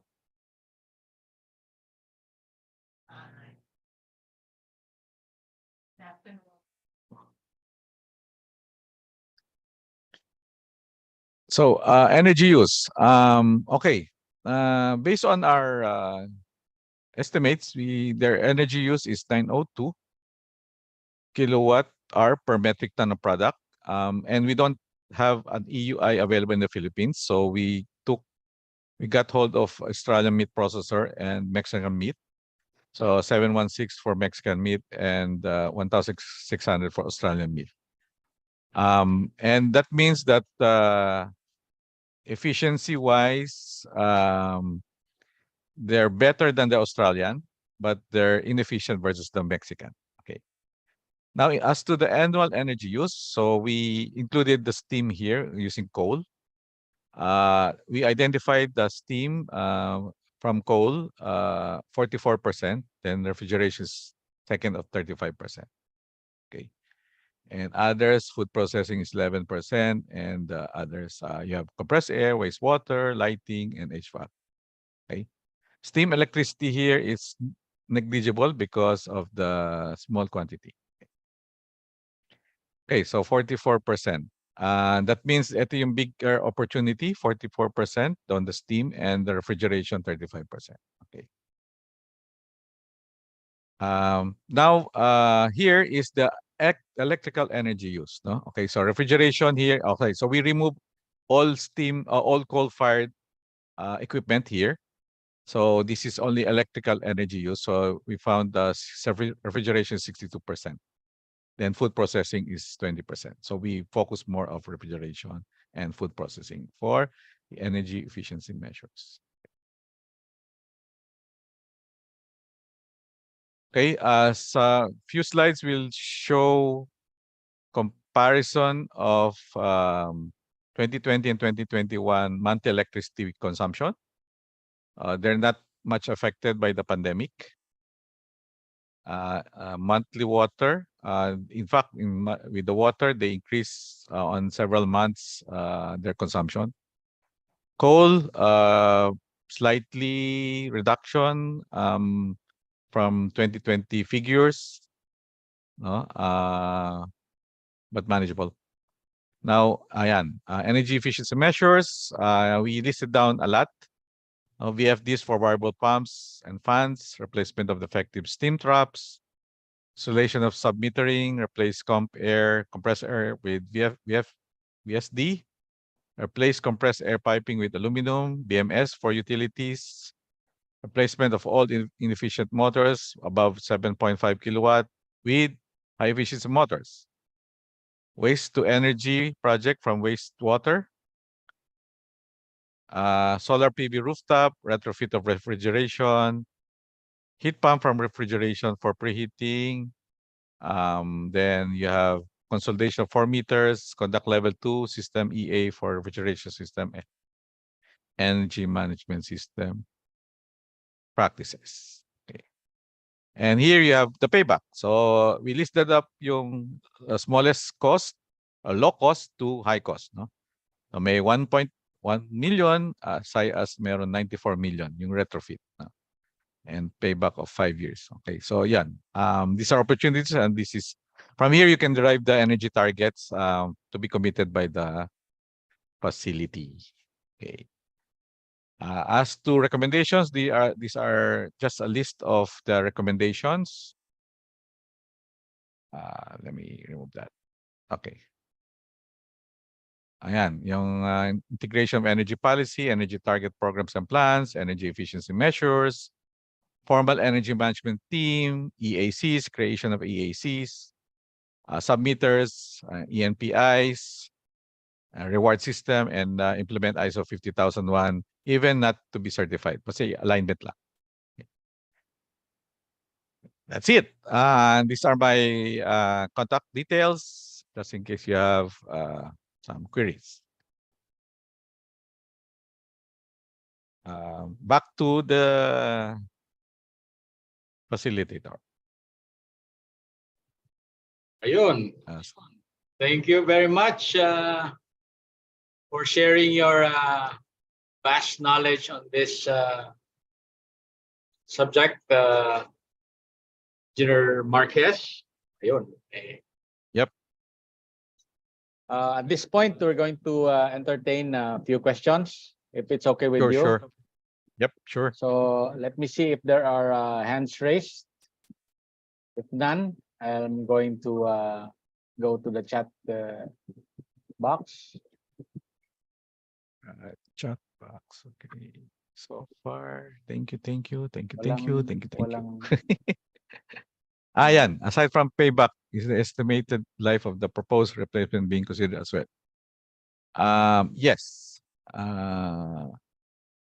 Yes, we like for example, no, the existing refrigeration plant is like 15 years old. So it's about time to replace it. So with more efficient system.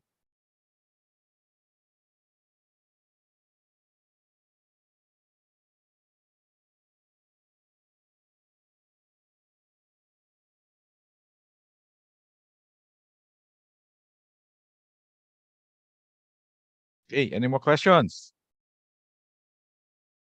Yay. Any more? Let me see. Wala akong makita sa chat box Wala eh. Baka kumain na.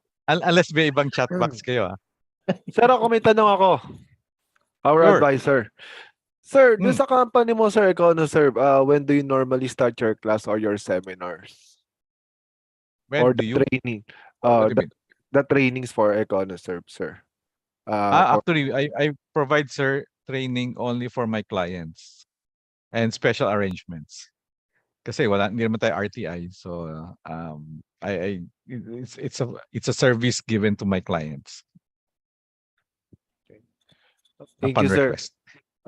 Probably we can request some to probably raise their hands so we can entertain questions, no? And then probably if time will prevail us, we can have like 5-minute bio break, no, before 1 o'clock, Sir Andy. No, 5-minute bio break tayo. Yeah. Mga after this one. Sige, one question.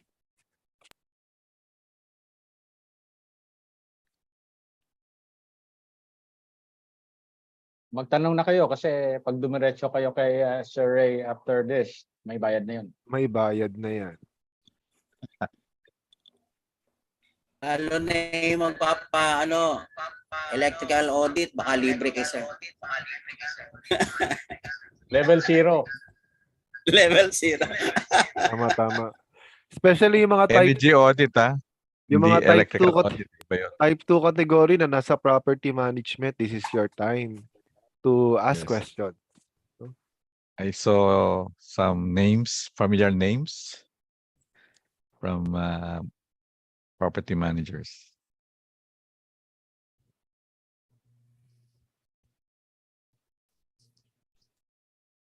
Huwag kayong mahiya.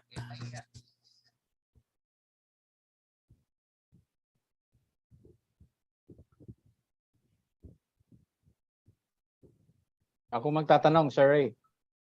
Sure. Oo. Any funny anecdote or any embarrassing moments as you do your energy audit or something you can share to us? Embarrassing moment. Mabigat yan. Walang tanong. Wala nang matanong na iba eh. Oo. Actually, yung ito, sige. So, well, remember, no? We have a deadline of 31 December to submit the energy audit. Yan. So, the question is, sir, can you revise your proposal to reduce the number of weeks? Sabi ko, teka, we cannot commit on reducing it since there's a high volume of work nowadays. Kaya nga, alam mo, the Filipinos are cold Russians, no? Rush ng rush. Okay, so I cannot commit on a shorter period of energy audit. Level 1, no? Level 1. because of that. But generally, when we notice, ito yung notice ko with the industry, whether commercial or plants, no, the backlog is really the data. Okay, and that consumes time. No, if the data are available, we can really have a fast turnover of the energy audits.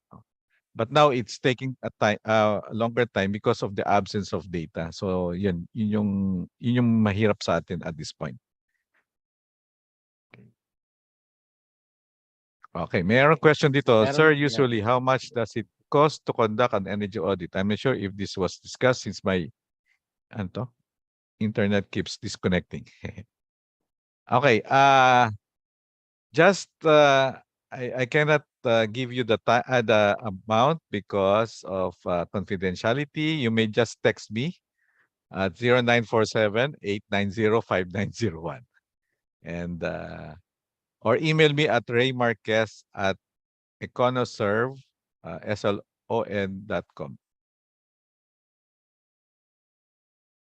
I will share yung email ad ko sa chat. Sir Ray, there's a question from Romel Aunario. Can I read Yes, it now? go ahead. Yep. Sir, usually, how much does it cost to conduct an energy audit? I'm not sure if this was discussed since my iNet keeps on disconnecting. Yeah. Actually, Yun yung kanina. Yun yung kanina. Kanina. So, medyo pati yung confidential ngayon. Okay. There's a DM to me, Sir Ray, no? Yes, sir. Maybe, sir, we can ask Sir Ray about his advice to EE practitioners for their participation and contribution in energy management. Okay. Well, for when you say energy, no, it involves chemical, electrical, mechanical. So we play a major role here. Chemical being yung fuel, no, fuel, liquid, no, liquid. Chemical, so that means electrical and mechanical. So we play a major role in this area, no, or space, no, yung energy audits and the like, no. So I would fully recommend that we be involved in energy efficiency, as could be a CEM, a CECO, a CEA, as a part of an ESCO, or even as a energy practitioner. No, so yun yung this is our field actually, no. Besides mechanical, of course, no. But because it's energy kilowatt hour, it's basically no, ours, no. Kasi the mechanical will be the prime movers, like kunwari engines or pumps, while ours is the electrical side. Okay. Meron pa sa chat. There's another one from Noel Cabrera, sir. Yes. So let Okay, me read. For condominiums, sige. Yeah, Go ahead. Sige, for condominiums with separate Meralco metering, usually common areas will fall to other designated type. Will the audit be required? If you're classified as others, the energy audit is not required. But if you're designated as type 1 or type 2, which is 500,000 kilowatt hours and above, then you are required. Okay.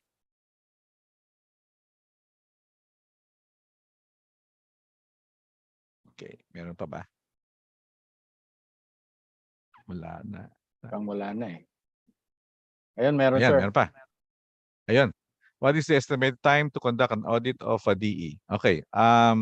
Range na lang, no? I'll give you a range. Could be as short as 3 weeks to as long as 5 weeks.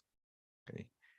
Not sure if discussed with DOE earlier. Do you think will DOE set a cost range for energy audit per specific type of facilities? Si Arnold to of APMC. Of Ayala Land pala. Ayala Land Malls po, sir. Yeah. Arnold, I don't think they will kasi market driven to. I don't think they will have a cap. So it's market driven. Just like yung 'di ba may mga financial audit tayo, walang cap 'yun eh. Hindi naman nililimit to. May range, no? Pero it's market forces naman. Okay. What else? Meron pa ba?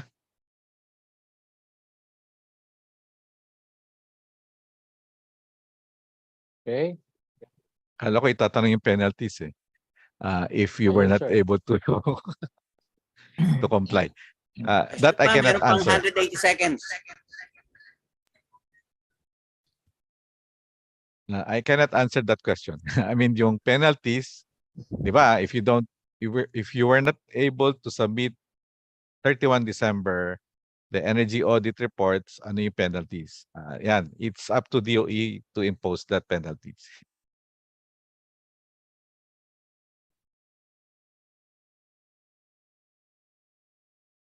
All righty. I think we're done. Yep. Thank you very much, Sir Ray, for your very educational and yun. Lots of case studies na real life. So what we'll do next is award you with the certificate. So let me read from my can we open that? Can you show that please? Parang wala pa sa screen ko. Ayun, meron. Okay. Meron. Medyo maliit lang. So I'll read from my cheat sheet. So the Institute of Integrated Electrical Engineers of the Philippines, Inc., IIEE, shortcut ko na lang, 47th Annual National Convention. This certification is hereby given to Engineer Raymond A. Marquez for imparting valuable insights as technical presenter on a topic amidst the pandemic, the role of RA 11285 and EECC in the country's economic recovery energy audit case study. During the simultaneous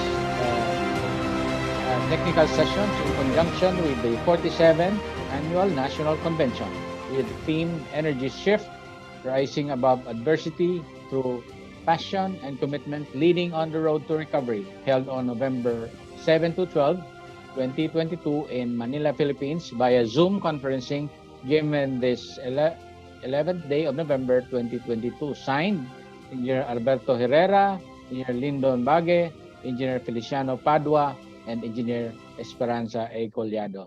So, thank you very much. Virtual clap for Sir Ray. Very much, sir. Sa ulitin. Naka-mute ka, sir. Thank you. All right. No problem. Bye-bye.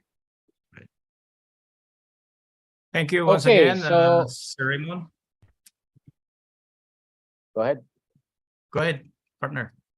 All right. So at this point, we'll take a bio break. So 5-minute bio break. Okay, so be sure to come back after 5 minutes. We'll start with the next session. Thank you. Thank you.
can be the best. You can be the King Kong banging on your chest. You can beat the world. You can beat the war. You can talk to God, go banging on his door. You can throw your hands up. You can beat the clock. You can move a mountain. You can break rocks. You can be a master. Don't wait for luck. Dedicate yourself and you go find yourself. Standing in the Hall of Fame. Yeah. And the world's gonna know your name. Yeah. 'Cause you burn with the burst flame. Yeah. And the world's gonna know your name.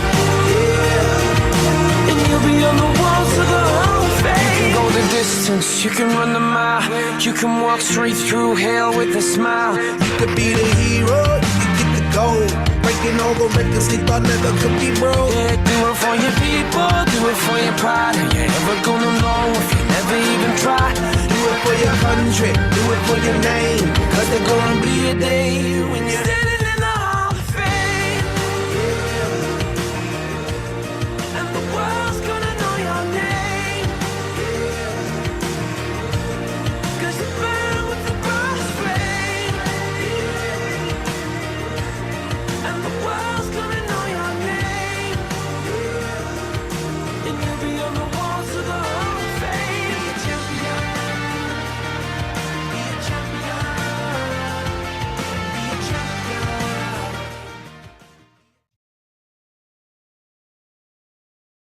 Okay, all right. Good afternoon and welcome back everyone. I hope medyo na-refresh tayong lahat for that 5 minutes break. So I believe that our next speakers are all excited to meet us and of course to share their knowledge with us. So without further ado, let us start with the next part of our program. And for the next topic, we will have two speakers who will be having their 15 to 20 minutes, respective 15 to 20 minutes presentations for the topic Best Practices from Commercial. Okay, so to start with, our first speaker for this topic is presently the Associate Director for Malls and Offices Group, MOG of Ayala Property Management Corporation, and MOG Lead for Energy Management Team of APM. MC. He and his accounts lead in the MOG are the one who reviewed and accomplished energy management reports to be submitted to the regularly to Department of Energy, shifting to RES for all contestable properties and participation to Green Energy Option Program for non-contestable to RES. As a consistent awardee of Outstanding Energy Manager since 2011 in Don Emilio Abello Energy Efficiency Award, and representing and winning as champion for Philippines in the ASEAN Center for Energy for Best Practices Competition for Energy Management in Buildings and Industries last September 2017. He also led all MOG property managers to follow his footsteps in winning the next ASEAN Awards for Philippines and local awards of Department of Energy. Concurrently, he is also the MOG Safety and Security Lead of Ayala Property Management Corporation and responsible for maintaining the resiliency of managed malls and offices of EPMC. Together with his Safety and Security Accounts Lead, they ensure that all corporate goals and directions are properly cascaded. Activities such as regular hazards identification, risk and threat assessment, control and monitoring, and also the implementation of business continuity plan drills. Our speaker is a graduate of Mapua Institute of Technology with a degree of Bachelor of Science in Electrical Engineering in the year 2005, and he passed the registered electrical engineering and registered master electrician examination in April 2006. He is also a certified security professional, pollution control officer, and certified level 1 infrared thermographer. He also obtained his postgraduate degree, Master in Management and Technological University of the Philippines of this year. So help me in welcoming our next speaker, ladies and gentlemen, Engineer Charles Emil C. Hernandez. Screen is yours, Engineer Charles.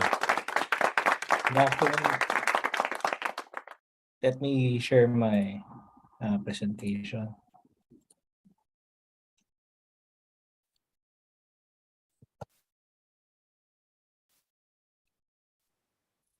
Can everybody hear my voice and my presentation?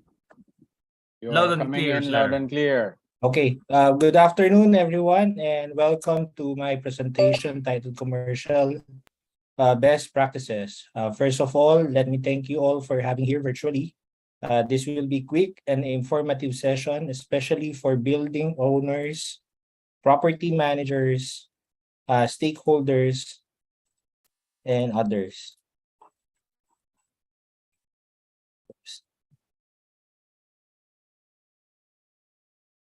This topic is close to my heart as I start my career in APMC in 2010. I was oriented on its corporate goal.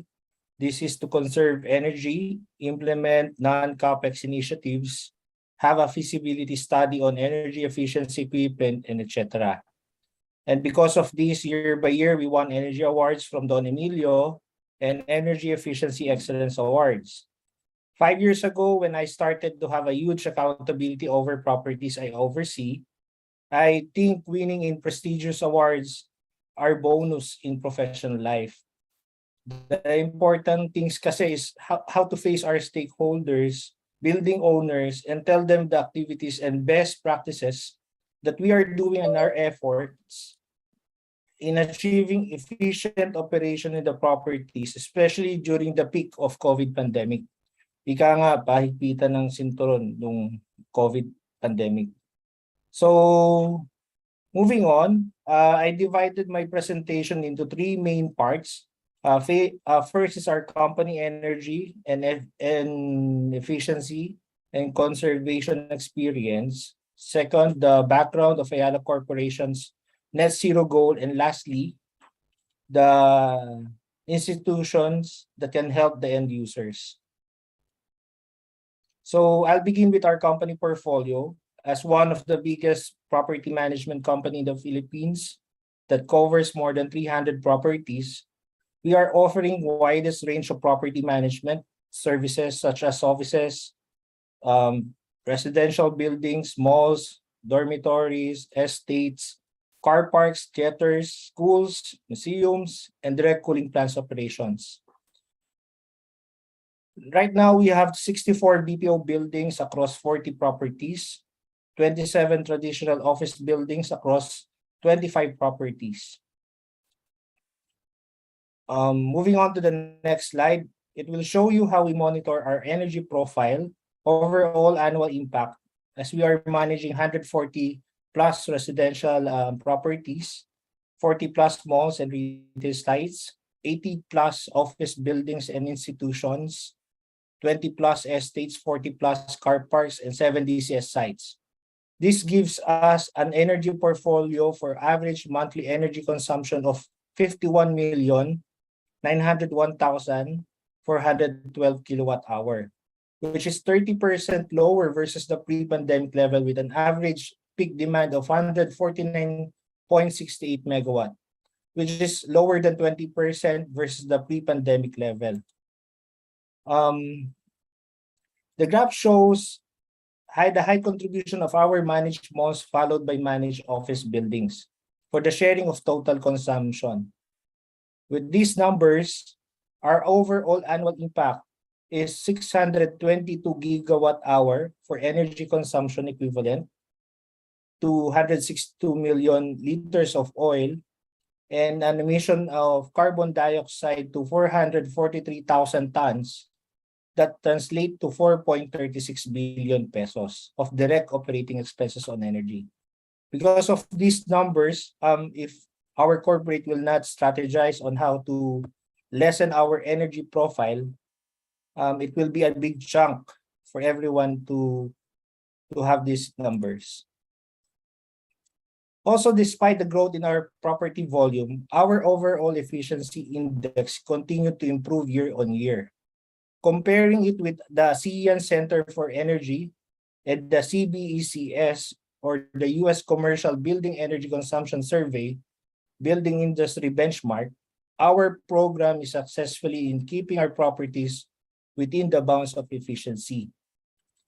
Because of this, and to support with regards to the Philippine power sector, 33 of our biggest properties in terms of peak demand are enrolled in the Interruptible Load Program.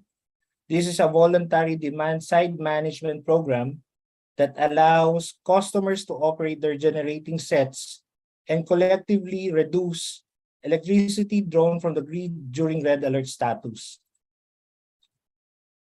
So now we move on to our 5-point strategy on energy efficiency.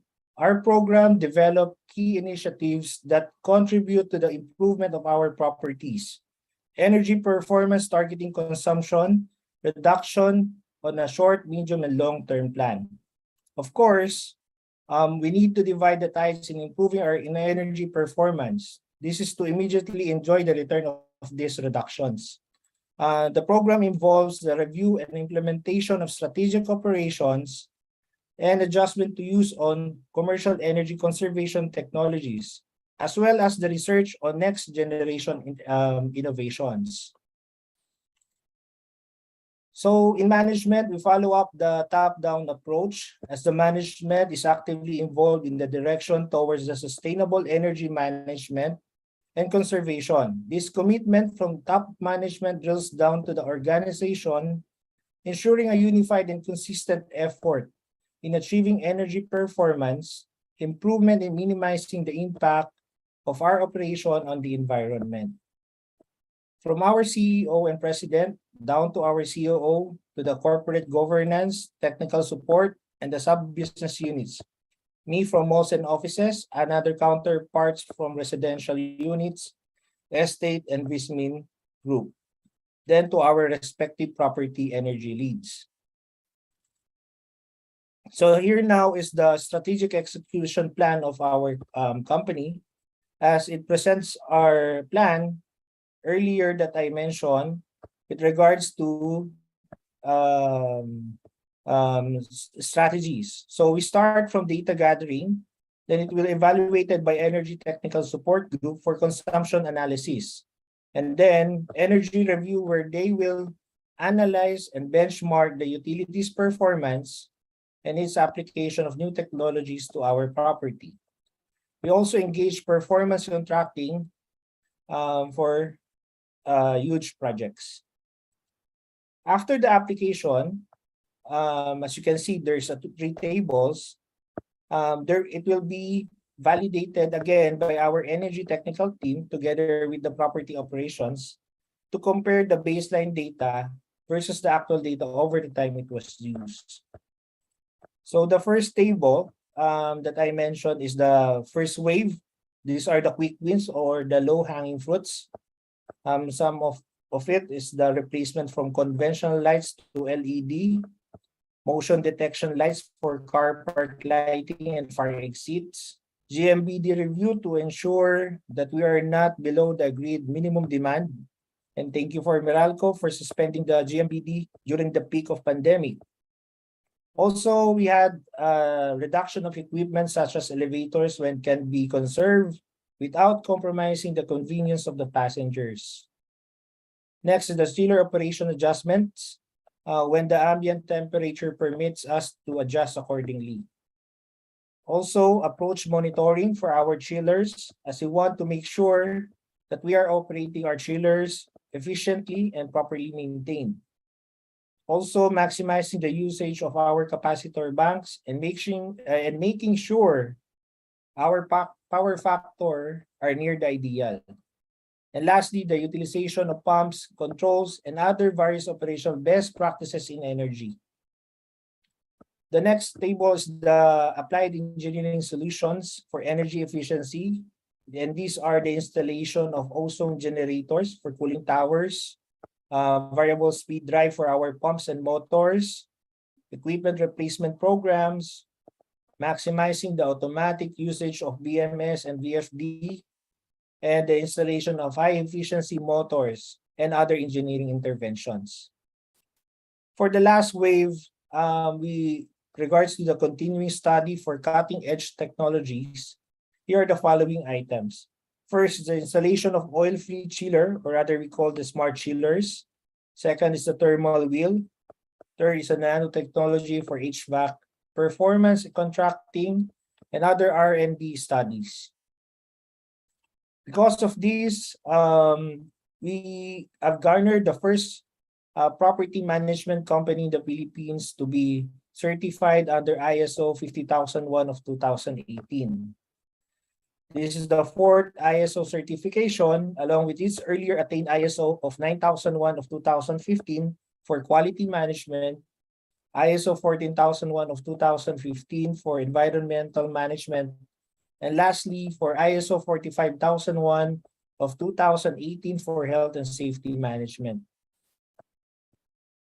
Also, we garnered the awards such as the Energy Efficiency Awards that we mentioned earlier, the ASEAN Awards, when we got there in Thailand in 2019, 3 of our properties represents Philippines, 2 different categories. The International Business Awards, the Sheila Sheridan for Sustainable Facility Operations and Management from International Facilities Management Association, and various LEED and WELL certifications. So, is everyone still with me? Can I see a reaction, please? Go ahead. Okay, thank you. So, for the second part is the background of Ayala Corporation's net zero goal. So, FCA, our former chairman, states that Ayala Group of Companies is committed to ensure that we are aligning ourselves on world's goal for climate action. It also helps the community to future countries' threat brought by climate change. In this part, ALI or Ayala Land Inc. will play a key role in achieving this commitment. So it is divided into 3 scopes with regards to emission. Scope 1 will focus on all emissions directly produced due to sources owned and controlled by the company. And these are the making sure that all fuel for our gensets and vehicles are being refilled by compliant Eurofuels, transitioning to approved refrigerants for our air conditioning system and cooling system. While Scope 2 is the purchase of electricity for the company's owned and controlled operation with its equipment, where engagement to generation power companies through RES should be renewable. And lastly, the Scope 3 for emission in the company's value chains. Okay, so nearing the end of my presentation, the following slides will display how institutions can help the end users. So first is the protection against the fly-by-night technologies. Second, the incentivization scheme for energy efficiency and conservation projects. Third is the required minimum financing amount. Fourth is the risk in long-term financial engagement. Fifth is the renewable energy carbon trading mechanism. And lastly, the state-initiated green certifications. So we classify this into two, protection for fly-by-night technologies. Here in our company, the internal research and development team conducts an internal technical financial viability studies to ensure technologies products are worthy for investing. There is an opportunity for improvement where government can seal an approval for novel technologies, and an inventor to end user matching mechanism is highly encouraged to further promote the innovation and lessen the skepticism in exploring new technologies. Moving on, for the incentivization scheme for energy efficiency and conservation projects, before we create Act and EENC Act, tax incentives for EENC projects are not well known if non-existent. Department of Energy's incentivization initiatives under DC 2021-05-11 and EE strategic investment will greatly help end users to avail the BOI, enticing more establishments to invest in the EENC projects. There is an OFI again for a specialized scheme for projects with lower investment costs and lower energy savings yield. For the required minimum financing amount, small to medium capex projects have difficulty in obtaining private financing. Larger financial institutions will be unwilling to consider small projects, especially for global commercial banks that are generally not interested in projects below $10 million. If there is only a localized financing models for regional local financing institutions, it will be greatly help as properties. Also, in the risk in long-term financial engagement, the onslaught of COVID-19 pandemic brought economic uncertainty and dissuaded most principals to undergo in long-term financial engagements. An OFI is to ensure that there is an active role of government and financial institutions in advisory role to help the end users in assessing risks involved in long-term engagement. As long-term deals and vulnerable to regulatory risk, government should encourage us to provide a supportive regulatory framework to bolster confidence of the financiers. The fourth one is also about the renewable energy carbon trading mechanism, where we to establish a carbon trading mechanism, and along this is a carbon pricing instrument, which will help the industry to achieve emission targets. This can be further improved by harmonizing with the renewable energy market, as well as integrating RE or the renewable energy generated by end users. The government is also recommended to provide grace period on the proposed imposition of carbon tax. And lastly, as I mentioned earlier, APMC garnered some certification from LEED and WELL. As we all know, this existing green certification processes often incur hefty fees. If only the government can be the lead advocate in the national drive to achieve national energy and sustainability targets, it can encourage every property to provide a stringent state-initiated certification process to acknowledge those who achieve carbon neutrality. With that, I hope you will gain an insight into the slides I presented. Some of you may doing it, some can get the ideas and improve it. As our common goal is to conserve energy, conservation, whether it's small or big, can help our country and world in recovering the economy. Let me just go back to the story that I mentioned earlier. Winning is a great achievement, but what is important is how you can prove to yourself and to your stakeholders that you are conserving without compromising the safety and convenience of everyone. With that, thank you, and that ends my presentation.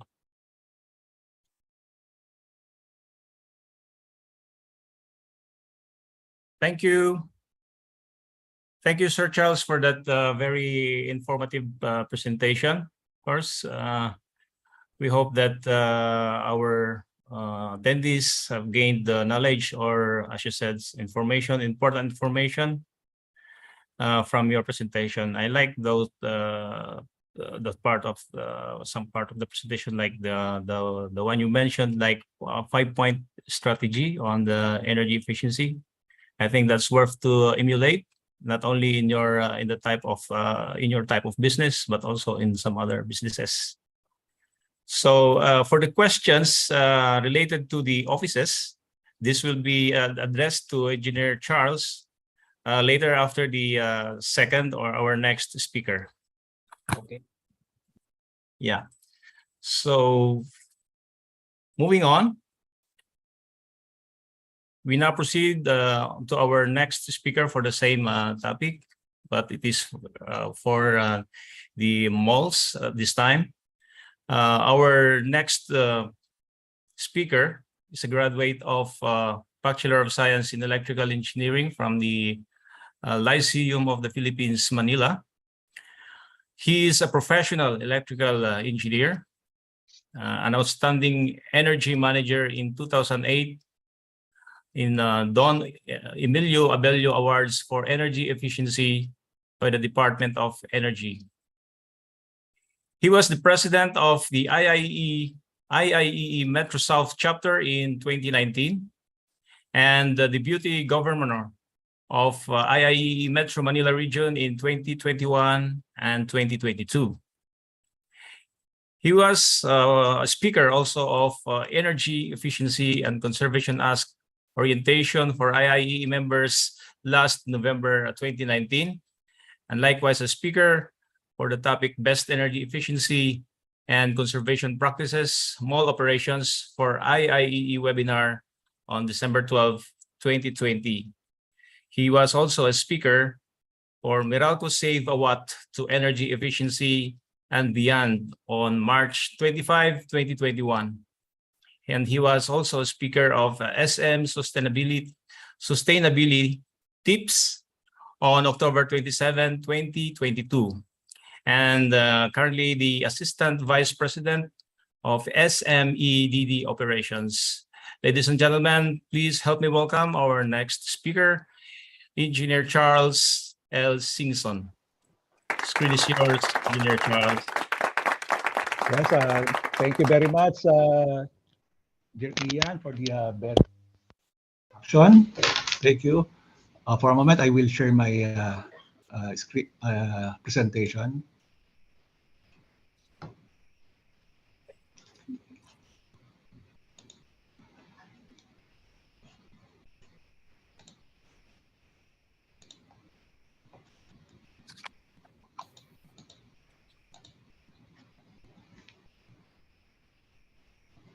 Ito mahirap pag hindi sanay sa Zoom.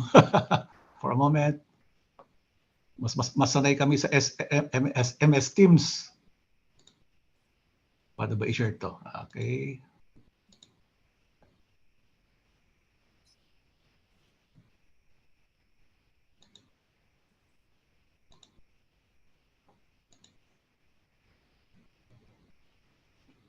Chairman, paano ba i-share to Chairman?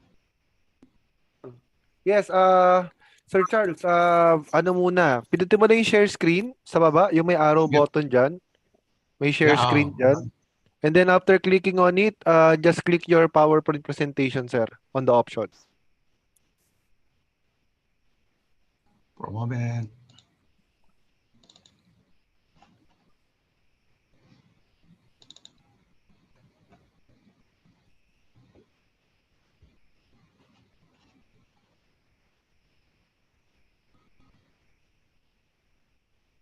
Don't worry, sir. Chairman, Parehas tayo nakikita na? sa MS Teams. Nakikita na, Chairman?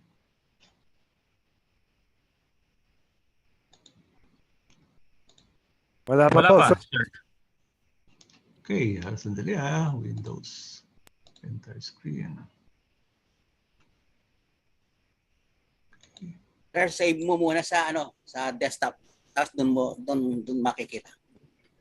Naka-save na, sir. Naka-save na. Okay. Pero hindi siya pumasok. Sandali Share screen. Ulitin ko. May access ba ako, Chairman? Baka wala pa. Kasi hindi ko rin ma-access yung virtual ka natin, background.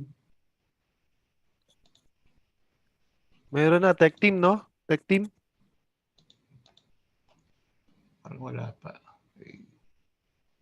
Or an option is kung may copy tayo, Sir Chairman. Baka may copy yung tech team ng presentation. That can be an option, I think. Yeah, tech team, nakikita ko yung tech team. Yung share kasi wala siyang parang hindi ako allowed to share.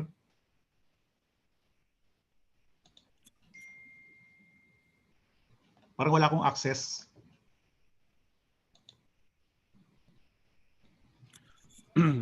Sige. Technical team, please. Okay, May access daw. Okay. Sir, nakita mo yung share screen button sa baba, sa lower middle button of the screen? Yes, share screen, tama. Naka-open na siya. Naka-open na. And then click nyo po yung PowerPoint presentation nyo po. And then after that, sa lower right part ng screen may nakalagay na share. Madali lang. Ayan na, Yun. sir. Sharing ka na. Ang na-share mo is yung background mo. Okay. Ayun. Yan, nakikita na? Yes, sir. Pero paklik na lang nung presentation mode, sir. Okay. Paklik na lang, sir, ng presentation mode. Yan. Okay, sir. Yan, okay na? Yes, Okay sir. na, sir. Okay na. Okay na, sir. Okay, thank you. So ito mahirap pag Okay, so let's proceed. Baka maubusan ako ng time. So the topic that was given to me by Chairman is this one, yung best energy efficiency and conservation, best practices for the mall operation. Okay. So my discussion is about yung strategies on how we do it. But before that, I will give you some introduction first, then the achievements. Okay, for the intro, let's refresh with the yung ENERCON law that what we have discussed before, na lagi inuulit ito, that the universal law of energy, that energy can neither be created nor destroyed, and it can only be transformed from one form to another. So when I was a young engineer, so meron kaming mechanical designer. So nagdi-discuss kami. So he told me that Charles, whenever you have an electrical load for the tenant, it will be only converted into a heat load. Okay, so example, we have a tenant with a 300 amperes na feeder line. So let's say ang actual load niya is 80%. That would be 55.2 kilowatt. Okay. Okay, so let's equate that into a heat load. So yung 55.2 kilowatt mo, so i-multiply lang natin ng 56.9 BTU per minute over 1 kilowatt. That would equate to yung heat load mo na 3,085 BTU per minute. Okay. So this would then be converted into a heat load, tapos ma-convert mo na into kanyan, into a air conditioning system which is a 15 TR. So yun na yung explanation niya that you cannot destroy energy. It can be only transformed from one form to another. Okay. Another example. So this is a good example for the air conditioning system of a building. So the heat load from the building can be transferred from one form to another. So for this example, okay, so example, nasa mall ka. So yung heat load mo doon can be transferred dun sa HU mo. Okay, yung air handling units mo through the air, yung cycle number 1. Then it would goes to the chilled water. Ito din kumukuha ng heat load, dadalhin niya sa chiller mo.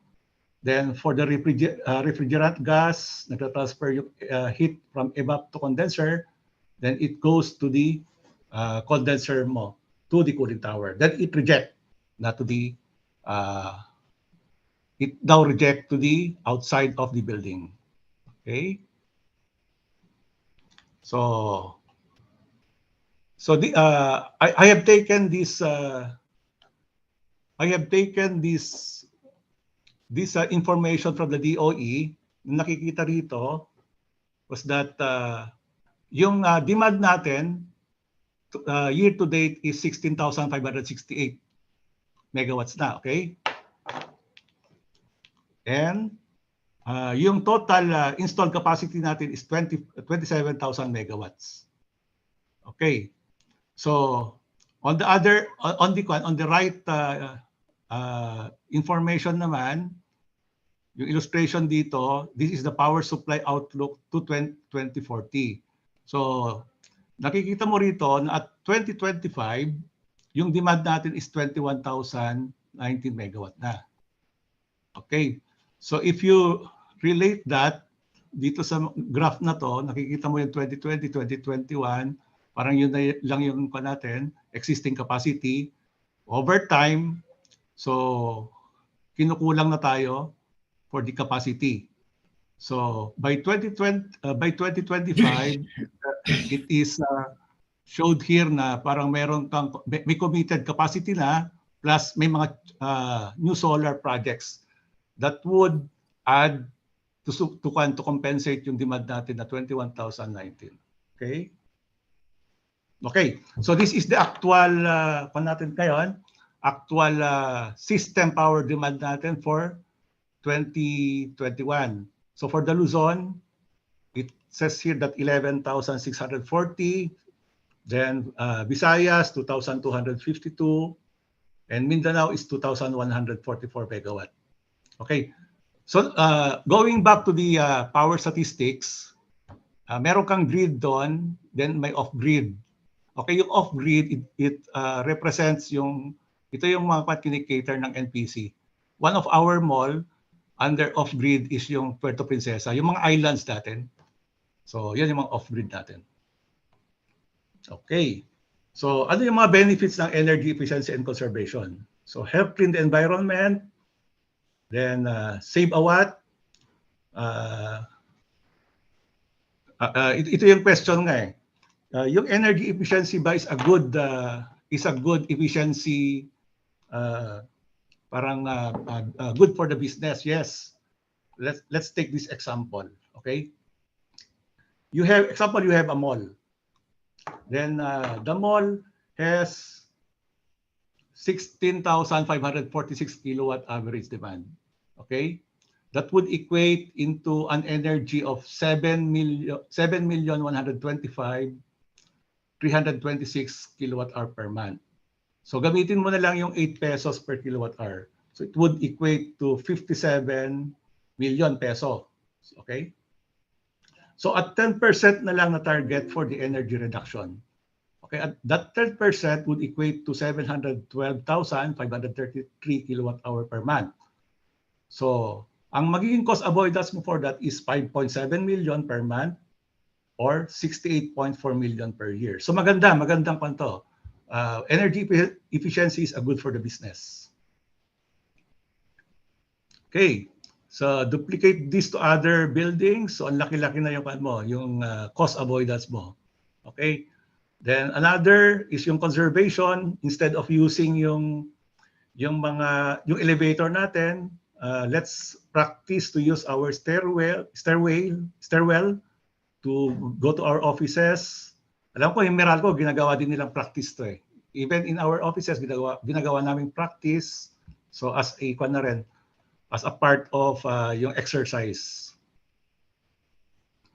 So way we do it, okay, so first, you should know yung historical data mo. Okay, like for example, this illustration here. So we have the 2019 versus 2020, and you can see the difference here. Then another good monitoring is yung daily mo. Okay. Okay, so another one is yung you should know the load profile of your mall.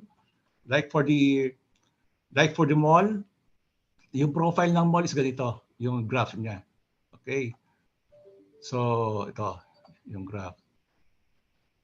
So when you relate it to your billing, so sometimes makikita mo yung mabababang load factor, that is a worse load factor, yung mababa. The higher is the better.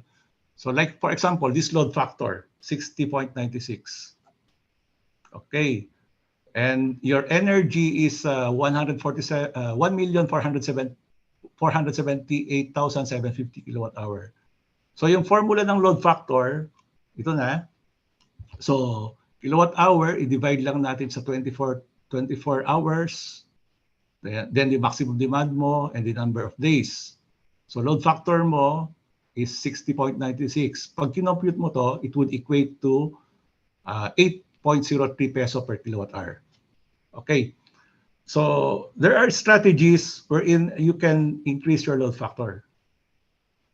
So yan, yung mga void na yan, lagyan mo lang ng load. Example, meron kang load sa gabi or yung kung meron kang mall or complex, kung may mga BPO ka and yung mga buildings that would cater yung mga night hour offices, the better. So mag-i-improve yung load factor mo. Ayan, pag kinompute mo, so with the increase of energy mo, ang load factor mo ngayon is tumaas na, which is better when you equate it into peso per kilowatt hour. Okay, so optimization for the AC system. Okay, the problem for the air conditioning system are often yung mga poorly configured system natin, yung mga lack of fine-tuning, so comprising comfort and wasting vast amount of energy. So sobra-sobra yung lamig mo. Okay, so the best to do it is don't focus on an individual component. Parang titignan mo siya as a system.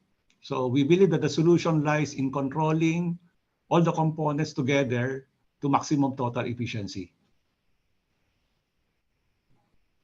Okay, optimization. So you need to know the background of the ACBS energy use. Okay. So tulad yung pinakita to kayo ko kanina sa yung presentation niya for Ayala. So they monitor their load, yung mga load ko niya. Kung ano, saan yung ibang load, saan nagko-consume. So very important. So HU chillers, chilled water pumps. Okay. So every building, ACBS has parameters that can be controlled. May mga disturbances that are beyond our control. So may mga temperature and humidity criteria that we must maintain in the spaces. Okay, so parang itong slides na to, okay? So let's say example, yung X1 mo, that is a chilled water temperature set point. Yung X2 mo is the supply air temperature set point. And yung EMO is the energy required to meet the temperature, humidity criteria of the spaces. Okay, so then for every X1 and X2 we choose, there is some amount of energy that is required to meet the temperature, humidity criteria of the spaces. So we call it yung required energy mo. Okay. We then have the triplets, yung X1, X2, and yung energy mo. That can be thought of as a surface in a tree space. Okay. If this is where the case, all we would have to do would be get into one of the deep valleys, okay, stay there.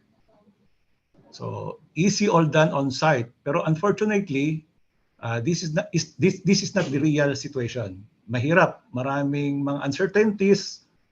So the strategy on how to optimize it is to look for the full system. Okay, so ito yung mga solutions: optimal parameter set, fault detection and diagnosis routines, tripwire, triggering of increasingly sophisticated expertise, management on the site and operations and maintenance to our standard procedures. That is your preventive maintenance inspection mo, planned maintenance, equipment failure maintenance. Okay, so ang goal natin is to go to the deep valleys where we can have yung best optimized operation. Okay. So other strategies that we're doing is to use efficient chillers like yung mga magnetic mag-lift. Okay, so we make sure that our operation for the plant should be on the range of yung kulay ko natin, kulay violet, from 0.5 to 0.7. Okay, we use variable speed drive. So this is very popular technology. Until now, it is very useful in relation to energy efficiency programs. We use this for air handling units. We use this for the pumps and even cooling towers. So why variable speed drive? Okay, so because the relation between the revolutions of the fan or pump impeller and the power consumed is cubed. Okay, at full speed, example, at full speed, the power is 100%. Okay, so at 80% of its RPM, the power now will be yung cube of the speed, that is 0.8 times 0.8 times 0.8. Which is 51.2% of the power consumption. Okay, so this is the graph of the yung cube law natin, yung affinity law. So power is directly proportional to the cube of speed. Okay, so like for this example, kung 80% reduction ka, so intersect mo lang yung graph mo, it will go to the 50% energy reduction. Okay, so these are the centrifugal pumps and fans. Kapag yung relation of flow and RPM, that is your graph on the left side. The relation of head to RPM, that is on the middle, and the relation of your power to speed on the right side. Okay. So why BFD? Because very efficient of controlling yung natin, yung demand. So starting mo is very halos equal to your rated current. Okay, for the pumps, please check for the best efficiency point. This can provide you a 3 to 4% efficiency increase. Okay, so yan yung best efficiency point niya, representation, nasa B. Okay, in between A and C, yan yung best efficiency point mo. Okay, so the effect of best efficiency point, so pag nasa right ka, over on the right side, it would affect yung mga bearing life mo. Then, because of the high flow, yung cavitation. On the left naman, on the left of the BFP mo, okay, so suction recirculation, low bearing seal life, low flow, high temperature rise, so that would be the effect. So it's very important to know or check for the best efficiency point. Okay, so this is the pump, a sample pump curve of the pumps. Okay, so this the rating of this pump is 2400 GPM at 140 feet yung head niya. Okay, so ang interpretation nito is at 2400, so the head of this pump is at 140 feet. Okay, so mall AC heat load, similar to what I have showed you earlier, yung cycle of system natin for the air conditioning system. Okay, so the representation of a bad system is when the heat generated inside the building cannot be rejected to the atmosphere. So that is a bad system. Either there is a problem on the air handling units, yung cycle 1 mo, the air. There might be a problem on the cycle 2 mo, on the chilled water, or 3 on the refrigerant gas or the chillers, or problem on the 4, the condenser water, or condenser pumps, or the cooling towers on the 5. Okay, sir.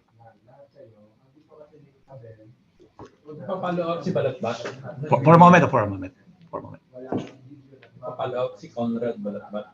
Ano ibig sabihin? Consumption lang, walang EEI? Hindi ko yung bigyan na natin consumption.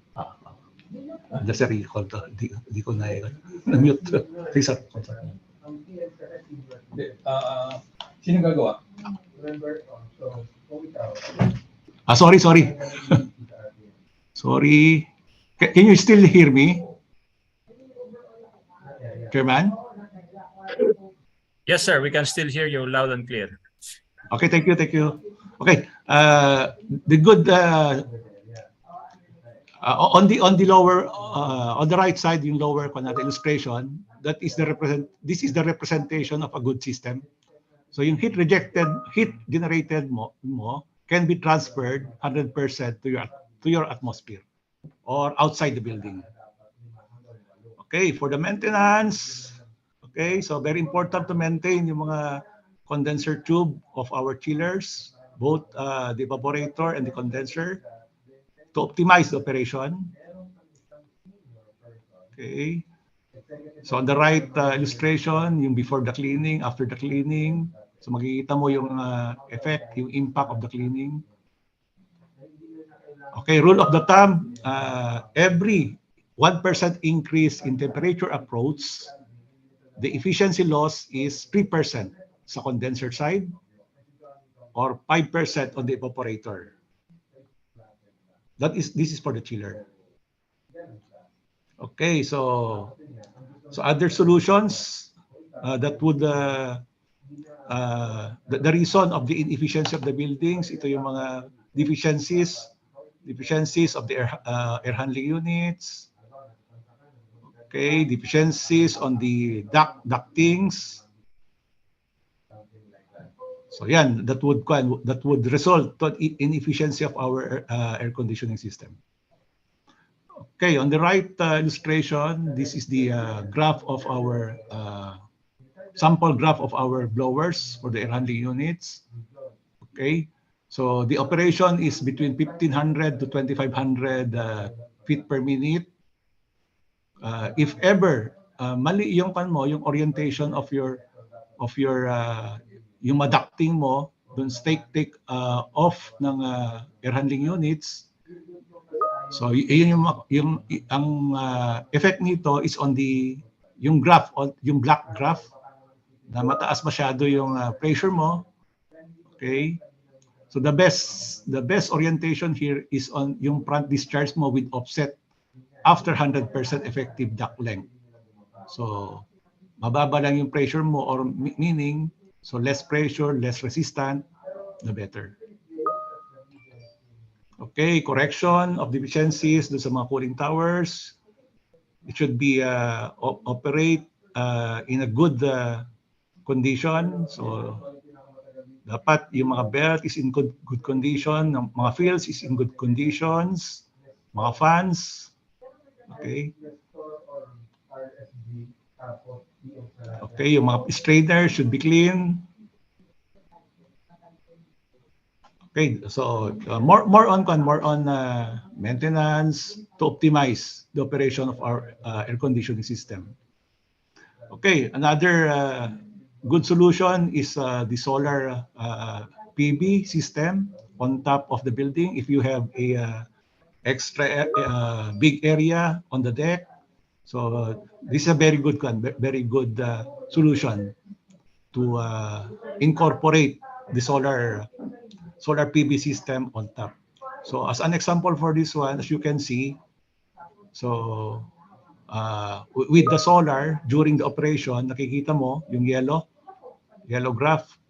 So malaki yung malaki yung contribution in order to reduce yung power consumption coming from your utilities. So big one din to. Malaking energy avoidance. Okay, for the building solutions, we use curtain wall for natural lights of the building. We use exterior insulation finishing system. Okay, so we employ this sustainable and smart design such as the protective building envelope. Okay, so yung EIFS natin is known to be the energy efficient insulating material and are designed to withstand 300 kph wind speed and uses insulation board with an R value of R4 to R5.6 or higher, depending on the location or specification. Yung R value is the capacity of an insulating material to resist yung heat flow. So the higher the R value, the better. Okay, so SM buildings are also designed with skylight, which maximize the use of natural light. So like our SM Mega Mall, as an example, uses a low emissivity, low E. Yung analogy nito is yung parang car tint. So sa car natin, pag may car tint ka, so you can observe that it lessen yung sunlight that would ingress to your car.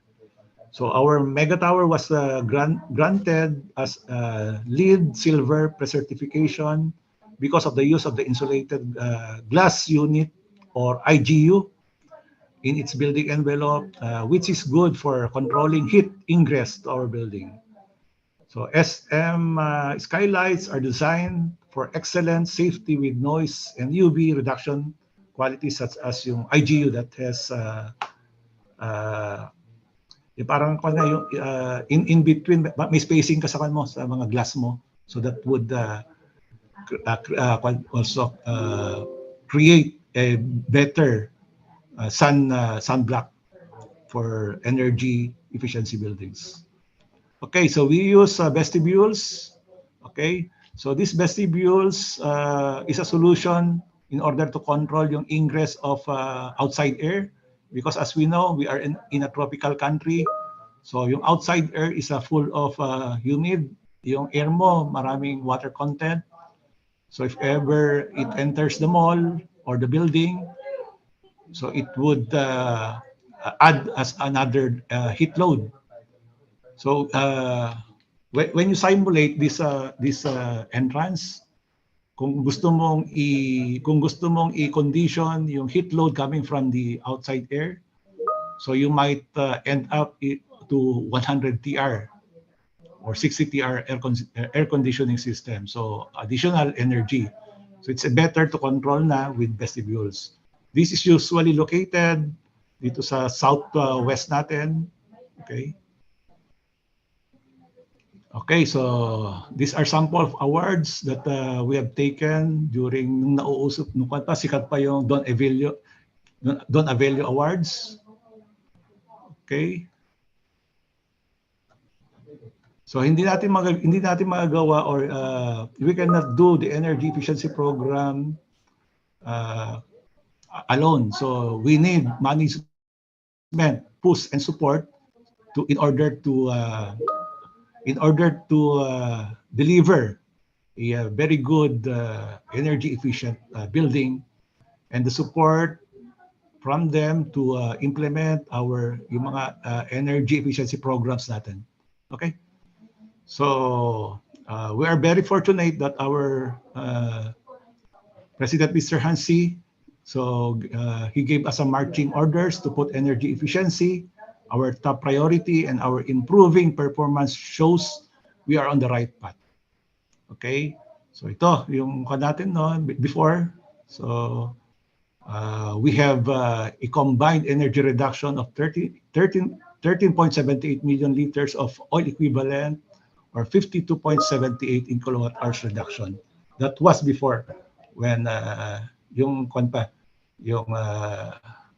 I do not know, I forgot kung kailan na yung last na energy DOE Don Evelio Awards. Pero ito yung last na parang cost avoidance or energy avoidance that we had before. Okay, so thank you very much for listening. Back to you, Dear Ian.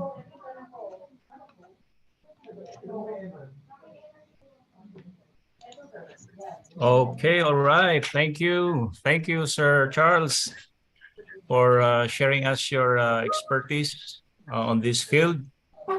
And I know that very timely talaga po itong mga topics natin, because sa panahon na yun, ang mahal ng gasolina and of course, mahal ng kuryente. So very timely talaga itong mga informations natin. And I'm sure that this will benefit our MEP designers around. Because these parameters, I believe so, that they are very important to be considered at the design stage. So we now entertain questions, and to remind, any questions related to the offices will be addressed to Engineer Hernandez, and for the malls will be addressed to Engineer Charles Singson. So anybody who wants to have a question, now is the time. Dahil sabi nga nila kanina, pag bukas ito may bayad na.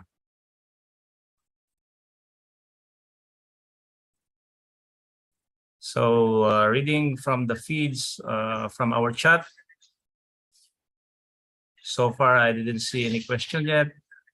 Aside from most of the messages read are requesting for a copy of the presentation. Okay, so may we ask our chairman? I think there is a question. He's raising his hand. The screen is yours, Chairman JC Negdaw.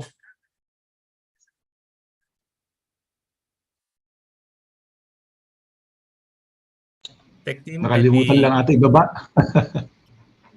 Oh. Ayun, nakapanel ako kasi nag-iintay ako sa sa academic forum sa kabila. So naka-cellphone ako ngayon. Actually, I have tig-isang tanong doon sa dalawa nating naimbitahan na speaker, no? Best of the best from APMC and SM. So ang tanong ko sa kanilang dalawa, of course they will be answering it independently, no? Ano kay Sir Engineer Hernandez, ano ang nagustuhan niya doon sa presentation ni Sir Charles Singson na pwede niyang magamit sa Ayala? And then likewise, same question, ano ang nakita ni Sir Charles Singson sa presentation ni Sir Charles Hernandez na pwede niyang magamit sa SM?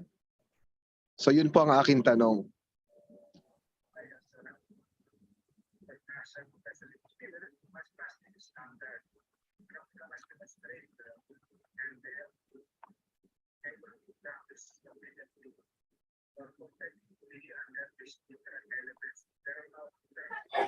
Hello, JC, Mr. Chairman.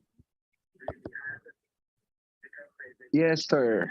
Okay, for my response related to your question, everything discussed by Engineer Charles, actually some of it being implemented to Ayala, and most of it are aligned to what is the common goal of the Department of Energy and related to the RA 11854. So everything that was being presented by Engineer Charles is, I think, lahat naman okay. Thank you, Sir Charles Hernandez. Sir Charles Singson, our past vice chair last year. Okay, sabi, like yung na-mention ni Ian, ang taas-taas na ng power, yung energy ko natin yan, peso per kilowatt hour. So mukhang tataas pa, di ba? Because of the issues of the yung war sa Russia and yung price of the coal, and we still do not have a yung power plant na mga mura. So pinag-usapan pa yung nuclear kanina, di ba? Yung kay Director Patrick. So I believe both of us ni Engineer Charles Hernandez, tokayo ko, is to push more on yung energy reduction, because that would be the magiging direction ng management because of the cost of energy ngayon. To push on doing more effort in order to deliver yung energy cost avoidance, which is, alam ko, yung mga ginagawa nila Tokayo, the same with us din. So, ang problema lang namin ngayon is wala nang mga new technology na pwedeng gamitin ngayon. So, maybe we keep on looking. Mabagal yung paglabas ng mga new technologies that would relate on the energy, yung mga efficient machines and equipment. Thank you.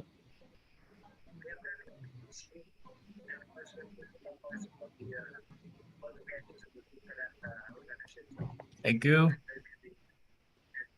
Thank you, sir. Any further questions from our audience?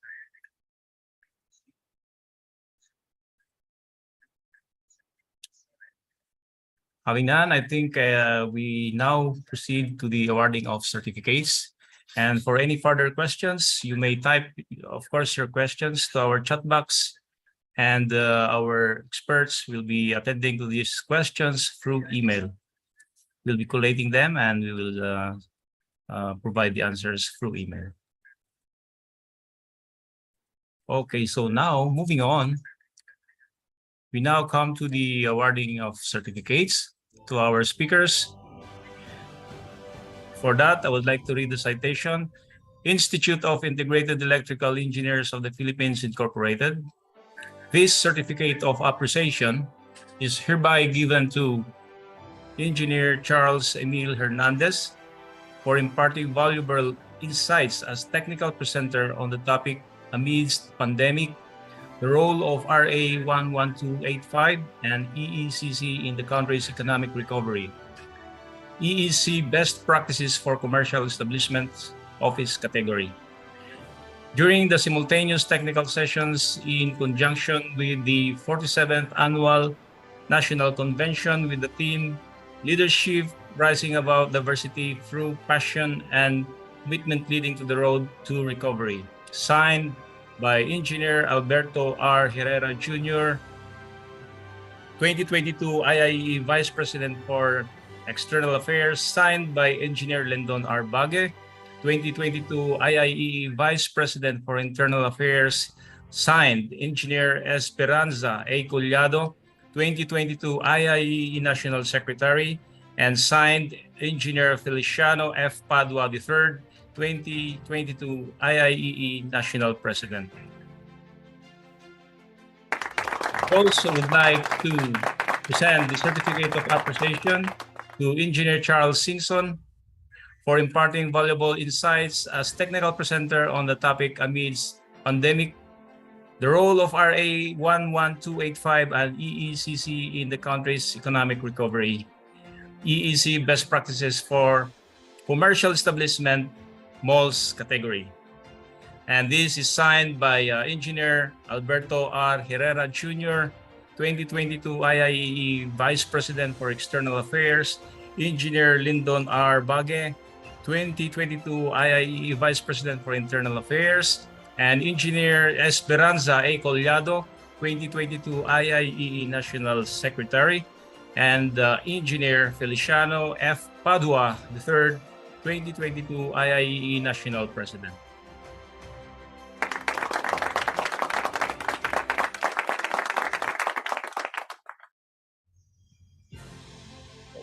Okay.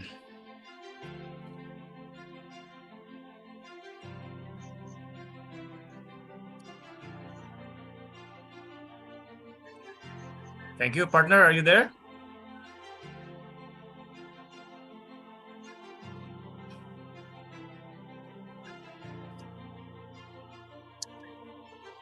Ayun, nakamute pala.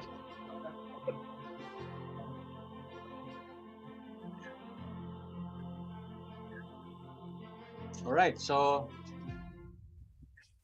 we go on to our next speaker for today. For the topic number 5, which is industrial best practices from industry. All right, and let me open.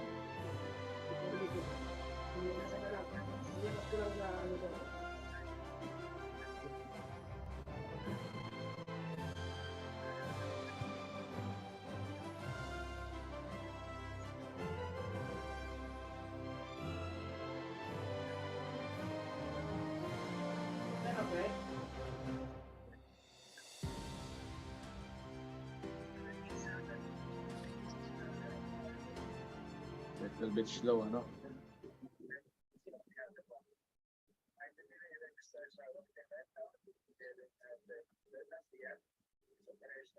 Okay.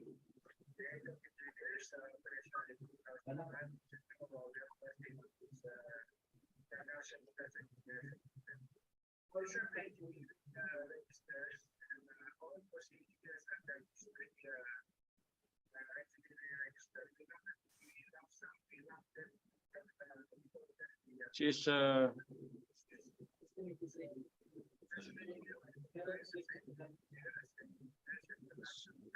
Ayun. All right. So what I have here is a bio of Engineer Jonathan Cortesano. We're ready with that.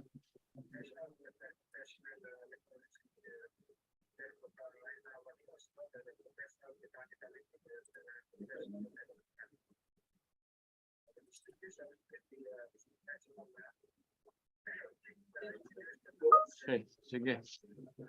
I don't have Engineer Castor Ison's bio, but let me just introduce Engineer Castor Ison. Is he already in? Partner, I think Engineer Ison is our moderator for these sets of speakers. So may we call on our next speakers, Engineer Castor Ison. The screen is yours, sir. Okay.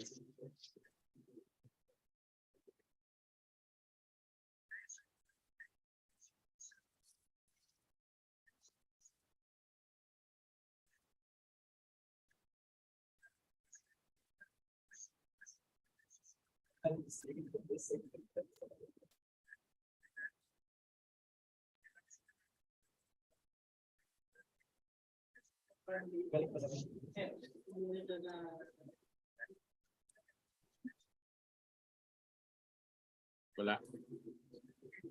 Wala pa ata siya. Andiyan na ba? Yeah, I think we have some technical issues. Do we have you have Engineer Cortesano already here? Yes, sir. And why don't Okay. we go ahead and introduce Engineer Cortesano? Is that okay? Okay lang, sir. All right, so our next speaker is an electrical engineer with 9 years experience in industrial setup, driven by passion and versatility and growth-oriented mindset. He is excellent at people management. A dedicated team player that can work under tight schedule and deliver outstanding results to customers and colleagues. He is a graduate of the BS Electrical Engineering at the Technological University of the Philippines, Taguig campus in 2012. So right now he is Assistant Engineering Manager for Zenith Foods Corporation and Lubang Baking Facility, a subsidiary of Jollibee Foods Corporation since May 2021. Ladies and gentlemen, join me in welcoming Engineer Cortesano.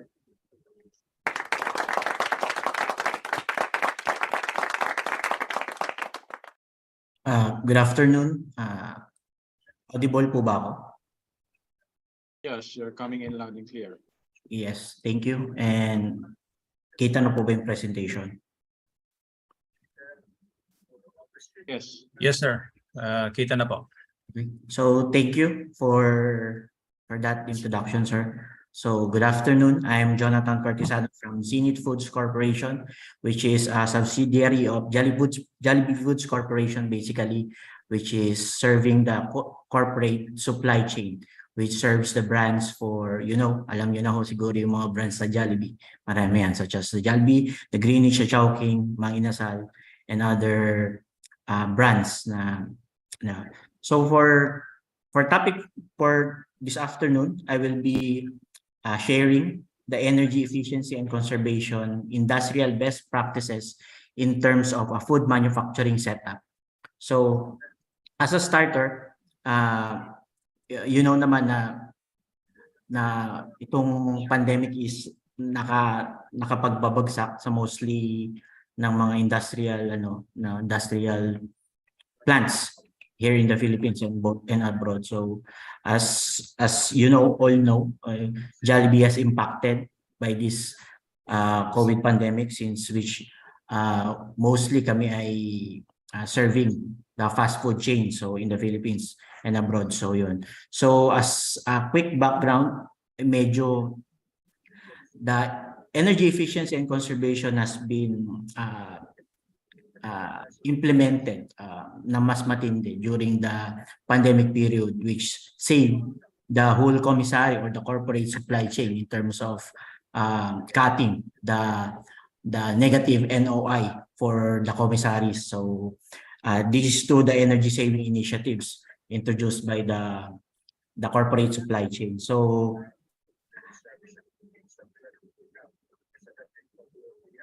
as for the strategies, our strategies in the corporate supply chain in best practices in energy efficiency and conservation, we have established 4 building blocks for energy management. So if makikita natin, RA 11285, it means energy efficiency and conservation. So dalawang party siya, isang efficiency, isang conservation. Efficiency deals with the application of modern technologies, which is, sabi nga ni Sir Charles Singson kanina, na medyo bumabagal. So we are being locked kung ano lang yung available na technology sa atin. But what is the another part of the story, which is the conservation? Conservation means the changing of behavior of our peoples. Kami, in the manufacturing industry, we are heavily driven by productivity through products being produced by our plant, and also the people who are operating our equipment, our processes in order to produce that finished goods. So we are mainly affected by the behavior of our personnel. So that is our low-hanging fruits during these past 3 years in the pandemic, since hindi tayo magpakapag-apply ng technology, since yun nga, naghihigpit ng sintro, nagkakat tayo ng mga capexes in order to save and para makakat dun sa ating bleeding NOI in the past few years. So this is the 4 building blocks na we have here in the corporate supply chain in terms of energy management. One is the behavioral change, which deals mostly on how people treat our energy sources, such as for the commissary, electricity, steam, diesel in terms of fuel for our boilers, compressed air, water, kasama siya sa aming sustainability, and also LPG, since here in the plant, we are called Canlubang Baking Facility, which deals with the baking products, baked products na pinoproduce ni corporate supply chain for the Red Ribbon brand. So yun. It also deals with how we do with our leaders, paano sila nakaka-influence sa ating mga people along the line na para isunod nila kung ano man yung right word instructions o procedures manuals na ating ginagawa in order to produce certain goods. Next one is manufacturing productivity, which deals with the how we track of our productivity. Isa na dyan yung OEE, yung overall equipment effectiveness, which is tracking the downtime, the uptime, para malaman natin if saan ba tayo nagkukulang in terms of bakit hindi natin namimit yung targets natin, bakit na-meet naman yung target natin pero ang taas ng ating energy consumption, for the likes of that. And also, ito rin yung nagdi-deal sa in terms of the compression of the work schedule, since here in the plant, on also the stores, meron kaming tinatawag na mga lean seasons na kung saan hindi talaga mataas yung volume forecast ng store. So ito yung mga pagkakataon kung saan kinocompress namin yung schedule in order to aggregate para makapag-store and makapag-conserve tayo ng energy para ma-meet pa rin yung ating target, although maliit na siya. Next is the technology application, which is yung kung ano man yung mga available ngayon na technology in the market in terms of boosting the capacity and efficiency of our equipment. And lastly, isa to sa mga core processes in terms of engineering operation, which is the plant maintenance. It also includes the calibration ng ating mga equipment to ensure na tama pa yung ating mga nire-read in terms of may parameters pa tayo mga mini-maintain sa kanila. So we will deal each of that kung ano yung best practices here in the plant in terms of that 4 building blocks for energy management. Next is makikita niyo naman sa ating slide. It is the performance of the corporate supply chain in terms of sustainability in the last 2021. So by this, the 4 building blocks of our energy management, we have by the end of December 2021, siyempre may impact pa rin yung 2020 baseline ratio, since our energy utilization ratio is heavily dependent on our produced product. So kung mababa ang volume namin, makaka-apekto rin yun sa aming energy utilization ratio. So in terms of that, nakakita nyo naman na merong kung ano yung aming savings in terms of maiambag natin in order to sustain our energy resources in the planet Earth. So and andito naman yung mga ano niya. So by this, meron kaming iba't ibang plants, which is I think 5 plants yun, serving the Jollibee Foods, Brand, Chowking, Greenwich, Mang Inasal, ayun, other brands.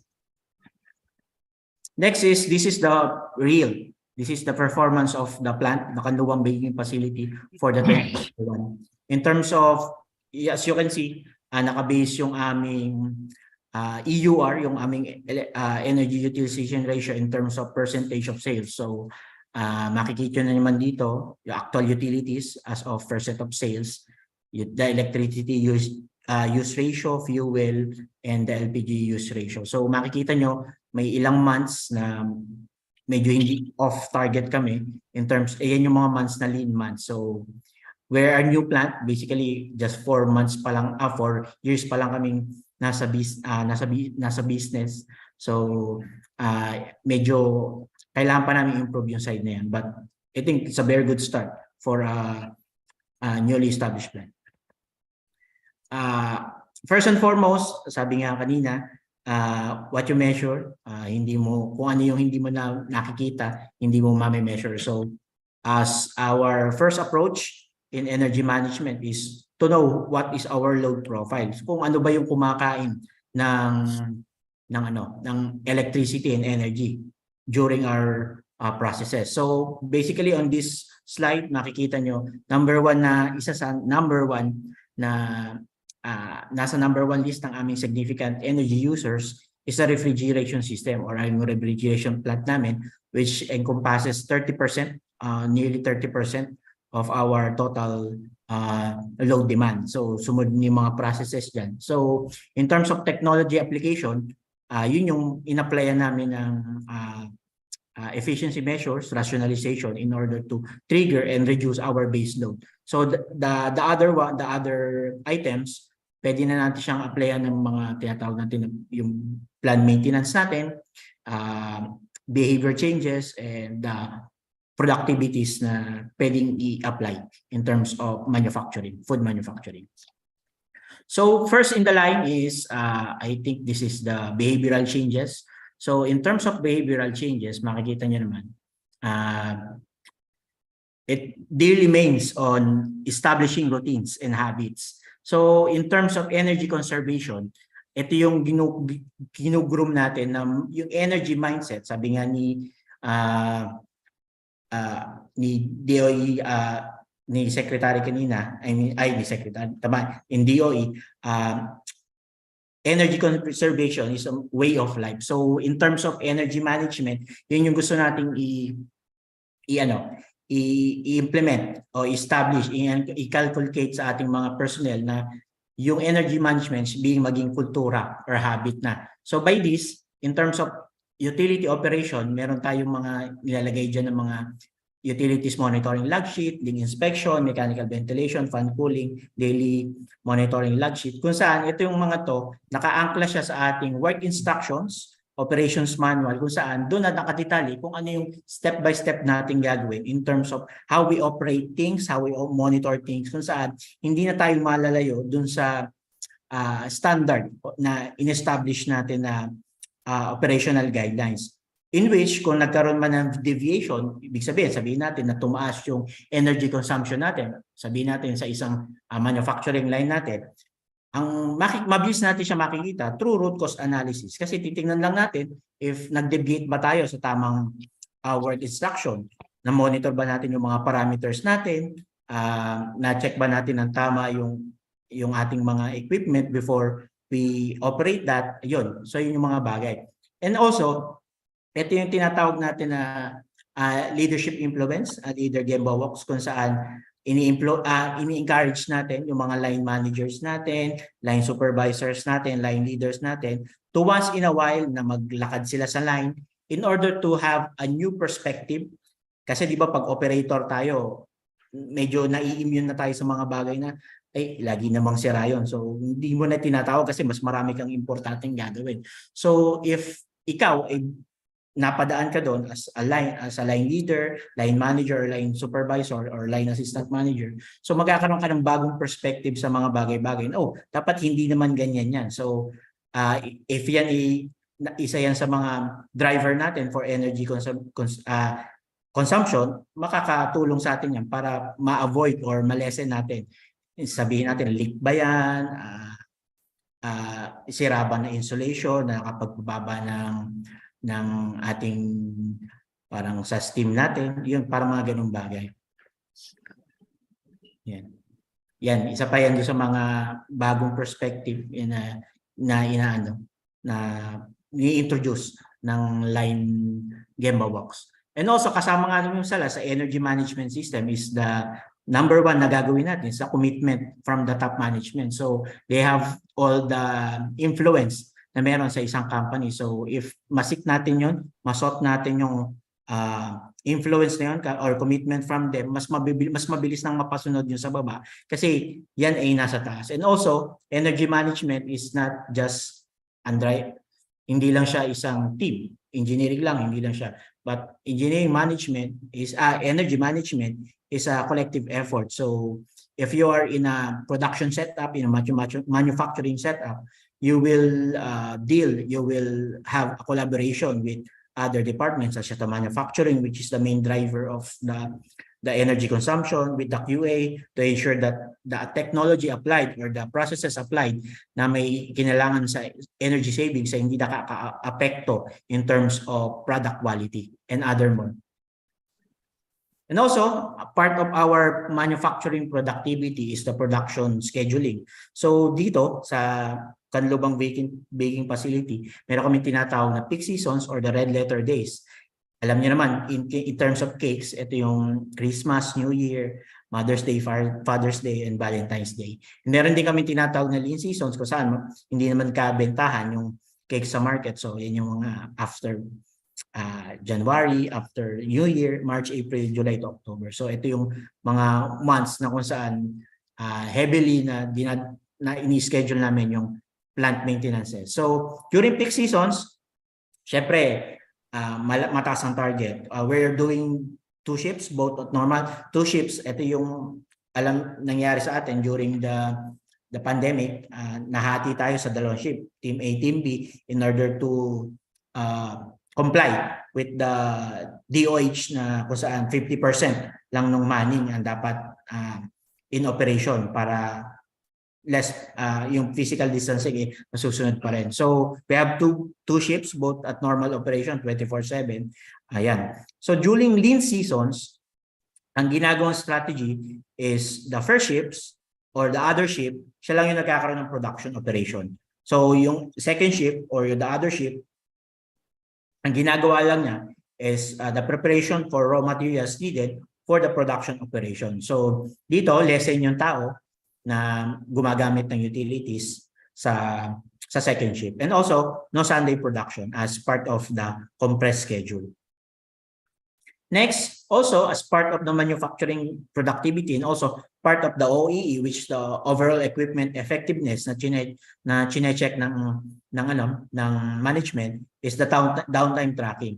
Siyempre, pag may downtime tayo, meaning downtime, gumagamit ng utility, nandyan yung tao sa line, hindi nakakapag-produce ng actual.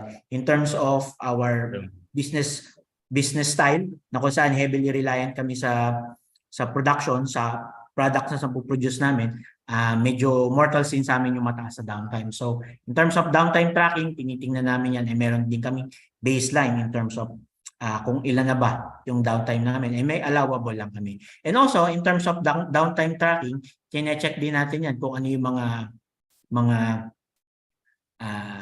contributors, kung ano yung mga equipment na yan o yung ano yung mga processing na nagko-contribute doon sa mataas sa downtime. And we do root cause analysis for that para ma-prevent na yung recurrence or hindi na siya umulit-ulit in the future. And also, pag ganun, napapaganda mo yung energy utilization ratio mo in further sa mga susunod na pagkakataon since iniwasan mo na mag-recur yung mga bagay-bagay na yun. Next is technology application. Sabi ko nga kanina, one of the biggest energy consumption, energy user ng aming planta is the refrigeration. So by this, we have implemented the two-temp operation, two-temp system ng aming refrigeration kung saan yung dating operation namin is 3-temp. So by 3-temp, 4 compressors at a time yung tumatakbo. So 4 compressors, meron siyang kilowatt rating ng around 200 kilowatt and above. So for compressors at a time yung tumatakbo. Then in-implement na namin yung 2-temperature system kung saan ni-utilize na lang namin yung negative 15 and negative 33C sa aming refrigeration system kung saan 3 compressor na lang yung tumatakbo sa planta. So by this rationalization, na-reduce namin yung base load ng aming plant operation. So by this, as trend ng utilities namin as percent of sales sa 3-term system, so ayan yung trending niya. 1.88 yung total electricity. Na 5.08 yung total electricity ng utility. So 1.88 yung in terms of refrigeration. So after implementation of the 2-term system, ayan, the total electricity versus sales is 3.81 na lang. Then in terms of refrigeration versus the sales is 1.12 na lang. So malaking bagay yung reduction ng isang compressor in terms of operation ng refrigeration system. And also, we have implemented the air coolers or the evaporators optimization. So ang rationale nito is some of cold storages namin is may equip siya ng one or minsan may dalawa, minsan may isa lang na air cooler. So ang rationale niya is 24/7 siya tumatakbo. So by this optimization, sa mga cold storages na may dalawang 2 or more na air coolers or evaporators is ginagawa naming by schedule or side by side yung kanyang operation para ma-reduce namin yung aming electricity and load. So by this, we have equipment data. So nakita nyo naman po dyan na yan yung mga cold storages namin and 24 hours ang continuous na tumatakbo. So pag merong number of air coolers na dalawa sa isang room, so alternate yung takbo niya in a 24-hour monitoring. So in a validated evaluation on a 10-day period, ayan, so naka-reduce kami ng around negative 5,767.35 na kilowatt hour with 75% factor. So lastly, on our building blocks is sa plant maintenance. So isa to sa mga drivers kung saan gusto mong magkaroon ng tuloy-tuloy na uptime or siguradong dire-diretso yung production ng in terms of manufacturing. So by this plant maintenance, matatrack natin kung ano yung mga overdue or hindi na ang mga overdue na equipment natin for maintenance. So meron din kaming monthly maintenance metrics kung saan tinitingnan namin yung PM, preventive maintenance compliance versus the corrective maintenance. So dapat lagi mas mataas yung preventive maintenance namin kesa sa corrective maintenance. So if corrective maintenance yung mas mataas sa inyo, so double check natin kung ano. Kasama rin sa plant maintenance namin is the frequency of calibration, establishment of frequency of calibration ng ating mga process equipment. Since kami ay baking, heavily reliant kami sa mga ovens, burners, kung saan, alam niyo naman, if gumagamit tayo ng LPG, ng diesel, mataas yan sa makakapag-produce ka ng soot over time. So pag may soot tayo or tumataas na yung bumababa na yung stock temperature natin, medyo bumababa na yung efficiency ng ating equipment. So pag mabababa yung efficiency, nataas yung LPG and fuel consumption natin, which contributes to the overall energy utilization ratio ng planta. So we must keep that in check para ensure natin na efficient lagi yung operations ng ating utilities. So as to summarize the presentation, so here are the key takeaways na pwede nating i-adapt for those who are also in the manufacturing industry. So as number 1, determine your energy hoggers, your significant energy users, kung saan dapat makita natin sino yung main contributors or main energy users in the plant para malaman natin which kind of energy management or energy efficiency or conservation measures are we going to implement para makontrol natin or ma-reduce natin yung consumption. Also, as part of being, kung nasa position na tayo, leadership presence is a must since we are the drivers of the energy management and energy conservation culture in the plant. So dapat tayo yung nagsisimula in terms of influencing our co-workers. And also create a culture through routines and habits. If naging routine na yan, naging habit na yan, so paulit-ulit na yan, hindi tayo magkakaroon lang ng energy management audit tuwing nataas ang ating energy consumption. But it is a way of life, a systematic approach to energy management kung saan it's a continuous cycle. And also, establish work instructions and operations or procedures manual kung saan isa siya sa part ng energy management system or any other management standards na kung saan nakapaloob na yung set of work na gagawin natin. Parang ito yung sinasabi natin na pinaka-efficient way to operate or to maintain an equipment or a process. And also, establish your production and utility baselines kung saan ito yung magiging target nyo on a monthly basis, on a yearly basis, para ma-check nyo kung ano yung energy performance ng plant. And also, check your OEEs kung meron kayo niyan, and digitalize if possible. So, nandito na tayo sa era ng digitalization. So, if kaya pa ng CapEx natin, may budget pa tayo, digitalize as possible. And next is reduce your base load as if possible. So, rationalize your processes, rationalize your utility processes in order to reduce your base load. Baka yung isa, baka yung dalawang tumatakbo at a time, pwedeng isa lang. So, this is without sacrificing the quality of your end product. Next is schedule your equipment startups. So, by this, you're controlling your peak demands or your peak loads para ma-avoid natin yung peak demand charge in our electricity bills na kung saan malaki-laki rin yung percentage siya sa ating monthly energy bills. And also maintain your system efficiency through calibration, through maintenance, to application of new technologies na meron ngayon available. That also hindi lang siya in terms of electricity but energy thermal. So if we're dealing with energy management, it must be a holistic approach. Hindi lang tayo tumitingin sa electrical but also the thermal energy. Ayan, rationalize your processes without sacrificing your quality.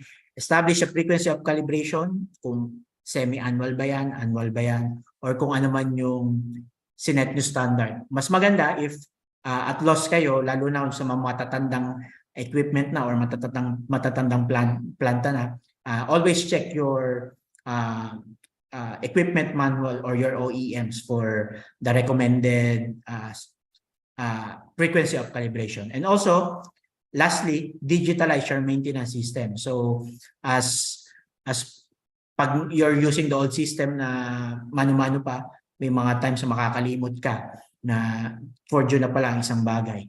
And also, yung in terms of inventory mo, spare parts inventory, pag naka-digital na yung maintenance system mo, nakakabit na siya doon.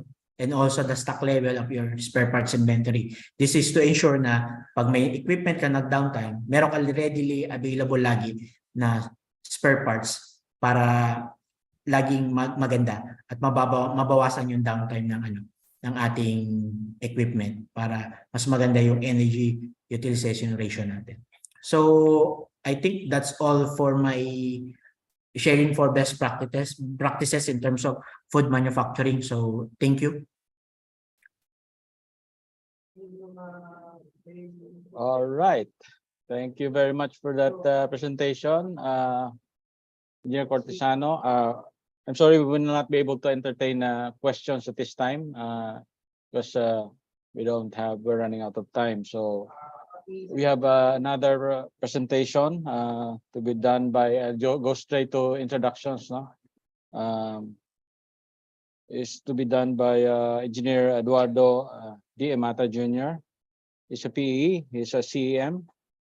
He's a 2011 Outstanding Pollution Control Officer, 2016 Outstanding Energy Manager, Department of Energy, an awardee of the Don Emilio Abello Energy Efficiency Award. He is an active member of IIEE, NPOP, UPEEP, and he is connected right now with Nestle Philippines Incorporated. So please join me in welcoming Engineer Emata. Engineer Emata, can you hear me?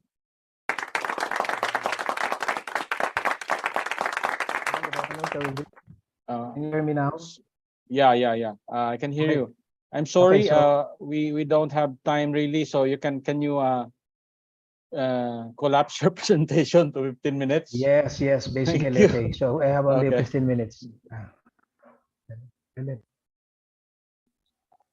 Okay, so we'll go straight forward with the energy conservation on best practices.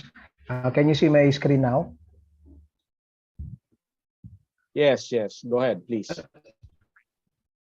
Okay, so basically I'll just run down the definition of the energy audit on the RA 11285. So you already know this one, so I'll just skip this one. I'll just go to the meat of the presentation. Okay, on the energy mapping and energy management. So basically, we all know this one, all the types of energy sources in the facility that we have. Also, we need to consider also, as mentioned on the former speaker, more on the energy users, and on the consumption and usage trends, we have to take consideration also, and the cost of our utilities. Basically, what we are doing on the manufacturing, food manufacturing, we are just simplifying this energy audit methodology since we have no benefit of the time. We just incorporated this the DMAIC purpose to make the energy audit simplified. Basically, the 10 days is the meat of the analysis of the energy audit. So prior to that, basically you have to gather some information coming from the factory or the facility that you are auditing. So this one is an integrated approach using the Lean Six Sigma. Okay, for the methodology, basically you need to provide a checklist of documents or data analysis, then upload it on all info in the team room. So maybe basically there is a team room that we need to flood with the information coming from the factory. This should be also used as the central communication for all the information that are needed coming from the factory. So all the participants of the audit will be having access for this team room. Then basically you need to assign some knowledge partners coming from your contractor or service provider. Basically, this is just example. If you have some suppliers coming from steam and thermal, electricity, water and wastewater, then Atoscope on the air. On the IS, you can go to Armstrong or Snyder or Nalco or any supplier. Then basically you need to also tap the process expert and the filling packing expert. Basically, these guys will be helping you on the identification of initiatives that you'll be identifying coming from the facility. So for the methodology, just run down on this one. Basically, the challenges that we have on this simplified audit is that we need to have the availability of the knowledge partners. And of course, it would be an interplant collaboration of energy and water saving opportunities. So basically, ang production and engineering support cooperation is needed on the physical attendance of the exercise. Then, of course, this is audit. So you need to have some budget allocation to proceed. Meron kaming ginagamit na opportunity na pwede nyo ring i-harmonize with your auditors. We call it the DIY approach. Ito yung mga do-it-yourself approach. So basically, ano yung mga simplified na hinahanap natin on this DIY approach?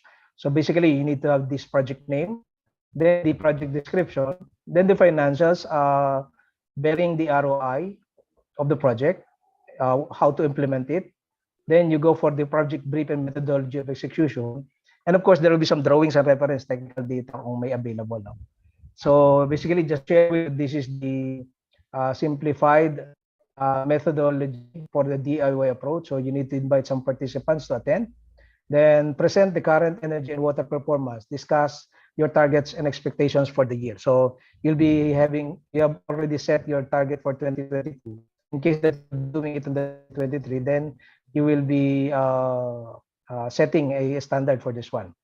Then there will be a grouping of participants. So you need to brainstorm on energy reduction initiatives. Basically, each participant is coming from every section of the department. So basically, hindi lang engineering, no? Ito yung nanggagaling din sa mga sectors ng production, basically on the process and the filling packing. So malaki ang involvement nila dito because they are the heavy users of the energy in the factory. So once these guys are being invited, they're oriented to have these initiatives coming from section.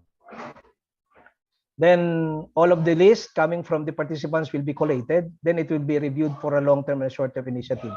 Basically, impact reduction ang hinahanap natin dito. So, yung project that should be identified would be executed 1 or 2 years. So, yun yung basic natin na approach if you'll be doing the do-it-yourself. No? Then, the example template that we are using is this one. No? So, bearing the project name, then you have the financials, the implementation, would that be easy or complex, and what would be the environmental benefit for us. One example that I've implemented in Nestle is the Philpack line lighting. Basically, palagay ko familiar na kayo dito, no?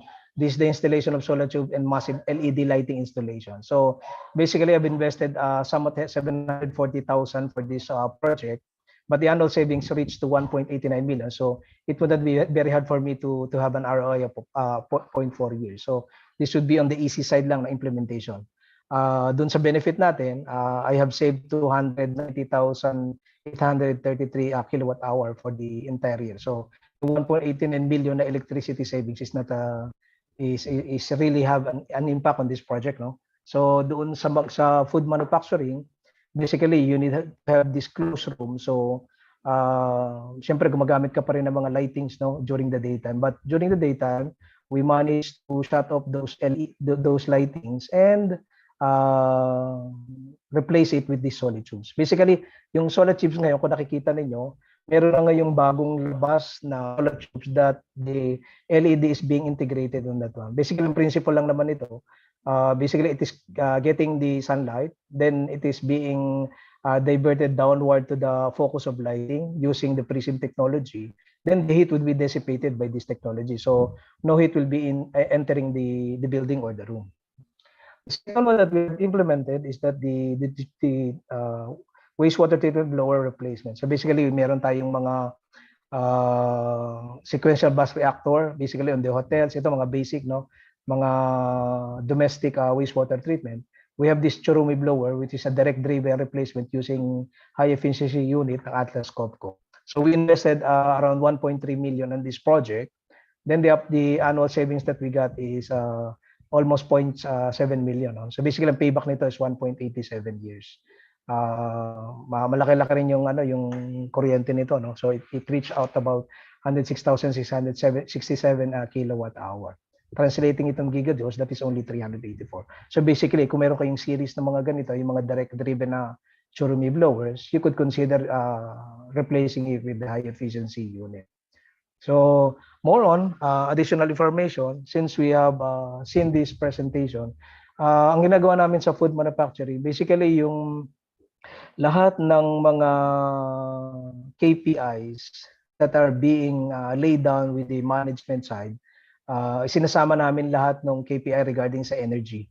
So this is a bonusable item so that your men could really think out of the box on how they could have identify something that would be beneficial to the company. So the KPI would be implemented from the top, mula doon sa pinaka factory manager or the president of the company down to the rank and file technician. So ini-incorporate siya sa KPI para mag-focus talaga doon sa energy reduction. Then it would be syempre being rewarded on the 13th or 14th month bonuses. So that would be my presentation. I hope I got the time right. Is this so fast? Any questions? Hello?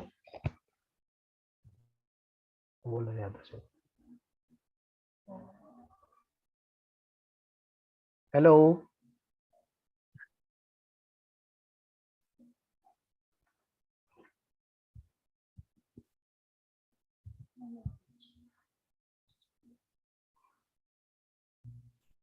Okay.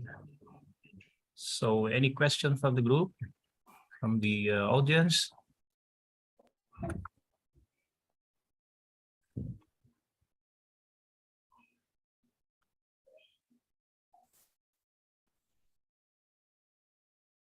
All right, so good thing we don't have questions. We don't have time anyway. Thank you, Sir Andy. So last call for questions. We can entertain just one.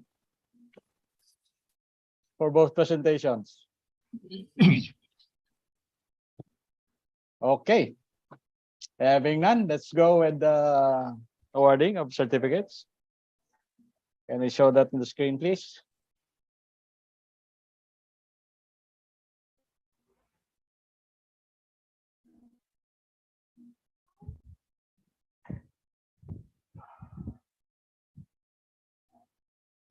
Tech team, please.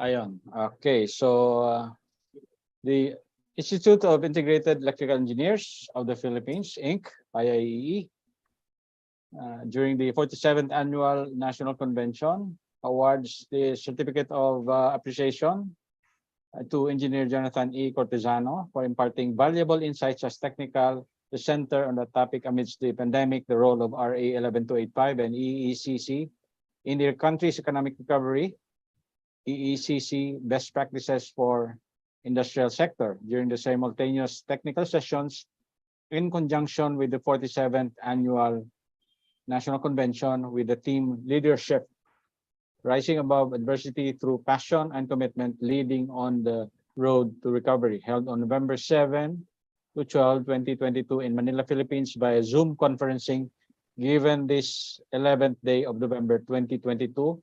Signed, Alberto R. Herrera Jr., Engineer Lyndon R. Bague, Engineer Feliciano F. Padua Jr., the third, sorry, Engineer Esperanza A. Collado. And the same certificate is also awarded to Engineer Eduardo Emata Jr. So I won't read the details. Right, so everyone join me in giving our two guest speakers a hand.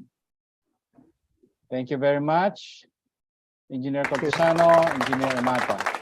Thank you. See you soon.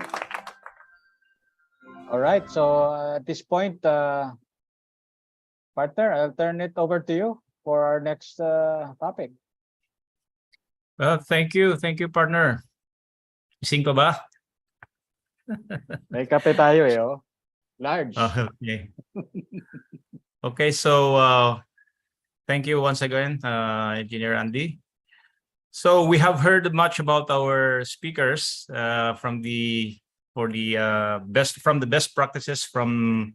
We have heard from commercial, from industrial, and these are for the Philippine setting. This time we have two speakers with us to discuss about the best practices from the industry on the international realm or the international setting. The next two speakers are actually my colleagues here in the State of Qatar chapter, and they will be providing us their presentations, which represents the practices in the international, specifically here in the Middle East.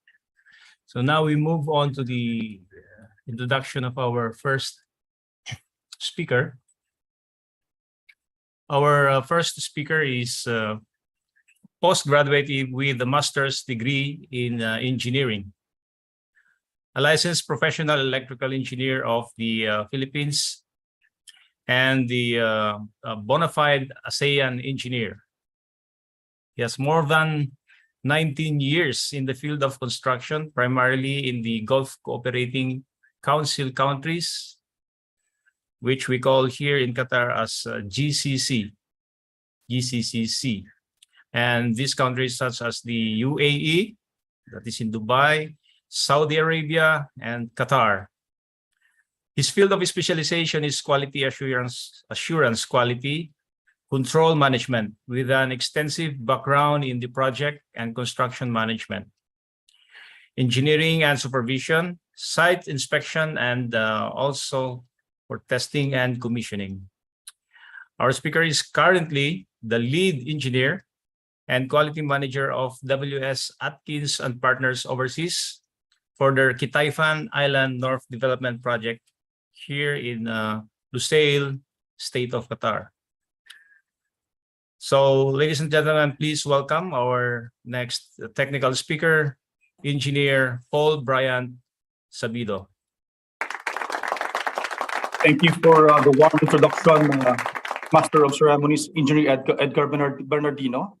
So please allow me to share my screen, please.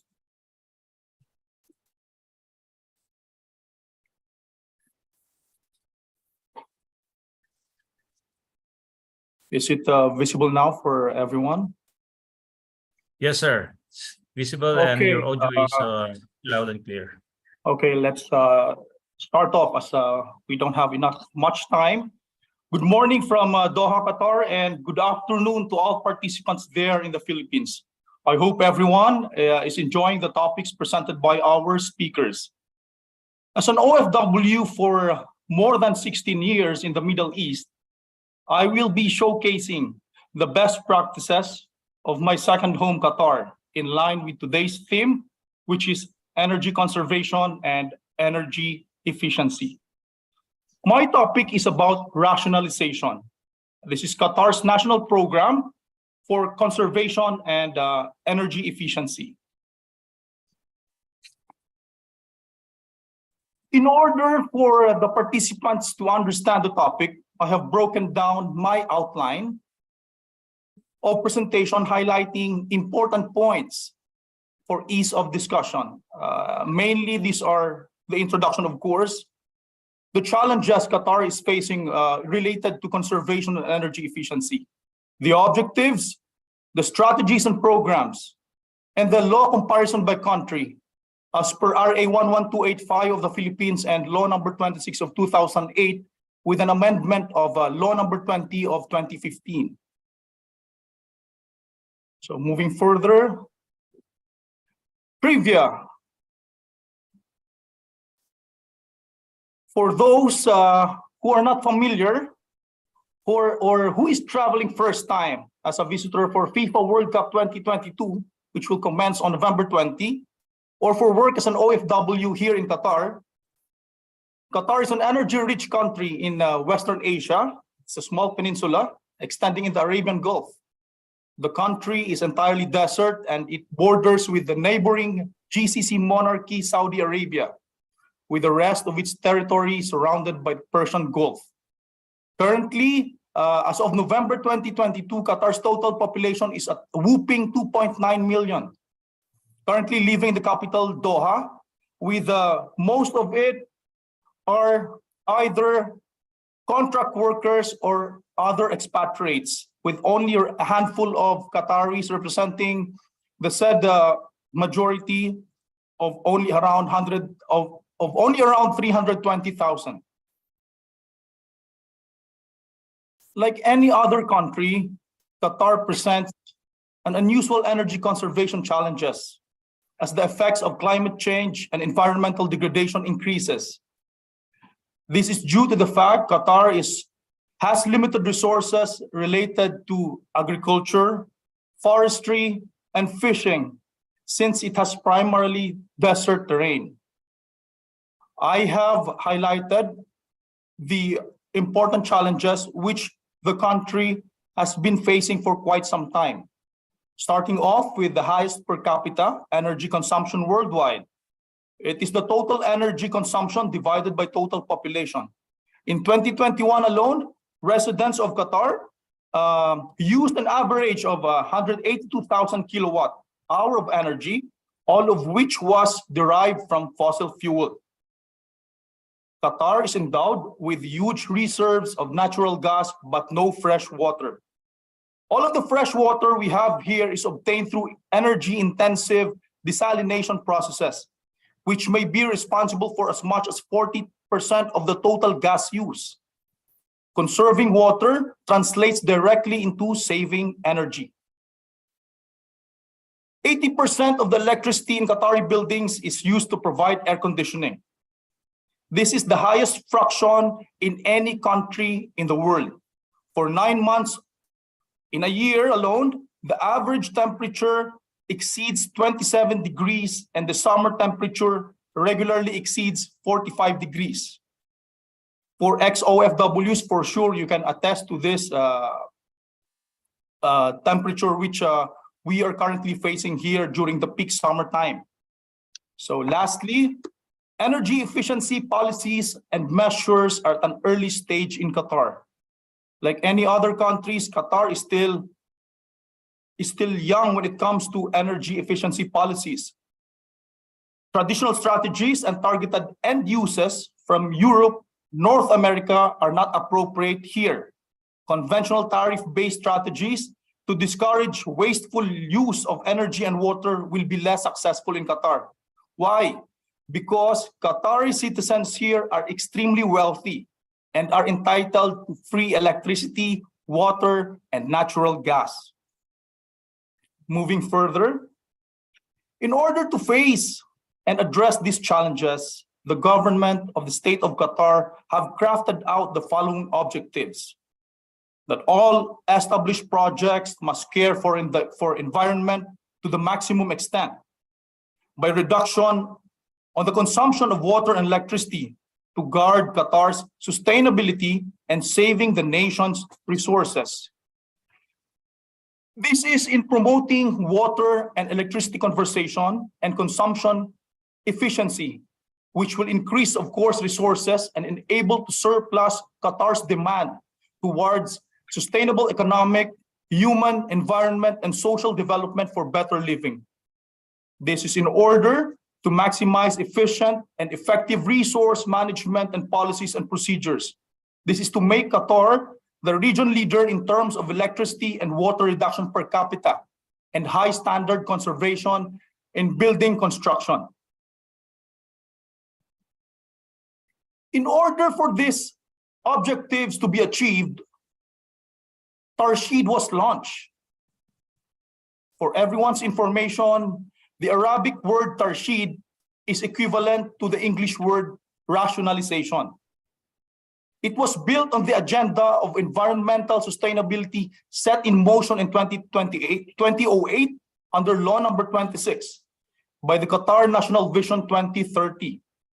Tarshid was officially launched in 2012 by the Qatar General Electricity and Water Corporation, which is Karama, under the patronage of no other than the Sheikh himself, Sheikh Tamim, the Amir of Qatar. This is in turn to oversee by the CN Department of Karama, which is the Conservation and Energy Efficiency Department, which had been established 1 year earlier. It was designed basically as a public-facing campaign to transform Qatar into a regional leader in the reduction of electricity and water consumption. The bottom line objectives is to bring down per capita electricity consumption by 20% and per capita water consumption by 35% in the first 5 years, starting from 2012.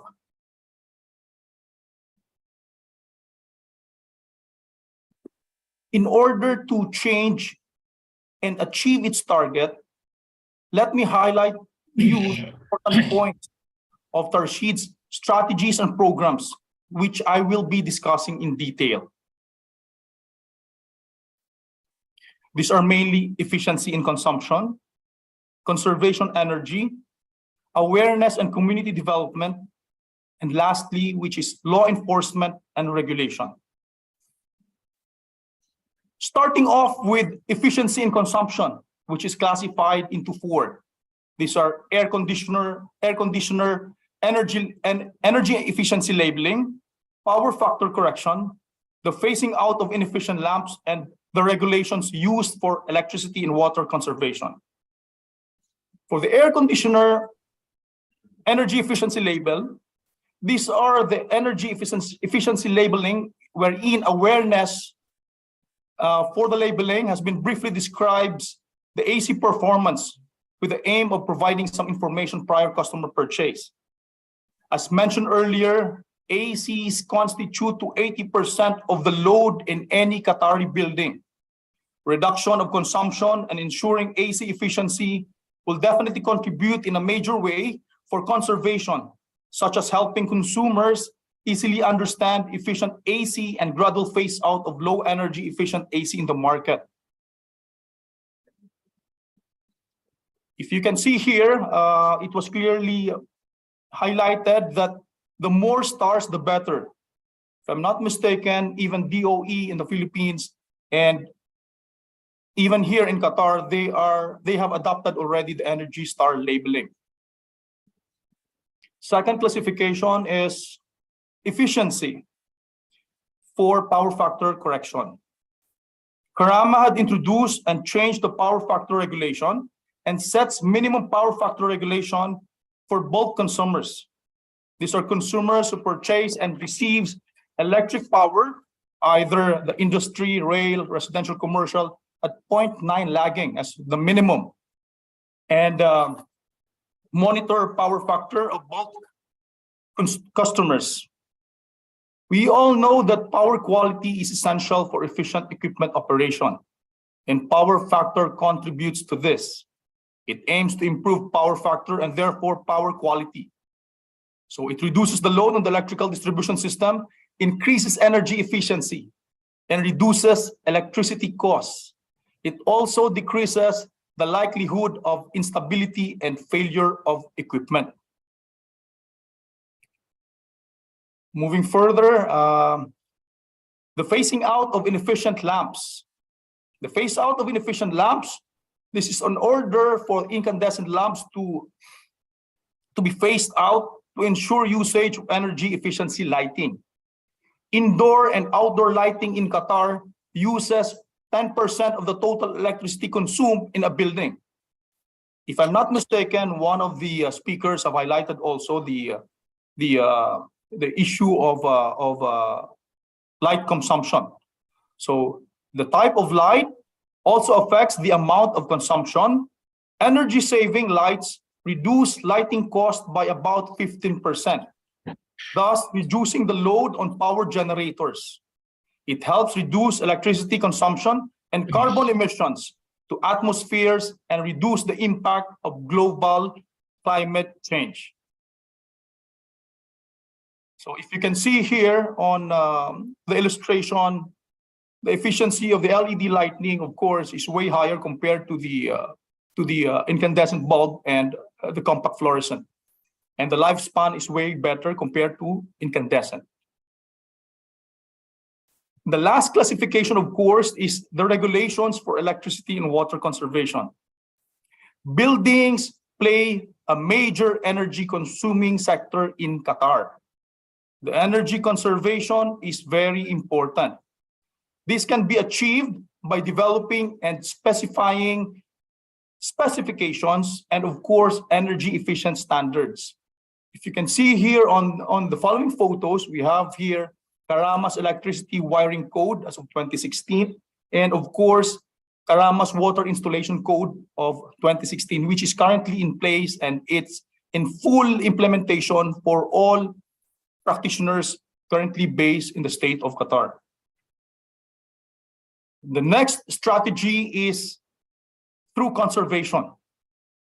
There are three important classifications, namely, these are the retrofit for energy and water conservation program, and you have with you the demand side management for industrial sector and for water reduction. Starting off with the retrofit for energy and water conservation program, basically the objective is replacement of conventional plumbing and lighting fixtures by efficient fixtures and lighting control system. This is an interesting topic considering it involves the replacement of conventional plumbing and lighting fixtures by efficient fixtures and lighting control systems via existing faucets are to be retrofitted with water efficient aerators and spring-loaded metered faucets. All conventional toilets, residentials and non-residentials, shall be replaced by water-efficient toilets. This includes phasing out of inefficient lamps such as incandescent bulbs, which I have mentioned earlier on my last slide, under third classification of efficiency topic.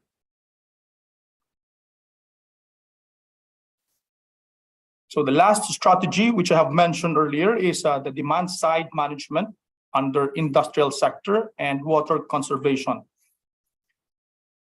Karama through Tarshid have developed design side management policy both for energy efficiency and water conservation. Demand side strategy is basically used by electrical utilities to control demand by encouraging consumers to modify their level and pattern of electricity usage. A demand side management program typically takes place on the user's premises and includes monetary incentives to encourage consumers to buy energy efficiency equipment or lower prices if they agree to reduce usage during peak times of demand. It is basically a win-win situation. When customers agree to reduce their energy use at time when demand and therefore prices are highest and shifts their consumption to moments when energy is more plentiful. The utility benefits from an even supply and the customer from lower prices. Demand side management programs run by utilities are important because they can help users become more efficient, thereby saving energy. Energy savings in turn results in both lower costs and a benefit to the environment in terms of lower emissions.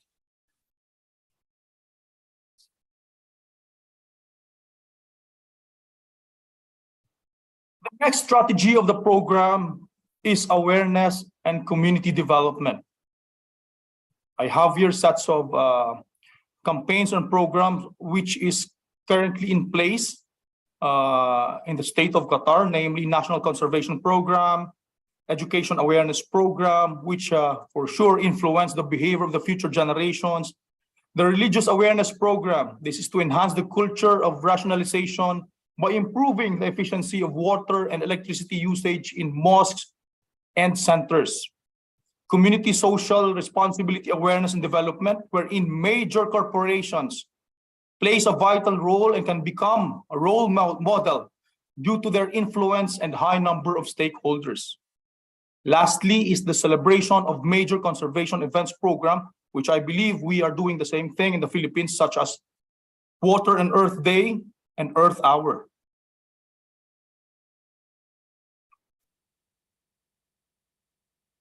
To give you an overview of the law comparison between RA 11285, which is the Energy Efficiency and Conservation Act of the Philippines, and the law number 26 of 2008 from the state of Qatar, which is rationalizing electricity and water consumption, I have created a summary list highlighting similarities from both laws as stipulated and under full implementation. I'll start off with Chapter 5 under RA 11285, which is Energy Performance Standards and Labeling Requirements. These energy performance standards and labeling requirements was developed and prescribed by DOE on sets of energy labels. The same thing here in the state of Qatar, which I have showed to you earlier on the AC labeling scheme, which was developed, of course, by the CN Department of Karama, which is the Conservation and Energy Department. And both have adopted already the Energy Star label, which we can see on all prescribed labels and logos of equipments and devices. The next one is the energy performance of buildings under RA 11285, wherein LGU is responsible implementing the following measures as issued by DOE and with consultation with the DPWH. In here, energy savings of hotels and domestic residences is part of Tarshid's initiative in aiming and encouraging energy savings for hotels and domestic residences, wherein energy efficient certification for hotel is given, in cooperation, of course, with Green Building Council.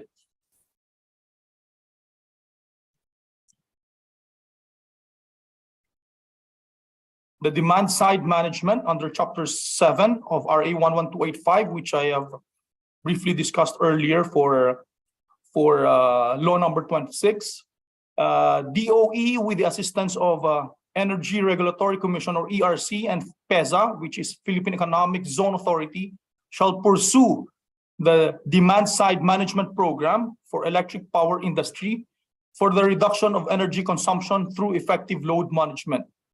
Energy management system here in Qatar is doing the same thing, which was mentioned under conservation strategy for industrial sector and water reduction regulations, which is in place, of course, under the Energy and Water Conservation Code of 2016. Under Chapter 6, designated establishments, this is to integrate an energy management system policy into business operation based on ISO 50001 or similar framework. Same goes with the state of Qatar. We are doing audits based on ISO 50001 framework as well. Now, for energy engineers and CEM in the Philippines, we have SECO and CEM for Type 1 and Type 2. Wherein, in cooperation with local chapters for Qatar, they have developed a training course here as well, which is the CEM. And the certification is provided by AEE, which is the Association of Energy Engineers, in cooperation, of course, with the local chapter, which is AEE Qatar. This is through GORD, or Gulf Organization for Research and Development, an RDI, or a research development innovative entity established, of course, by the government. The last one is Chapter 9 under miscellaneous provisions, strengthening of the Energy Utilization Management Bureau, which I have highlighted, of course, the Alternative Fuels and Energy Technology Division.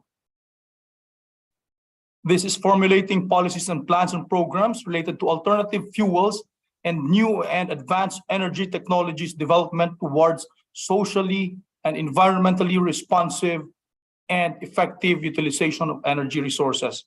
Same goes with law number 26. We have the same thing also, which is renewable energy sources, solar power, electric car infrastructure.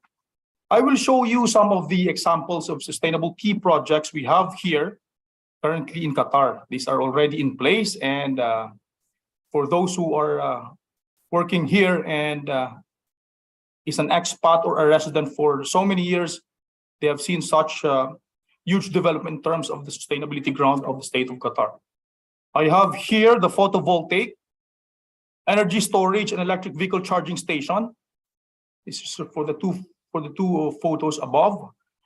This is the aim of the government to reduce harmful carbon emissions by encouraging the usage of solar energy, as well as disseminating the use of electric cars in Qatar via providing a unique infrastructure for electric charging stations.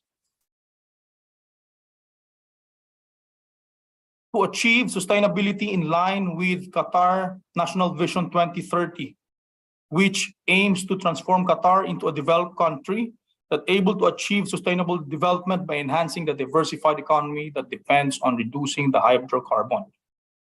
One clear example also is the electric bus. You can see this one now. This is actually preparation for the FIFA World Cup.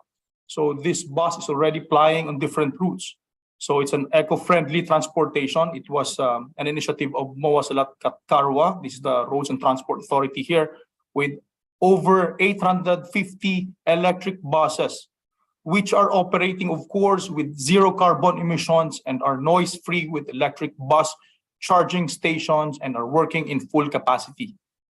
Fast charging stations have been installed already in various places across the country. The next one is this Stadium 974. Stadium 974 is one of the 8 stadiums for the FIFA World Cup 2022. It is a FIFA compliant tournament venue that has the potential to be fully dismantled and repurposed. For some of you who are not quite familiar, these are containers, basically.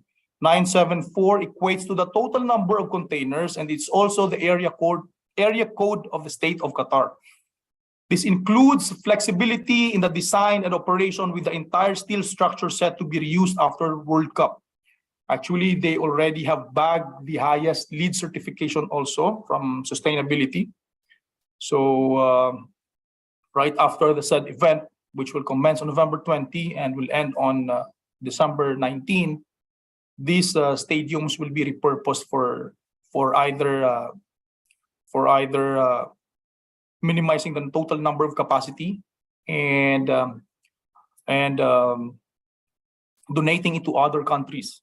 So this stadium is for pre-quarter finals. Seating capacity is 40,000 seating capacities, which will host, of course, some of the powerhouses such as Brazil and what else? So Brazil will be there definitely. The next one is below me is the recently inaugurated the Alcarsa solar photovoltaic power plant. Is the first large-scale solar plant in Qatar and one of the largest in terms of size and capacity in the region, with a total capacity of 800 megawatts. The next one is the first sustainable downtown regeneration project, Mushaireb Downtown Doha. This is already an existing one. I was part of this project, which is the AMIDST 1 Annex, the seat of power of the government of Qatar. This is a project basically utilizing the latest sustainable technologies such as solar panels installed in buildings, efficient irrigation system, integration to public transport, which is the Doha Metro, and considered a smart city with the highest concentration of leadership in energy and environmental design, which is LEED certified buildings. And last is Lusail City. This is also existing. This is where the Lusail Stadium is located, where the finals for the FIFA World Cup is going to take place, and where my current project is also located. This is known as Qatar's future city, wherein the development is directed towards infrastructure, buildings, green energy, and mobility. Lusail City is currently utilizing the most up-to-date sustainability and green technologies. So that ends my presentation, hoping I have impart something and have added valuable information to today's theme. Let us work together in achieving and realizing the goal for a more sustainable future, may it be at home, at work, or in our community through energy conservation and efficiency. Thank you. Thank you very much, Engineer Paul, for that very informative presentation. And I hope that our audience have learned from your presentation, of course. And as Engineer Brian has been saying, malapit na yung World Cup sa November 22. So yung mga football fanatics dito, pwede pang humabol. November 20 is the first game, and the last game finals will be on, I think, December 18. So there will be influx of people na parating dito sa Qatar from this time na. Kaya medyo busy ang Qatar sa ngayon. So all the questions related to the topic of Engineer Paul Bryant will be addressed after the next speaker presentation. So moving on, I would like to introduce the next speaker, who is an Igorot from Sagada Mountain Province. He was born and educated in the city of Baguio. After his graduation, he was able to establish a construction company.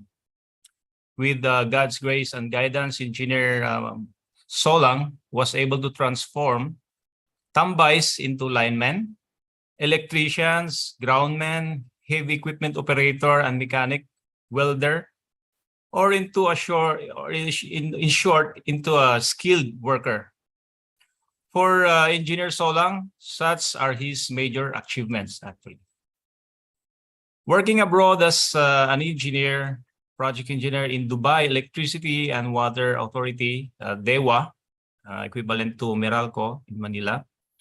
He gained fame our speaker gained fame on this country as he was the first engineer to energize a 132 11 kV transmission substations with 0 snags.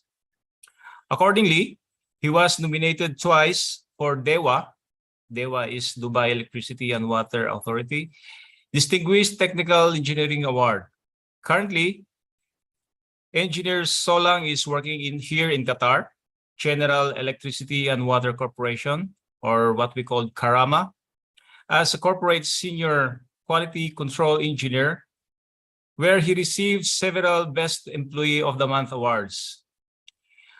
Engineer Solang is one of the key staff of Karama, dealing with the corporation's business processes and technical issues in the T&D and smart metering for both electricity and water networks, as well as EV and RE, or renewable energies. So, ladies and gentlemen, join me in welcoming once again our technical speaker, Engineer Mario Solang. Stage is yours, Engineer Mario. Thank you, Edgar. And good afternoon, Philippines. Good day to the rest of the world. So I will be speaking about the advanced metering infrastructure. I've just shared it on the screen. Is it visible, Sir Edgar? Yes, it is, and loud and clear also for the audio. All right, thank Please you. go ahead. I believe we don't have that much of a time also, so I hope that this topic will be interesting to all of us.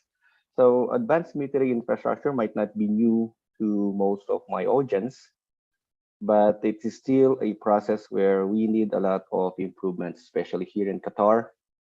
We started on a way to advance how our meters are going to be, monitored, controlled, and analyzed also based on our systems. So proceeding with it, we need to know first what our traditional and common challenges that we face at the site or in our system itself. As you can see, there are some which I mentioned here. We have some outages, normal for all countries.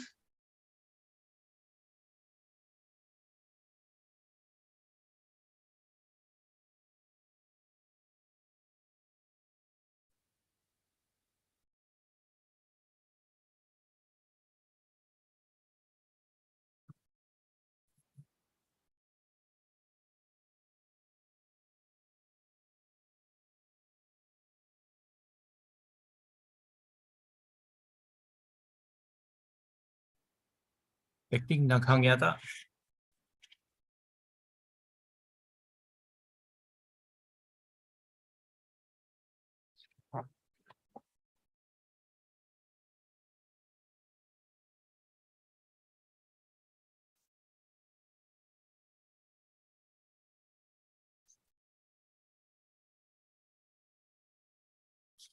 Okay, I think there's technical issue.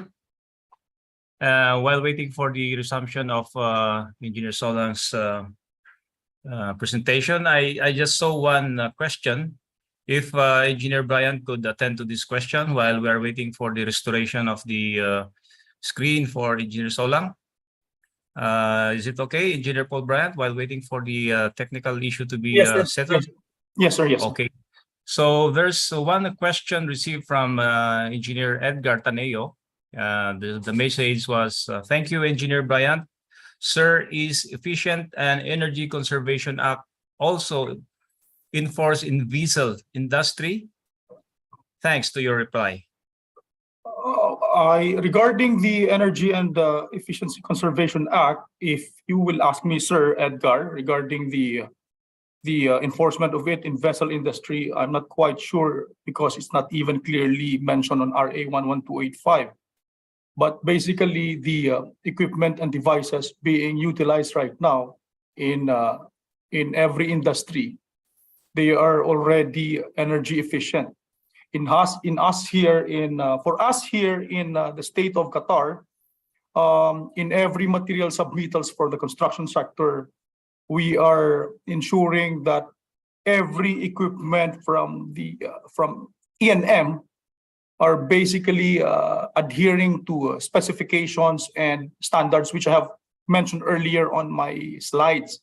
But for the vessel industry, sir, I'll have to check with the law again and with the current Republic Act we have in the Philippines, but I'm not quite sure. But with regards to the devices and equipment, for sure they're already in place, which I believe would entail to a more sustainable approach with regards to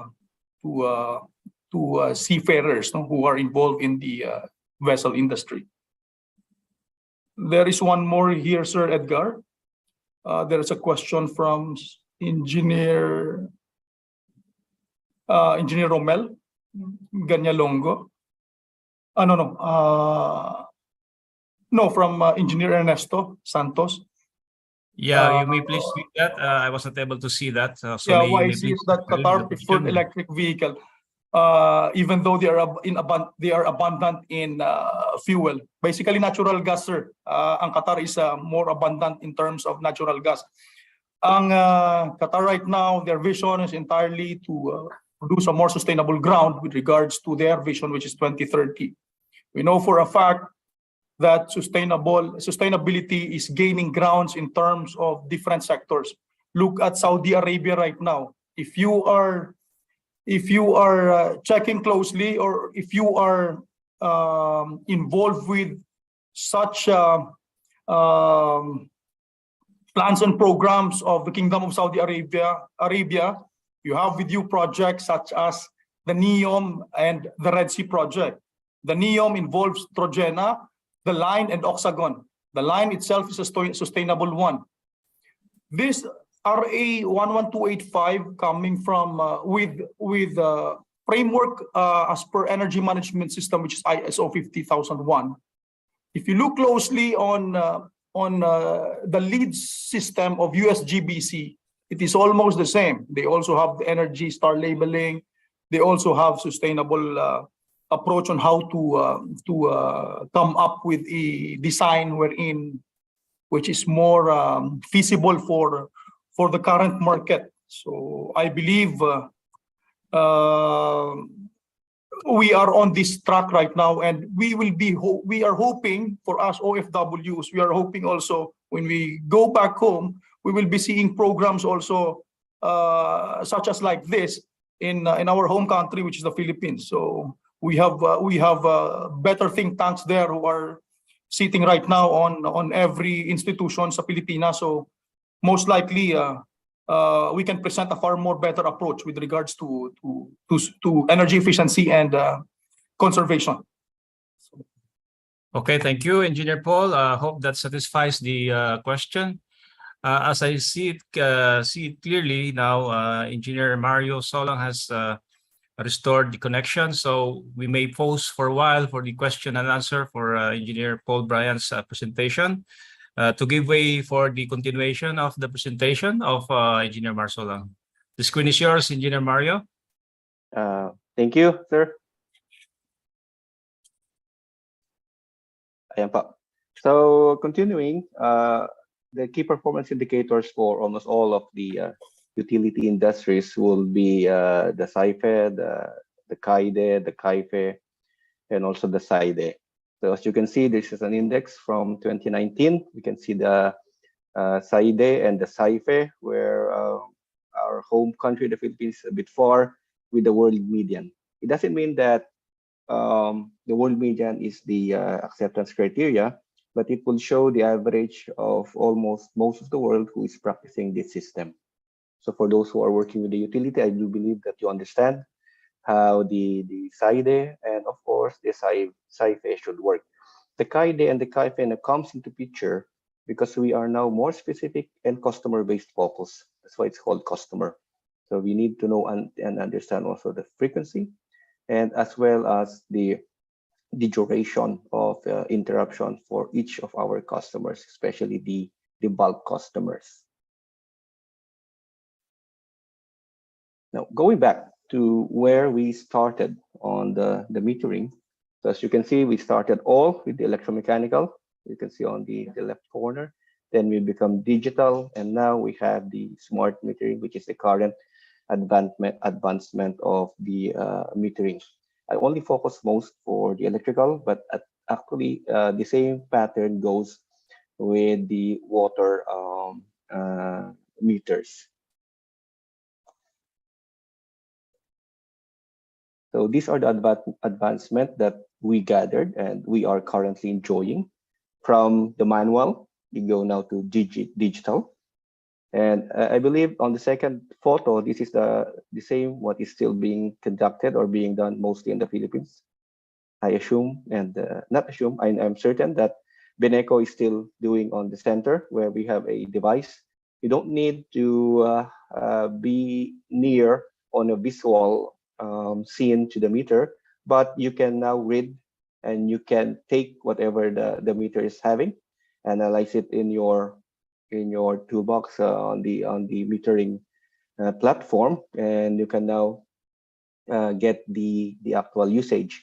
Most accessories also, some advanced accessories, they can immediately disperse the or have a copy of the meter consumption along with all of the details, and they can immediately give it to the customers.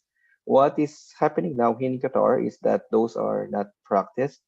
We are receiving our bills through our mobile system, through a platform developed by our smart metering. So these are the enhancements that we have. Of course, any enhancement to the utility would mean efficiency, and of course would mean also energy conservation. It will focus on also on the areas of the issues or what challenges that we are facing, as what I mentioned earlier. And of course, it will give us an absolute number of data. So that is one of the issue. Electricity smart meters and water meters do have a lot of data and do collect and monitors a lot of units. The issue now is that what are we going to those?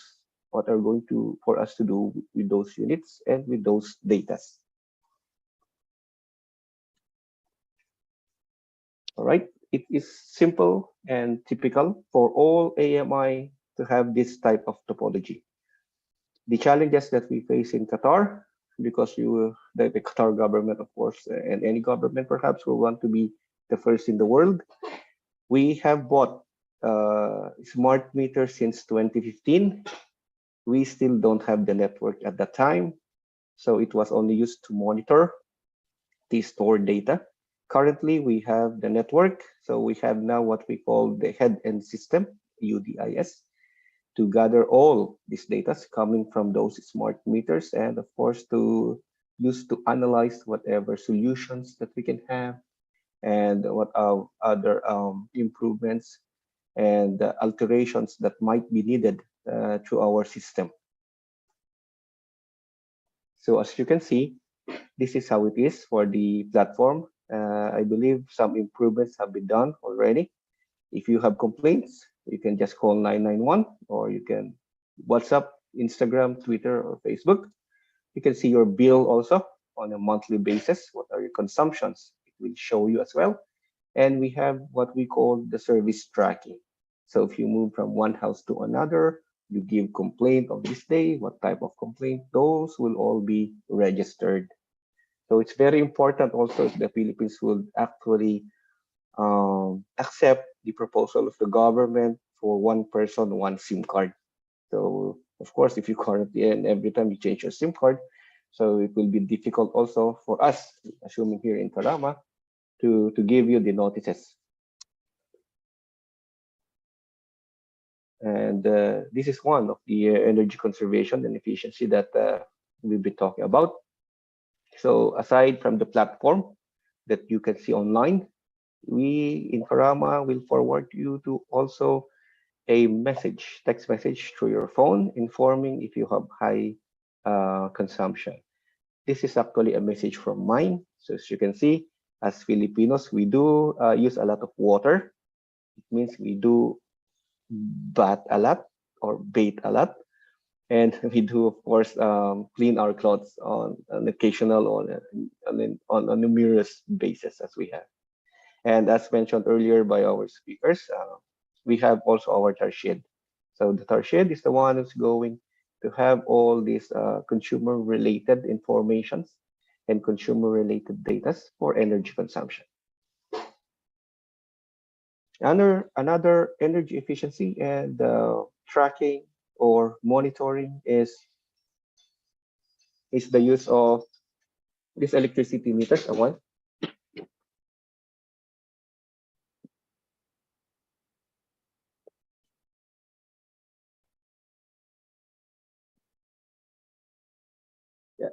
Sorry for that. We do track and monitor the power factor through this advanced metering infrastructures. What I have not shown here is that we monitor also the harmonics. So we have enhanced the power quality measurements. Although I cannot say that these are 100%, but at least it will give you some data, and you can use the power quality later on specific customers or specific consumers. And of course, this will be a great help for us as a utility to check the power losses, both the non-technical and the technical losses. So it means that if we improve again our utility based on correction of the losses, and certainly we will have an efficient distribution and transmission of the electricity. This is not yet informed to the consumers of Qatar, but it can be requested. Our control system can give you an up-to-date details on an hour basis of your consumption. But this is on as per request, and sometimes it depends on the requester if Karama will give you. Another one which I used recently on a practical note is that the verification of load. Of course, in the electrical industry, we design, but the actual consumption we would not know. There are scenarios here which we have some incidents or arc flash, arc blast, transformer, of course, it will be turned out, it will be de-energized, and the consumer is having a solution of only one, providing a generator. The question is, what will be the generator size?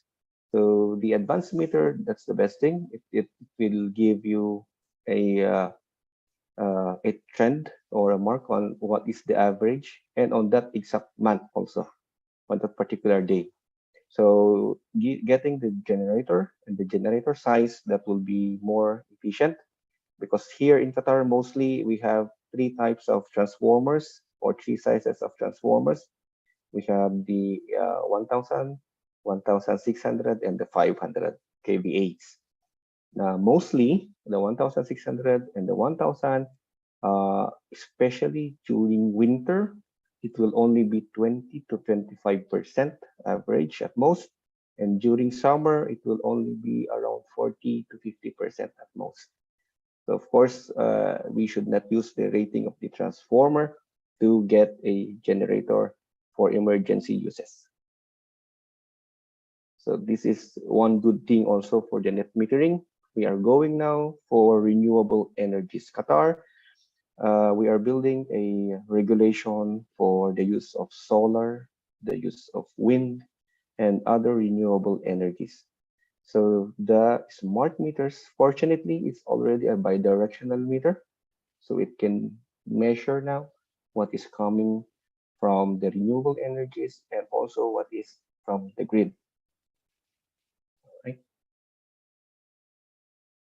These are some photographs I've taken for our control center. It is just recently started. I think it's coming to a year now. So a lot of improvements still we need to develop. These are just sample photographs of our AMI control center.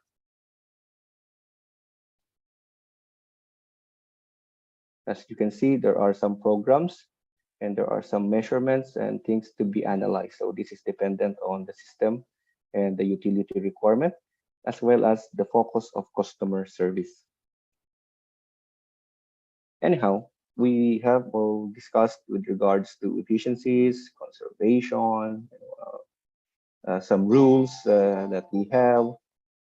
So I believe that this will all be, the local customer or the consumers will not feel if we cannot bring down the prices of electricity.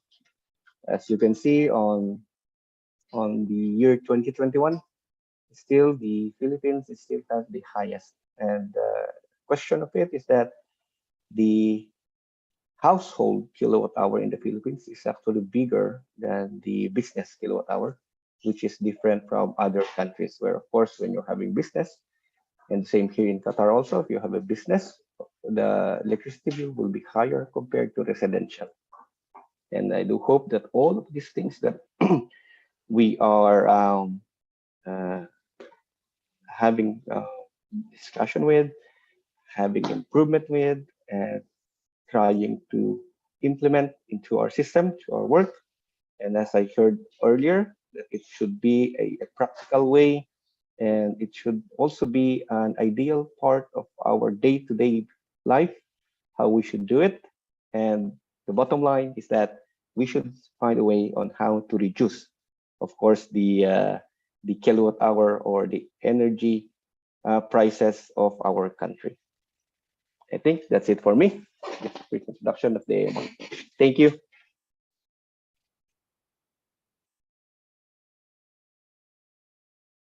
Engineer Edgar. So thank you. All right, thank you. And Engineer Mario, thank you for that very informative presentation. And I hope that will help also some of our engineers who are with us until this time. And we now resume the questions and answer portion. And any questions, we may now raise our questions by raising our hand or type your questions on the chat box. So I think we still have like 3 questions that we can entertain. I will start from the one that I can see from the chat box. In Qatar, sir, what are the penalties if there's a non-compliance in energy law? Would this be from Engineer Mars Solong or Engineer Paul Bryan? Any one of you may answer the question, please. Actually, under Article 6, sir, of the Energy Efficiency Act of Qatar, there is a steep penalty, basically, amounting to no more than 20,000 riyal. And recurring, it will be 3 times, it will be double in the event of recurrence. And there will be also imprisonment, of course, but it was not clearly stated on the said clauses. It will only be penalty, sir, Sir Bienvenido, and imprisonment. Same goes, I believe, with our RA 11285, sir, on the last chapter. There is also a penalties on it. Thank you. Yeah, thank you. Sorry, I was not able to inform that question actually came from Engineer Bienvenido Jr. So any other questions? So far, there's a hand raised from our screen. I think it's from our chairman, no other than Engineer JC. The screen is yours, Chairman JC. All right. For the team of Qatar, no, say given that we are in the Middle East, I think compared to the first world, second world country, third world country, Philippines is on the third world country. So what can you advise? Say for example, if there are like Philippine government or like agencies like IIEE that is actually promoting this advocacy on the energy efficiency, what can you advise our team for the promotion? To be, sabihin natin to be at par or sabihin natin medyo lumapit sa practices ng Qatar.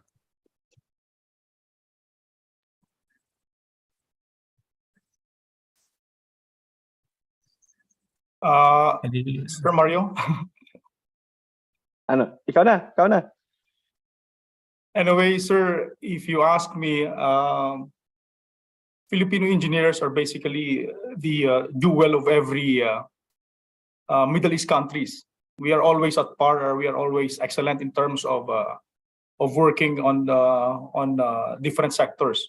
Now, regarding your question, I believe in order for us to achieve this objective and program back home, I think, sir, full implementation. Kasi here in Qatar, when one particular decree, immediate decree, provision or law is in place, it is really fully implemented, not only through paper. So I believe this is one of the challenges we are facing back home, because we have crafted already an efficient law in the Philippines with regards to this type of concern, no, related to energy and energy conservation and efficiency. So, for me, as a how do you call this? As someone who is also involved of the said industry, I think full implementation lang, so full implementation. Kasi kung through paper lang, it will be meaningless. We have lots of concerns, issues right now, not only this in IIEE, and also as an electrical practitioner. Everyone knows it, so it has to be revamped. It has to be done. There should have been an action right now to be carried out. So I think that's it. And Thank you, actually, Engineer Brian. yeah, in addition to that, we had our seminar, IIE seminar, last Friday, and actually one of the tackle was the solar. I think Manong Engineer Hill is here. I can see him nodding. Yeah, And- the reason why I'm raising my hand. I will be discussing that. Okay, go on, Mario. Yeah, and our BE was actually concerned about how the solar is progressing. So this is one difference which I mentioned during the seminar, that actually we are advanced in terms of installation of solar, usage of solar. We are advanced. Philippines. Here in Qatar, as I mentioned, we are still developing the regulations. We are still developing codes and the procedures, which I believe is needed also in the Philippines. If laws, we have a lot of law, but the technical regulations, the technical codes, the mandates that we need to follow, I think this is the one that we need to develop. And the Honorable BE, Francis Limapili, already have informed and given a task actually to IIE Qatar to support in our bringing up this type of codes, these manuals and guidelines that the Philippines may also adopt. So I think that is one of the things that we need to do. For the AMI, as I mentioned earlier, the mistake and the challenge that Qatar did, hopefully in the Philippines we should not do the same, is that we buy in advance the AMI meters because it's AMI. We don't know that they can only be connected through internet, through wireless. So at that time there were no interconnections. So it was late now that we realized here that okay, it needs to be, if you want to go full AMI, it's not only about the AMI meters, but the interconnection of those meters. And currently, we can now even take shutdowns and re-energization of your houses for the direct connection AMIs. So if you have not paid your bills on the instant, on the day itself, you can shut it down. You pay your bill through your card. In the minute itself, we can give you power. So those are some of the scenarios that now in the advancement of the AMI have really taken toll. But I do hope that for those, like in the Philippines, if we want to go through EMI, I suggest that the utility should start first having their own communication. I would not really advise that you will go to Smart, you will go to the local communication providers. That's what we did here, because ultimately in your 50 years of existence, meaning you have to pay them certain amounts for 50 years. Why not build your own communication? We did that here in Qatar, but of course, the Qatar government having that much money, they want also to share their money to Rido and to Vodafone, so they did that. But actually, especially in a flat terrain, Manila, the same as Qatar, the communication can be done. Before we have microwaves, before we have a lot of type of communication, we could go back to that. It will be practically the same. And of course, there will be no payment on a monthly basis. One capital, that's it. Thank you. Thank you, Engineer Mario. So I hope that satisfies the question from our chairman. Is there any follow-up question on that, or we shall proceed with Engineer Hill I think I No, saw that would his. be all. We'll give the floor to our dear Vice Chair, Engineer Hilo Sares. Thank you, Chairman. Okay, the screen is yours, Sir Hill. Yeah, in fact, I'm waiting for this presentation of the international, the Qatar, because in fact, as what mentioned by Engineer Mario Solang, yeah, Sarah, I'm happy to see you here and be included, no, in this thing, because last November 4, no, in the state of Qatar annual conference, no, where, as mentioned by Engineer Mario, we discuss. I'm a speaker about a topic on solar, no, that is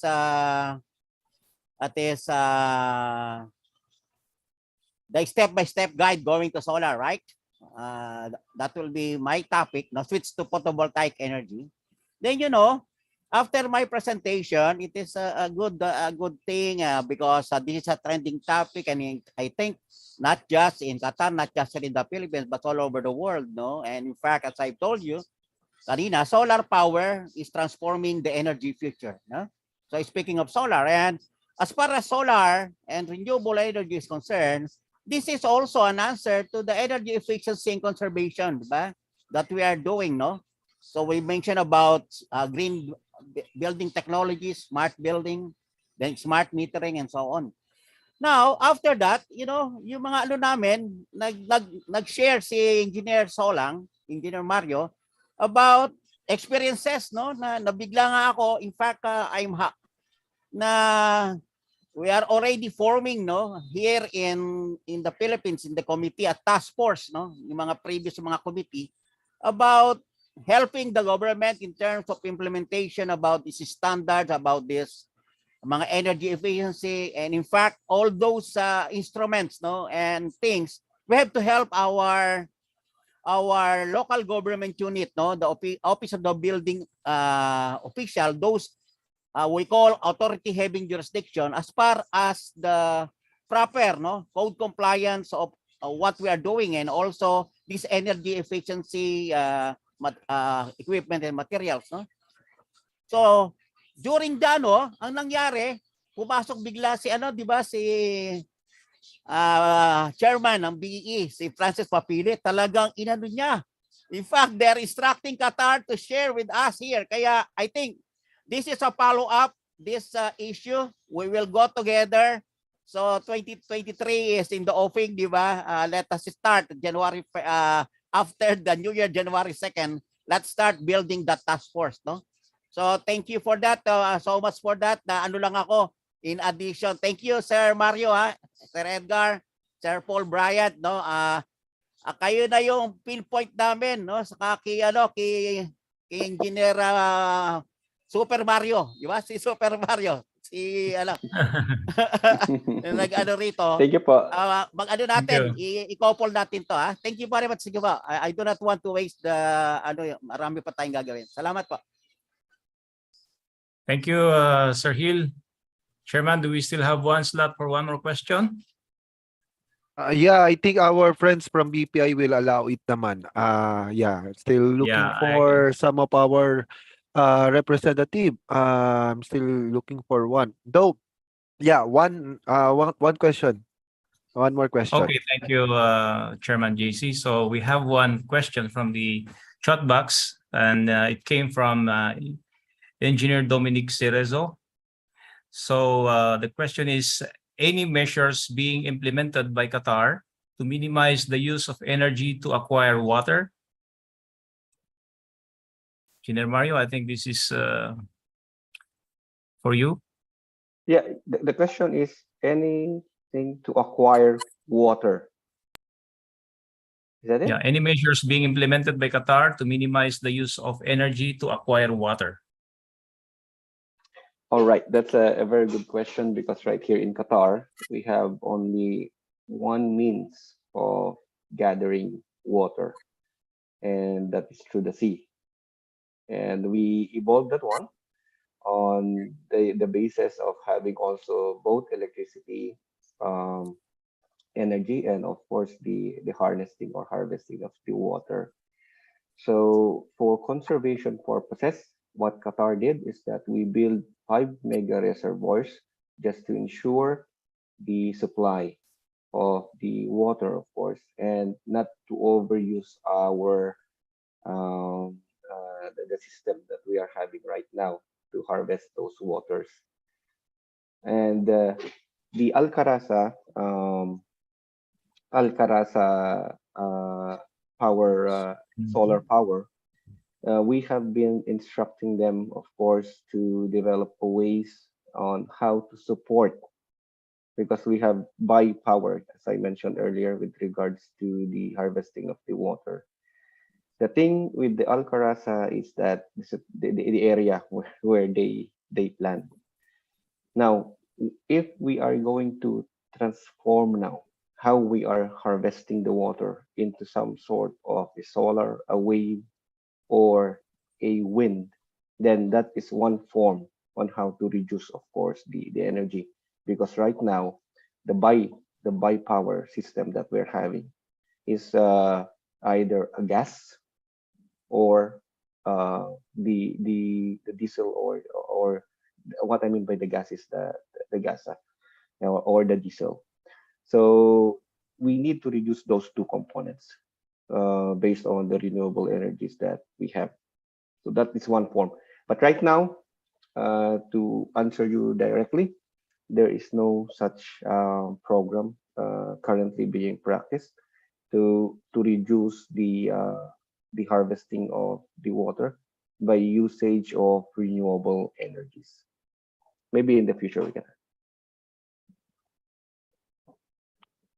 Okay, thank you. It has been a very fruitful discussion, and I hope that our audience have learned something, or they have been informed about what is happening here in Qatar, our second home. We call it our second home. I've been here for the past 18 years now. So we now move to the awarding of Certificate of Appreciation. May I just read now the citation. Institute of Integrated Electrical Engineers of the Philippines Incorporated. This certificate of appreciation is hereby given to Engineer Paul Bryant Sabido for imparting valuable insights as technical presenter on the topic amidst the pandemic and role of RA 11285 and EECC in the country's economic recovery, EEC Best Practices International category. And this goes the same to Engineer Mario Solang. During the simultaneous technical sessions in conjunction with the 47th Annual National Convention with the theme Leadership Rising Above Adversity Through Passion and Commitment Leading to the Road to Recovery. Signed by Engineer Alberto R. Herrera, 2022 IIEE VP External Affairs, and signed Engineer Lyndon R. Bague, 2022 IIEE VP for Internal Affairs, signed Engineer Esperanza A. Collado, 2022 IIEE National Secretary, and signed by Engineer Feliciano F. Padua III, 2022 IIEE National President.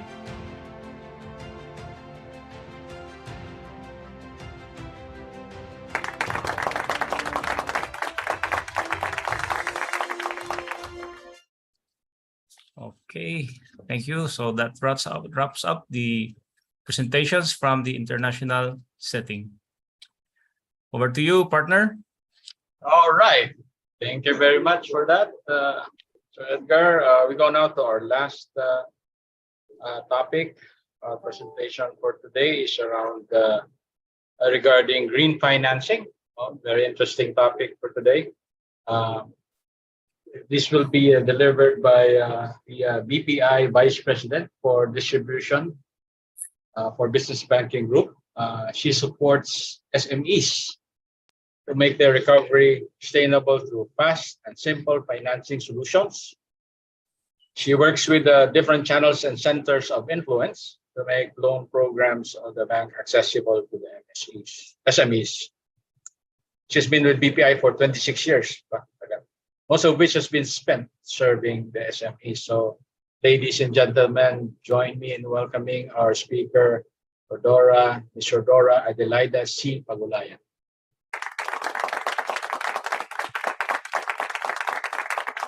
Thank you so much, Engineer Andy Azucena. And magandang hapon po sa inyong lahat. And thank you for having us today. We are happy to be part of your 47th annual convention, and we congratulate you on this milestone, especially in celebrating the role of energy efficiency and conservation in the country's economic recovery. BPI is one with you on this, as we incorporate sustainability in our strategic objectives. As part of responsible banking, we finance sustainable development, especially for the SMEs. Next slide, please. Oh, by the way, before I proceed, we are giving away, as part of our way to celebrate review, we are giving away a raffle gift away for 10 winners worth 500 vouchers each, and another set of 10 winners worth 1,000 vouchers. We are going to announce at the end of my presentation the winners. But we're flashing here the QR code. If you have not yet joined the raffle, this is your time to scan the QR code so you can still join. You have a chance to win the gift away package from BPI Business Banking. So go ahead. You have 3 more seconds. 3, 2, 1. All right. Okay, so the photo here shows Green Ants, which is a company engaged in the recycling of plastics and converts them into eco bricks and for flood control or flood control road pavers. For the company to do this, they needed a special equipment, which BPI Business Banking helped finance while providing additional working capital for their operations. This client has a heartwarming story during the pandemic where they chose to keep their employees and focus on product development no matter how challenged they were. Eventually, it paid off and made them ready when the economy reopened. They recall how BPI's financing has gone a long way for them and their employees and their families. If you have time, I'm sure you can all relate to their story. Please do check out their vlog, Where in Pampanga. It's about green ants. Next slide, please. Okay, so the next photo here shows I Provide Health, Food, and Manufacturing. This company is owned by spouses Abelardo and Jessica Balisi in Tarlac. They manufacture herbal supplement and drinks and therefore has high consumption of electricity. And good thing for them, they have a good sun in Tarlac and they decided to shift to renewable energy. And very timely, they found out about BPI Business Banking in a Zoom webinar with DOST. This was at the height of the pandemic, and they got particularly interested in this easy, simple, and no collateral loan offer of business banking. And yes, you heard it right, no collateral loan for offer of business banking. They found it very useful when they bought their solar panels, and their shift allowed them to curb the rising cost of production. Next slide, please. Okay. And on this last photo, this is HydroGuard Systems Corp, which is into water and wastewater management treatment. They service hotels, hospitals, and shopping malls for a decade. And during the pandemic, they bagged a major contract. It was a big break for them, but the next question was capital. That was their circumstance when we met them. And so far, they've been happy we met and we were able to help them with their liquidity. As engineers, you could be running your own business or is a part of a business entity. And in one way or another, you probably have found yourself in a similar situation. So please allow me to further share the loan products which have helped a lot of our clients. Okay, so there you have the Ka-Negosyo Credit Line or the KCL, the Ka-Negosyo Ready Loan or KRL, and Ka-Negosyo SME Loans or KSL. I can see questions in the chat box. We will address them later, but please feel free to just chat away your questions, your thoughts, okay, and clarifications. We will be happy to address them later. Okay, so first is Ka-Negosyo Credit Line. We have this client who is selling engine oil and tires and spare parts in Marikina. And they're also into repairs. He has never been happier than the day he got his Ka-Negosyo Credit Line. Why? Because for him, it is very cost efficient. He only avails how much he needs and at the time he needs it. Anyway, all it takes to access the funds is through his own checkbook that comes with the Ka-Negosyo Credit Line. So when he needs the funds again, he just issues another check. It's so hassle-free. You don't need to go to the bank every time you need funds. So what's good is he only pays interest on the amount that he has issued a check for, because this is a credit line. And with a credit line, we give you a checkbook to avail the credit line. You just issue the check. So when he has extra funds from his collections, it's also so easy. He just deposits it back to his checking account and it will now be considered as principal payment. And then the interest stops. So my client said, saving on interest is crucial because every opportunity to save in business is a step closer to success. So this is what Ka-Negosyo Credit Line does for him. By the way, we have a QR code on the screen. We encourage you to scan it. We would be happy to learn your plans for your business and how we can support you achieve it. Okay. Next is Ka-Negosyo Ready Loan. You remember the first photo I shared with you on green ants? That's engineer Romel Benig. So he's also an engineer like you. This is the product he availed. Okay, the Ka-Negosyo Ready Loan. This really helped him. Green Ants is part of the Ayala family, as he is a supplier of Makati Development Corp, which is also Ayala. I remember he had a purchase order from MDC, but he needed funds to help him work on the delivery of the purchase order. So very quick and easy, no collateral. He showed us his purchase order together with his business papers, and he got the Ka-Negosyo Ready Loan, which maturity matches his collection with MDC. So it is very easy on the pocket, paying interest only monthly. And when you deliver your PO and you collect, that's when you return the capital. Okay, so moving on to Ka-Negosyo SME Loan.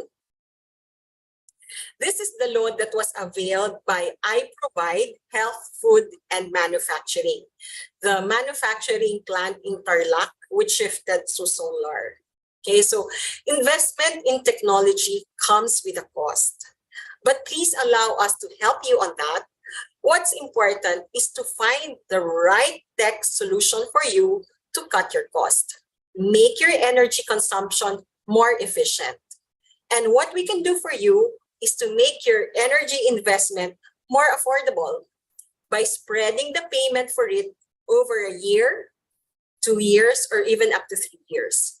You wouldn't even notice you have already fully paid it because you just pay monthly amortization of principal interest for, say, a year, 2, and 3 years. So again, we have our QR code on your screen. Please do scan it. It will lead you to our appointment setting. The appointment setting could be a quick phone call, a virtual meeting, or a face-to-face meeting depending on your preference. We would be very happy to meet you. Okay, now if your investment is capital intensive, like construction, maybe some of you are into construction, or purchase of real estate properties. Syempre yan, medyo mabigat yan sa bulsa, no? We even extend it to 10 years for construction, the loan repayment, no? And 20 years for purchase of property.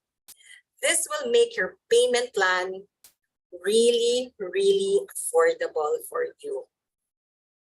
Okay, so on to my second to the last slide. Okay, this is our great news for all engineers out there, because we know that you're very happy and you're celebrating, and therefore we want to celebrate with you. We want this to make this a very happy event for you, and therefore we are giving away 10,000 or more cash incentives for every successful booked loans.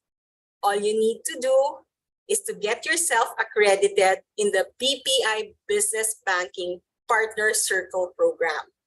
When you refer your business partner and he gets approved and books a loan with us, it entitles you to a 1% of loan amount commission up to a limit of 150,000 cash incentive per transaction. So that's per transaction. Refer another, you can get another as high as 150,000 cash incentive.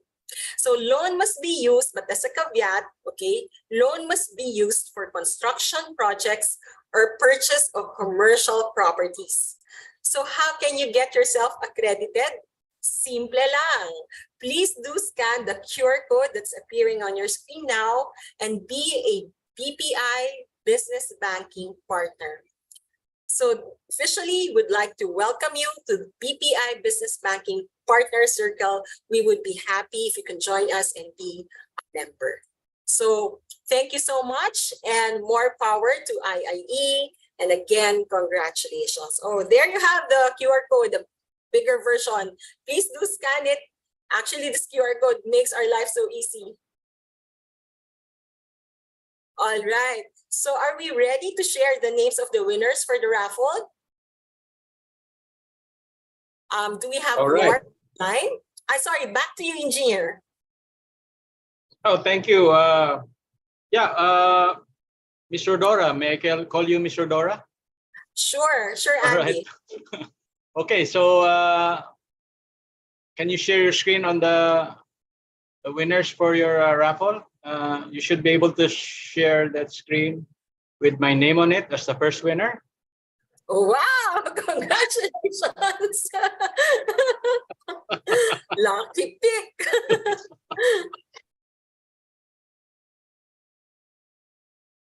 There you have it. So congratulations to all the winners.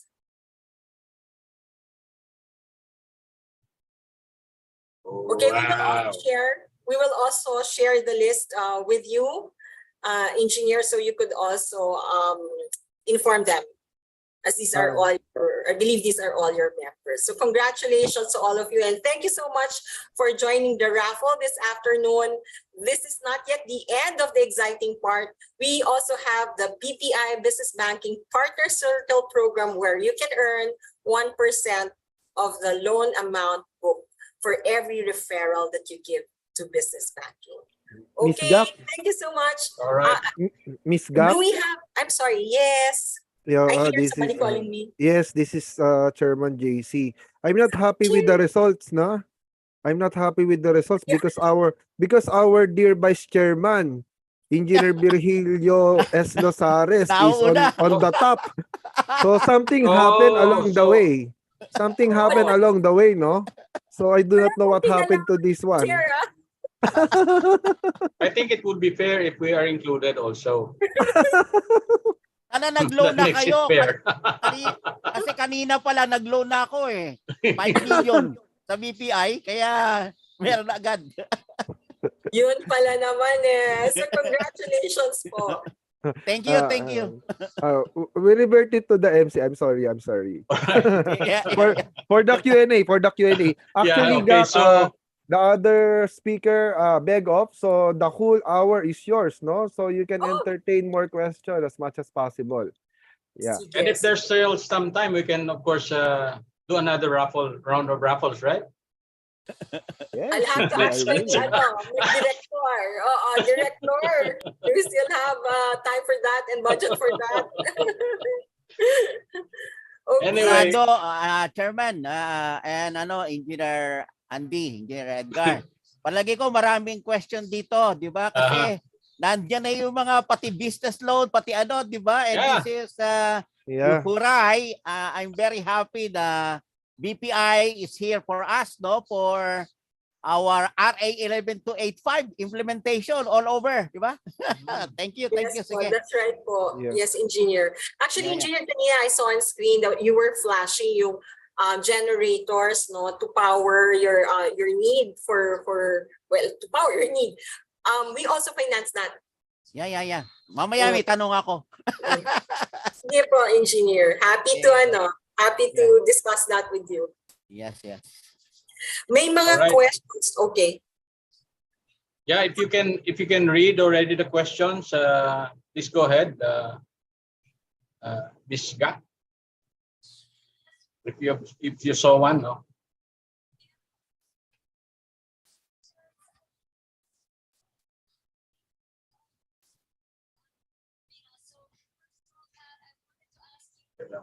Bilis magano, Sorry, I scroll think ng aking chat. Yeah, go ahead. Hello. I think I lost you for about a minute. Hello, sorry, I think I lost you for about a minute. Are there questions now? I appreciate if you could say the question again, engineer. Yeah, Sir Andy, I think we can probably get it from the oral questioning muna tayo. Parisan muna tayo ng mga hands. And then we sort the ones that are in the chat box. Yung live questioning muna. Yeah, okay. Go ahead. Are there any questions? Can you raise your hand?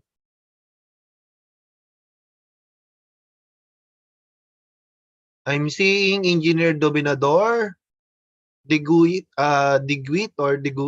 Yeah, you are recognized, sir. Digit yan, digit. Thank you, sir.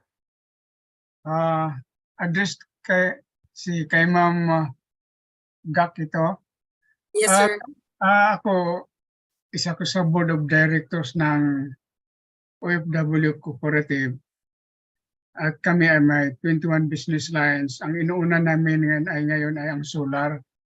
Yes, sir. Ngayon, hindi man, ang karamihan na sa amin ngayon na member ay OFW and families. Ay siyempre, hindi naman lahat ng OFW nakaipon ng pera, kundi but we intend to continue our solar business. Ngayon kung anong requirement upang ang grupo namin ay maka-avail ng funding ninyo? Napakasimple, opo. Napakasimple lang po, engineer, actually to apply. Kung kayo po ay sole proprietor, ako, I think 4 or 5 ang requirement lang po niyan. Yung inyong DTI permit, engineer, yung inyong business permit, ang inyong ID, ang inyong bank statements for the past 3 months, at saka yung, of course, yung application form, kailangan nyo pong pipirma. Ngayon, engineer, para mas mapadali pa po lalo, actually, engineer, pwede po namin kayong tawagan para hindi na po kayo lalabas at pupunta sa bangko. Pwede naman po natin gawin lahat yon virtually or through email. Pwede nyo naman po ipadala sa email. Ayan po kung proprietor, pero grupo kami. Mayroon kami, okay. Mayroon na kami organization, kaya lang, we lack funding. Hindi kami makapursige ng husto. Opo. Yung organization po ba, engineer, registered organization? CDA registered to sa CDA. Okay. Parang cooperative po. Cooperative, registration. Kailangan din po yung registration nyo po sa CDA. Sir, yun po yung katumbas ng DTI permit. Pwede naman po yun.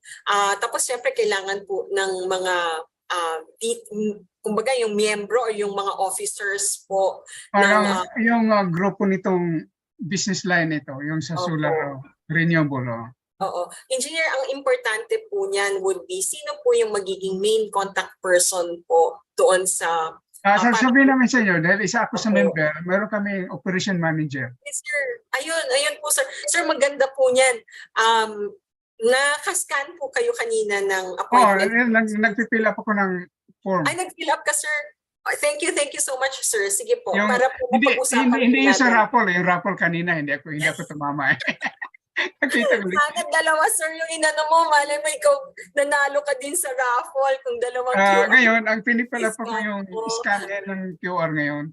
Sige po, sir, para po sa appointment setting, para mas mapag-usapan po natin yung details. Sige, ma'am. Okay, thank you po, engineer. Okay. Vice Chair, you are recognized. Engineer Hill, go ahead. Okay. Thank you. Ma'am, ang tanong ko po ganito, no? Kasi sa solar industry, nasa solar industry po ako. Then, ngayon po, maraming gustong magpa-install ng solar, no? On the rooftop, no? Opo. Kaya lang, yung upright, no? Upfront, no? Na presyo, ayaw nila talaga ng kasi, di ba? So they're looking for, kagaya na nangyayari ngayon sa Amerika, especially in California, di ba? With respect to loan, di ba? Para ba pang magpapalagay ka ng solar, parang the same na maglo-loan ka ng ano rito na vehicle, di ba? Lalo ngayon, di ba? Napakadali nang kumuha ng ano kung kaya mo yung ano motor, di ba? Motor. Di ba? Opo. Ano lang. Ngayon sa solar, because of the upfront, BPI will also be on that ano na through you, no? Let us say not just my company but my other colleagues, no? My system integrator, my other business partner na po pwedeng makipag ano sa BPI with respect to diyan magbabayad, let us say with a 1 year pre-interest, doon sila magbabayad from that. Is that feasible? Engineer Hill, maganda po yung nabanggit niyo po na pwede po tayong kumbaga magtulungan, no? Yeah. Nang sa ganun po, yung bumibili po ng solar panels po from your company, mabigyan po natin sila ng kakayahan na bumili po ng panels from you. Kasi syempre may cost din po yan di po ba? Yeah. May kamahalan din. So we want to make the solar panels more affordable for them. Sa inyo naman po, para syempre matulungan nyo din po silang makabili. Yung sa nabanggit nyo po na package, ano po, ang ina-avail po usually, kanina po yung sa manufacturing plant po sa Tarlac, ang ina-avail niya po sa amin is the Kanegosyo SME loans. Magaan po siya sa bulsa kasi hulugan ng up to maximum of 3 years. Yung iba po actually 1 year lang, ayaw nila pahabain. Kasi sabi nila kaya naman daw nila 1 year lang. So buwanan hinuhulugan po nila. Pero yung free interest po, Engineer Hill, hindi po kasi pwede yung free interest. Kailangan po talaga may interest din po para din po sa bangko, ano po, makover din po yung aming cost and expenses. At saka syempre, kailangan din po na kumita. Opo. May interest naman po talaga. Thank you po. So, ma'am, it is not only on the equipment and materials, no? Yung mga nagpo-provide ng installation services, no? A full package, no? So, yung bayad sa kanila after the installation, kalimitan kasi ngayon nangyayari sa merkado ngayon, 50% down payment, no? Ito sa residential, residential scheme. 50%, then pag ikinabit, okay na yon, magbabayad sila ng pagkabit, iba 30% na balance, then merong 20% o 10% na balance na lang kapag na aprubahan na ng distribution utility, no, ng grid for the operation. So, sabi ko nga sa kanila, napakahirap ng ganon. Nag-aano sa akin yung mga installation group ko na can we from the banks, di ba, to provide yung through that na hindi mag-a-upfront yung mga that will be the full package. Yun ang hinahanap kasi nga ang isa naming tagline let every Filipino's home, di ba, have solar at the rooftop, di ba? Para pag ganon, let every Filipino on that, di ba? Saka nagbubura kasi ngayon ng mga materyales eh. Then this is one way to support the Energy Efficiency and Conservation Act, no, RA 11285, no, with respect to that. Po, pwede ba po yun? Salamat po. Opo. Engineer Hill, as to yung sa bahay, no, so ibig pong sabihin end users or end consumers po iyon. So maaari pong hindi sila negosyante. No? So ibig pong sabihin nun, Engineer Hill, meron pa rin pong department sa bangko na pwedeng makatulong sa kanila by way of personal loans. Kung yan naman po ay magpapatayo ng bahay, isasabay na po yung solar, meron pa rin naman po makakatulong sa kanila yung housing loans. Pero pag sila po ay nasa negosyo, kami naman po yung grupo. Tapos gusto po nilang magpa-solar na po. So kami naman po yung grupo na pwedeng makatulong po sa kanila, Engineer Hill. Ang Engineer Hill, ang maganda pong mapag-usapan natin siguro offline po is paano po natin sila makikilala. Kung pwede nyo po sila i-refer sila sa amin. Mas maganda pa nga, Engineer Hill, yung sinasabi nyo kanina kasi mukhang installment sila or naka-down payment muna, tapos after ma-install, saka mag-full payment, parang ganun, Engineer. Ang suggestion ko ho, primera pa lang, una pa lang, Engineer. Kung makapag-apply na po sila ng loan kagad nang sa ganon, they could already have an indication, magkano bang ma-approve sa akin? Nang sa ganon, sir, masagot kagad na, 20% lang pala yung kailangan kong i-down payment instead of 50 kasi inaprubahan ako ng bangko ng ganitong amount. Nang sa ganon, Engineer, di po ba nakakapag-desisyon po sila ng maayos at ng maaga? Thank you po, ma'am. Nice to hear that, and I look forward, no, to have an appointment with you and with my group, no, with respect to that. Thank you po, thank you po. Thank you. Engineer Hill, aside from the QR dun sa raffle, nakapag-scan na po kayong para sa appointment para mapag-usapan po natin yung mga bibili ng mga solar niyo po, Engineer Hill. Okay, sige. Nag-scan na po Checking kayo. ko. Ayan. Okay. Thank you, Engineer Hill. Opo. Okay, thank you for that. Anything else? Anybody else who has a question for Ms. Gak?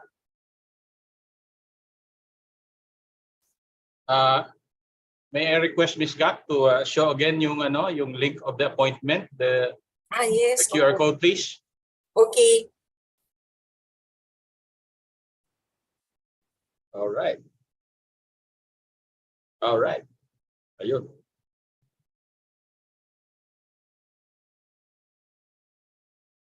Thank you very much. Meron pong mga questions dito on the chat box. Let me scroll up. Sige po, Engineer Andy. Okay. Aside from construction service providers, do you also accommodate design and consultation services providers for loans? Yes, Engineer. Meron na po kaming natulungan na gumagawa po ng mga designs, mga plans po. Yes, meron din po yung mga service providers po sila, tapos sila po yung gumagawa ng designs. If I'm not mistaken po, bandang south sila po yung sa may Amaya Escapes po. Natulungan na rin po namin. Ganun po ang negosyo. Okay. Importante po, Engineer, if I may add, yung maipakita po nila, ma-share po nila sa amin. Ito po yung mga kontrata na nagawa na nila in the past. Ito yung kontrata or services na meron silang ongoing, no, na finu-fulfill. Yun po yung mga bagay na makakatulong para po maaprubahan sila. At i-highlight ko lang, Engineer Andy, dahil po ito'y walang collateral, ano? Ang pinaka-importante na tinitingnan ng bangko dyan ay yung pangalan natin. So ibig pong sabihin yan, ang importante po, mapangalagaan natin kung tayo po merong credit card, kung tayo po merong car loan, housing loan po, or business loan, kung ano pa man yan, maganda po mapangalagaan natin yung record. Kasi yan po yung magiging basis sa kanilang credit score. Right. Thank you for that. Maybe I'll ask yung one last questions, parang wala na, no? Yung solar system po ba, can it be used as collateral Actually, what engineer, size? Oo. Actually, engineer, pinadali na po namin. Kahit hindi niyo na po i-offer as collateral ang inyong solar panel. Para inyo na po yan. Ang importante lang po is mapalangalagaan ninyo yung loan, no, na maaaring ibigay sa inyo ng bangko. Yun lang naman po yung importante. All right. Okay, so any last questions? If none, would like to proceed to the awarding of the certificate. Can you show that on the screen? Ayun. So, the Institute of Integrated Electrical Engineers of the Philippines, Inc., or IIE, during this 47th Annual National Convention, awards a certificate of appreciation to Ms. Rodora Adelaida C. Pagulayan for imparting valuable insights as technical presenter on the topic amidst the pandemic, the role of RA 11285 and EECC in the country's economic recovery, green financing options, and support. During the simultaneous technical sessions in conjunction with the 47th Annual National Convention with the theme Leadership Rising Above Adversity Through Passion and Commitment, Leading on the Road to Recovery, held on November 7 to 12, 2022 in Manila, Philippines via Zoom conferencing given this 11th day of November 2022. Signed, Engineer Alberto R. Herrera Jr., our 2022 IIE VP for External Affairs, Engineer Lyndon R. Bagge, our 2022 IIE VP Internal Affairs, Engineer Feliciano F. Padua III, 2022 IIE National President, and Engineer Esperanza A. Collado, 2022 IIE National Secretary. So thank you very much, Ms. Gat, for your time, and hopefully we'll be able to meet soon. So Thank you also. To Ms. Gat.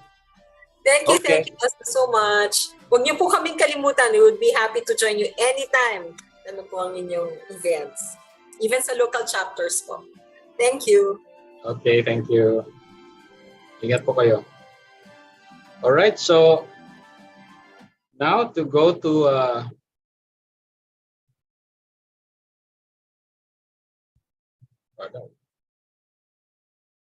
the last part of our program is our closing remarks to be delivered by our Vice Chairman for IIE EECC, Engineer Gil Lozares. Okay, let's give a hand. Okay, thank you very much po. It is a very nice, amazing day. No, ang una ko muna that is sharing, no, the Department of Energy, no, through sinimulan tayo kanina ni Director Patrick Aquino, di ba, on the Energy Efficiency and Conservation Act, no, RA 11285. Kaya sabi nga from enerhiya natin, no, enerhiyang atin, masinop na paggamit ng enerhiya tungo sa kinabukasang maginhawa. Okay, napakaganda po noon, di ba? So, it is nice na in the morning, no, as a recap, no, starting with that very nice moment with Director Patrick Aquino from DOE, no, about the updates on RA 11285, no, and the Energy and Efficiency and Conservation Act. Then yours truly on the updates on the renewable energy that is of 2008, no, the act that is RA 9513. Then in fact, with respect to that, no, before we go to that practices, no, in the commercial and in the industry and also the financing as we have now here, ano, di ba, kasama doon yung RA 11697 ng electric vehicle as mentioned by Engineer, by Director Patrick Aquino, di ba? We are going to that, no, with this for efficiency. Then also from the Republic Act 11393, no? Yun yung ano, yung that is already serving, no, or that is incorporating the curriculum in the higher education, the advanced energy and building technologies. No? That will be the thing, no, on this. So thank you for sharing, no, from the PGI, from the Philippine Green Building Initiative Group, no, about the building envelope, no, about the mechanical thing, and our very own engineer Art Lopez regarding the energy conservation of building, no, for the electrical thing, no. Then the best practices, no, as we see from SM Malls, no, Engineer Charles Hernandez, and the best practices in offices, no? Engineer Charles Singson. So thank you for sharing that to us. Marami palagay ko na talagang this throughout hindi sila umano kasi maraming mga tanong talaga, di ba? Then going to the best practices in industry, that is for the for that group, no, for that group ng ano ng sa manufacturing, no, Engineer Castor Ison and Engineer Jonathan Serteno, which we learn how they apply, no, the energy efficiency, and those speakers are talagang really, no, really certified energy managers on their own. Then eto nga, no, ito yung talagang inaano ko, the Qatar experiences, sharing with us here in the Philippines the best practices that they have, no. Thank you, and this is not just the last, no, but it will be the start of the memorandum of agreement, no, and collaboration with the state of Qatar through Engineer Edgar, Engineer Mario Salang, Edgar Bernardino, Engineer Mario Salang, Engineer Paul Bryant, no. With respect to this, ano tayo, no, with this collaboration with IIEs, and also dito sa atin sa Energy Efficiency EECC Committee, no, Energy Efficiency and Conservation Committee ng IIE. And it's a nice, no, to end, no, this very important ano is on the financing, kasi marami nga may gusto nito to have, no, the efficiency, the energy conservation, the energy efficiency, how to do it, no? That is doing just one eco-friendly change can greatly help the earth, our communities, and our energy bills, right? Kaya lang, ang problema, minsan gusto nila, walang financing, di ba? Walang pera. Kaya nandito ang BPI. I'm happy for this, and I think this will be a start. And congratulations to those, no, na umattend dito. Nakita ko una pa lang kanina yung magsisimula tayo ng before 8 o'clock. Talagang almost 1,000 na eh, di ba? Magsisimula pa lang ng ano, almost 1,000. Eh ang limit lang yan natin 1,000, eh, kaya nag-ano tayo 984, 987. Meron papasok bigla, tapos bigla milalabas. Siguro iba hindi makapasok eh. So congratulations to everybody, and as the congrats our chairman, no, Engineer JC Nicdao, and I'm here for you as your vice, no, to have on this group, and thank you for all the members that we have from the Energy Efficiency and Conservation Committee. And this is not just the last day for us. I enjoin you to be in SMX Convention Center starting Thursday, no, where we have our physical o tinatawag nating face-to-face, or sabi ng iba, in person, that we will be having the opening of our exhibition, ba? yung nag-virtual na nung yesterday.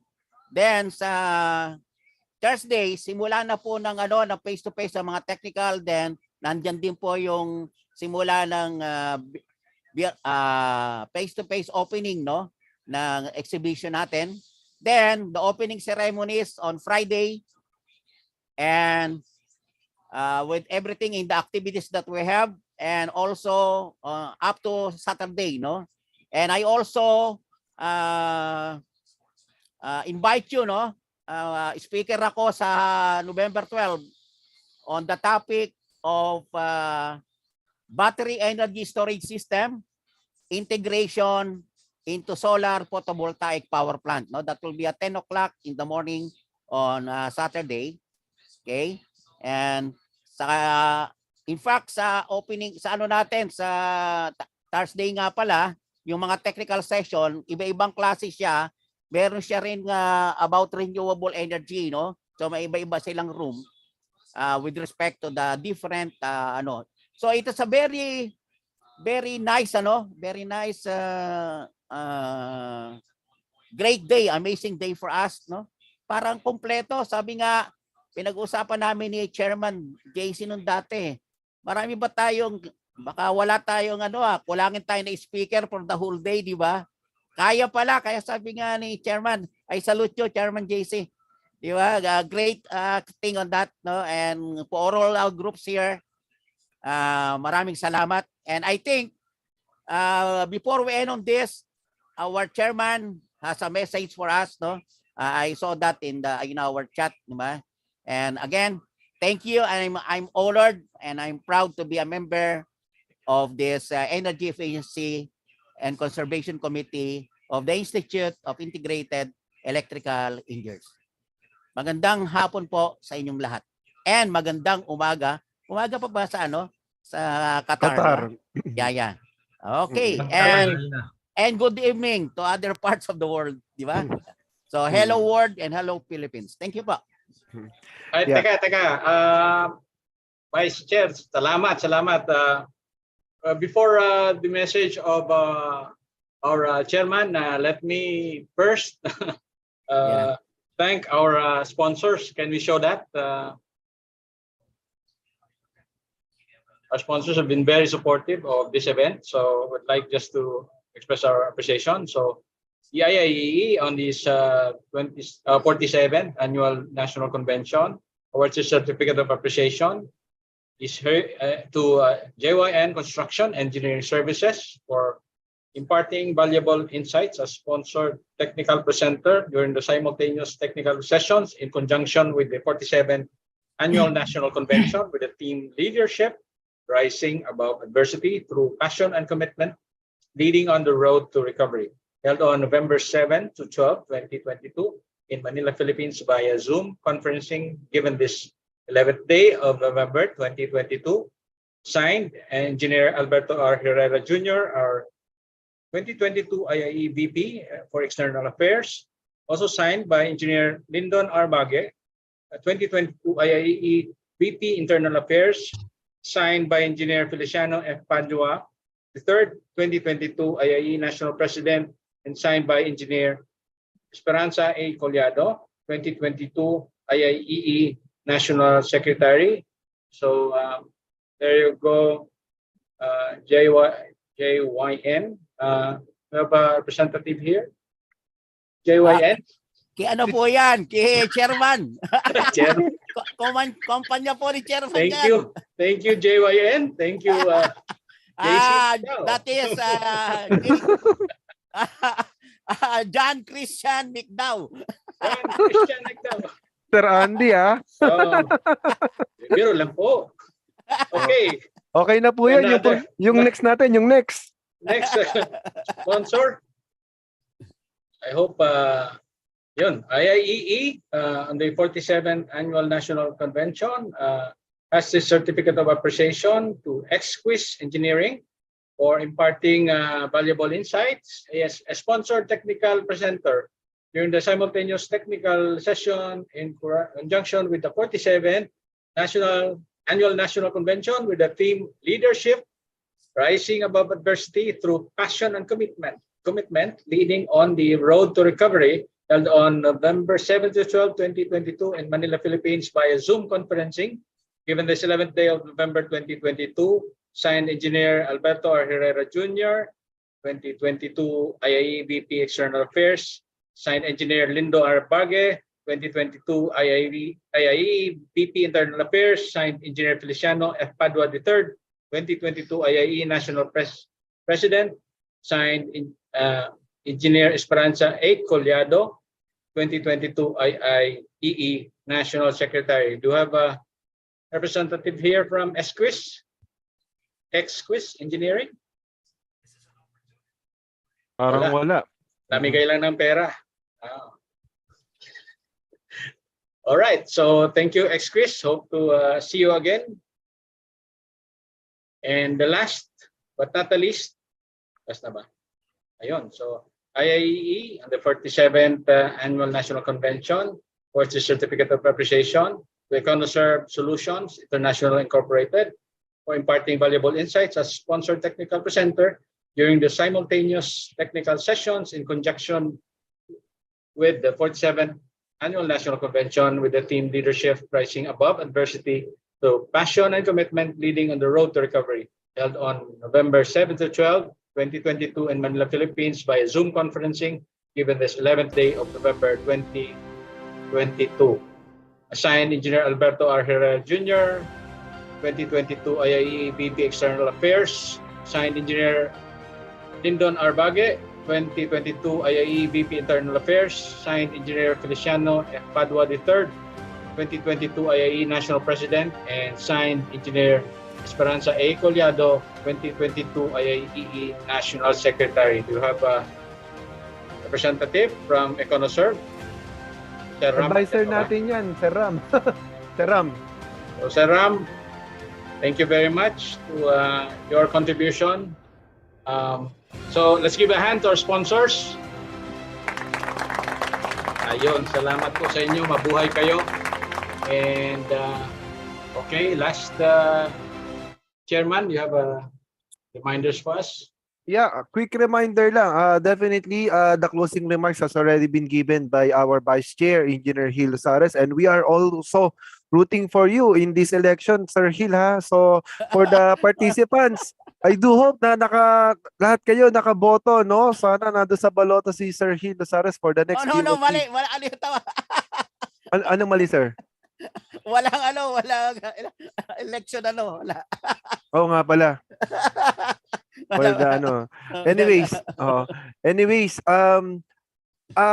I saw some questions regarding the CPD points for this session, no. Tama. The CPD points for this session is 7 points, but we just hindi na lang namin nilagay, naka-generic na lang, no, yung aming CPD points in respect with the other sessions, no, for the choice. But this is a 7 points CPD unit requirement. But in order for you to get the CPD points unit, probably after this session or the whole week session for the convention, you will be receiving an email from our technical team wherein you will need to fill up the evaluation form and also the Zoom link or the Google links for you to input your the necessary information. So along with that information, may mga evaluation form, quizzes about the sessions that you have attended per sessions. So just fill it up, and then automatically, once you fill the document, after 30 days, we will be submitting it to the CPD Council of PRC, and then your certificate and the CPD points will be automatically generated to the IIEE portal. So ganun po ang ating function. So ang requirement na lang naman sa ating CPD Council, in order for you to renew your license and your good moral standing, is just 15 points for the CPD every 3 years, no. So definitely once you have attended the convention, you will have already you will now be parang having no hard time in renewing your license. So ayun po. Yung attendance nila rito, Chairman, paano natin kinuha? The attendance po, since this is a paid session, automatically that is already considered as the attendance. But we will still be providing the Google Forms or the forms through our technical team So makaka-receive po kayo nun for them to input their document, and including the evaluation form as well for the CPD. Okay, thank you. Thank you for that. Yun po. And then, kung wala na tayong tanong or question, by the way, nga pala ha, kaya hindi rin kami nagpo-post sa chat box ng mga attendance link kasi nakita nyo naman ang dami nagchat-chat, di ba? So automatically, matatabunan lang yung mga mga links, no? Kaya we decided na to just send it to you via email respectively. Tapos yung mga nagtatanong para sa session 9, mga succeeding days for the online, once you have registered already, same thing goes with this session, you will be receiving your Zoom link probably tonight or tomorrow morning or first thing in the morning before the session. Yun po yun. And in addition, Chairman, and to Yes, sir. everybody, kanina may mga sinagot na ako dun sa sa chat box regarding yung sa presentation ko. So may mga direct doon, kaya direct ko lang sa kanila, di ba, yung sa question nila. So if other questions that I was not answered or you have other questions regarding the renewable energy RA 9513, just send me an email, no? I think everybody knew my email address, no? And or through this committee, you can send it to us, no? And also to other questions na hindi niyo na itanong kanina na ngayon lang pumasok sa nyo.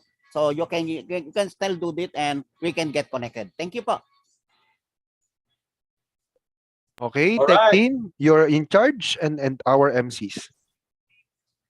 Okay, so lastly, I would like to thank our chairman, Chairman JC, Vice Chairman Hill, the rest of the EECC team who are here, and lastly, our tech team. All right. Good job to all. Be safe. Thank you very much. Thank you. Alright, to Engineer Andy, Engineer MC natin, Engineer Edgar. Talagang simula umaga. Thank you. Salute to you. Thank you. By the way, may we request for a photo op for some of you guys? 692 naman to, no? So, tech team, can you please activate the camera so we can have a photo op? Sorry. Tama. Kanina nga, sana Ilang slides ba to? Almost tayo kanina, 900 eh. 987. Oh, 98. Yeah, that's right. Engineer, 987, yeah. Sige po. Bahala na kayo sa compilation para sa IIEE. Tech team, you're in charge, tech team. Tech team.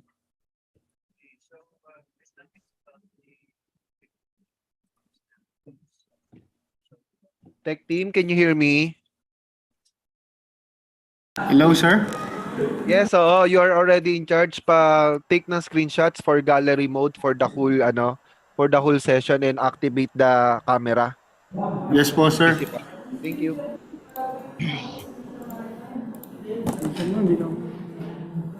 Have your precious smile.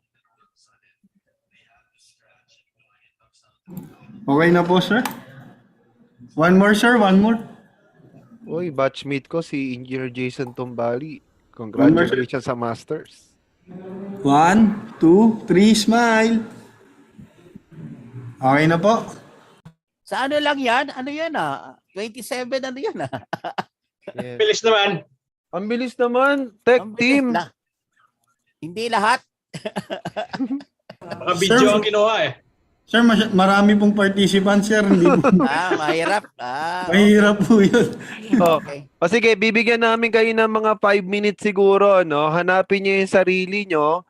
Sige, hindi, mga 30 seconds. Hanapin niyo yung sarili niyo sa screen, and then you take a picture, you take a screenshot, and then you post it independently to your respective Facebook accounts. Yeah, tama. Mga 30 seconds. Hanapin niyo yung sarili niyo, no? Kasi medyo madami talaga. Pasensya na. Pag nahanap niyo yung sarili niyo, take a screenshot of it, and then you post it in your Facebook para may remember tayo pare-pareho. Ay, ang hirap maghanap, di ba? Hindi, kapag nakaano ka, magsalita ka lang ng konti. Nandun ka na sa unahan. Nasa unahan ka na. Ay, lagi tayo nandun. Oo. Yes, isesend po sa email ang application form. Baka by next week na, matapos lang muna lahat ng session kasi medyo busy pa lahat.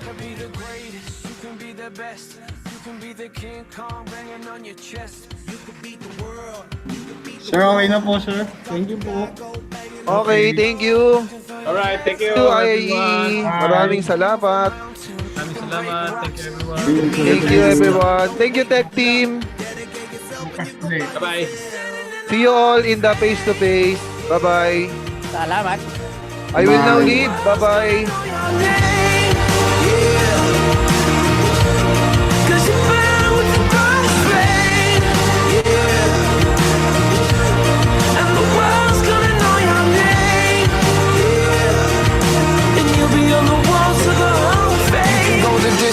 You can run a mile, you can walk straight through hell with a smile. You could be the hero, you can get the gold.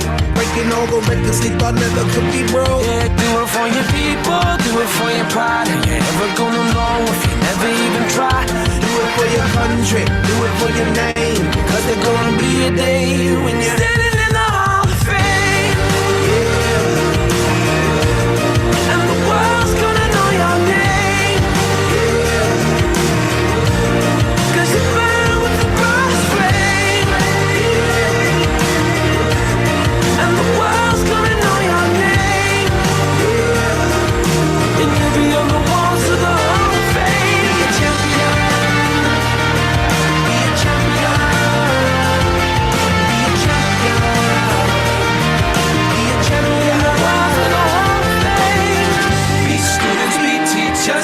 Politicians be preachers, be believers, be leaders, be astronauts, be champions, be truth seekers, be students, be teachers, be politicians, be preachers, be believers, be leaders, be astronauts, be champions, standing in the Hall of Fame.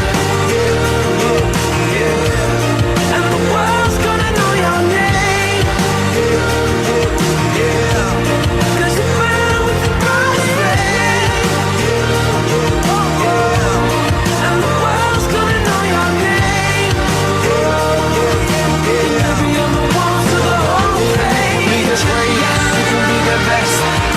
King Kong banging on your chest.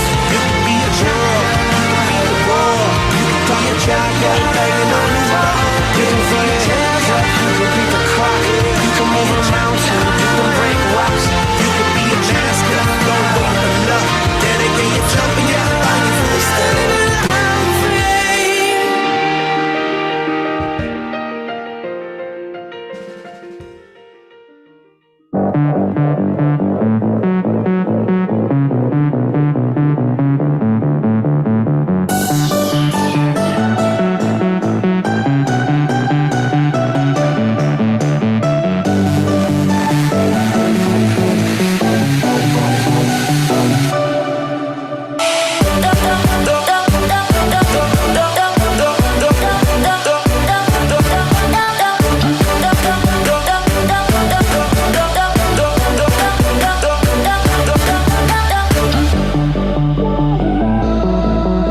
be the best.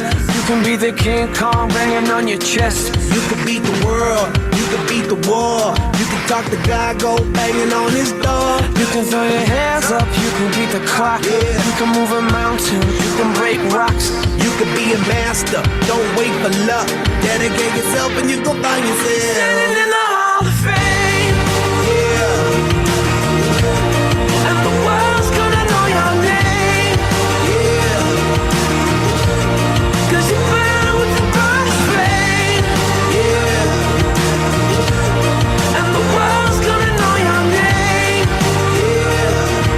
And you'll be on the walls of the Hall of Fame. You can go the distance, you can run the mile. You can walk straight through hell with a smile. You could be the hero, you could get the gold. Breaking all the records they thought never could be broke. Yeah, do it for your people, do it for your pride. Are you ever gonna know if you never even try?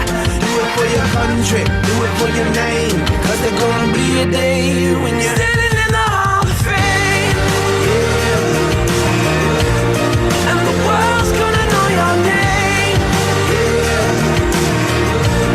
Cause you burn with the brightest flame. And the world's gonna know your name. And you'll be on the walls of the Hall of Fame. Be a champion. Be a champion. Be a champion. Be a champion. The walls of the Hall of Fame. Be students, be teachers, be politicians, be preachers. Be believers, be leaders, be astronauts, be champions, be truth seekers. Be students, be teachers, be politicians, be preachers, Be believers, be leaders, be astronauts, be champions. Standing in the Hall of Fame. And the world's gonna know your name. Cause you burn with the brightest flame. And the world's gonna know your name. And you'll be on the walls of the Hall of Fame. Be the greatest, you can be the best. You can be the King Kong banging on your chest. You can be a hero, you can be the war. You can talk to God, go banging on his door. You can throw your hands up, you can beat the clock. You can move a mountain, you can break rocks. You could be a master, don't wait for luck. Dedicate yourself and you can find yourself. Standing in the Hall of Fame.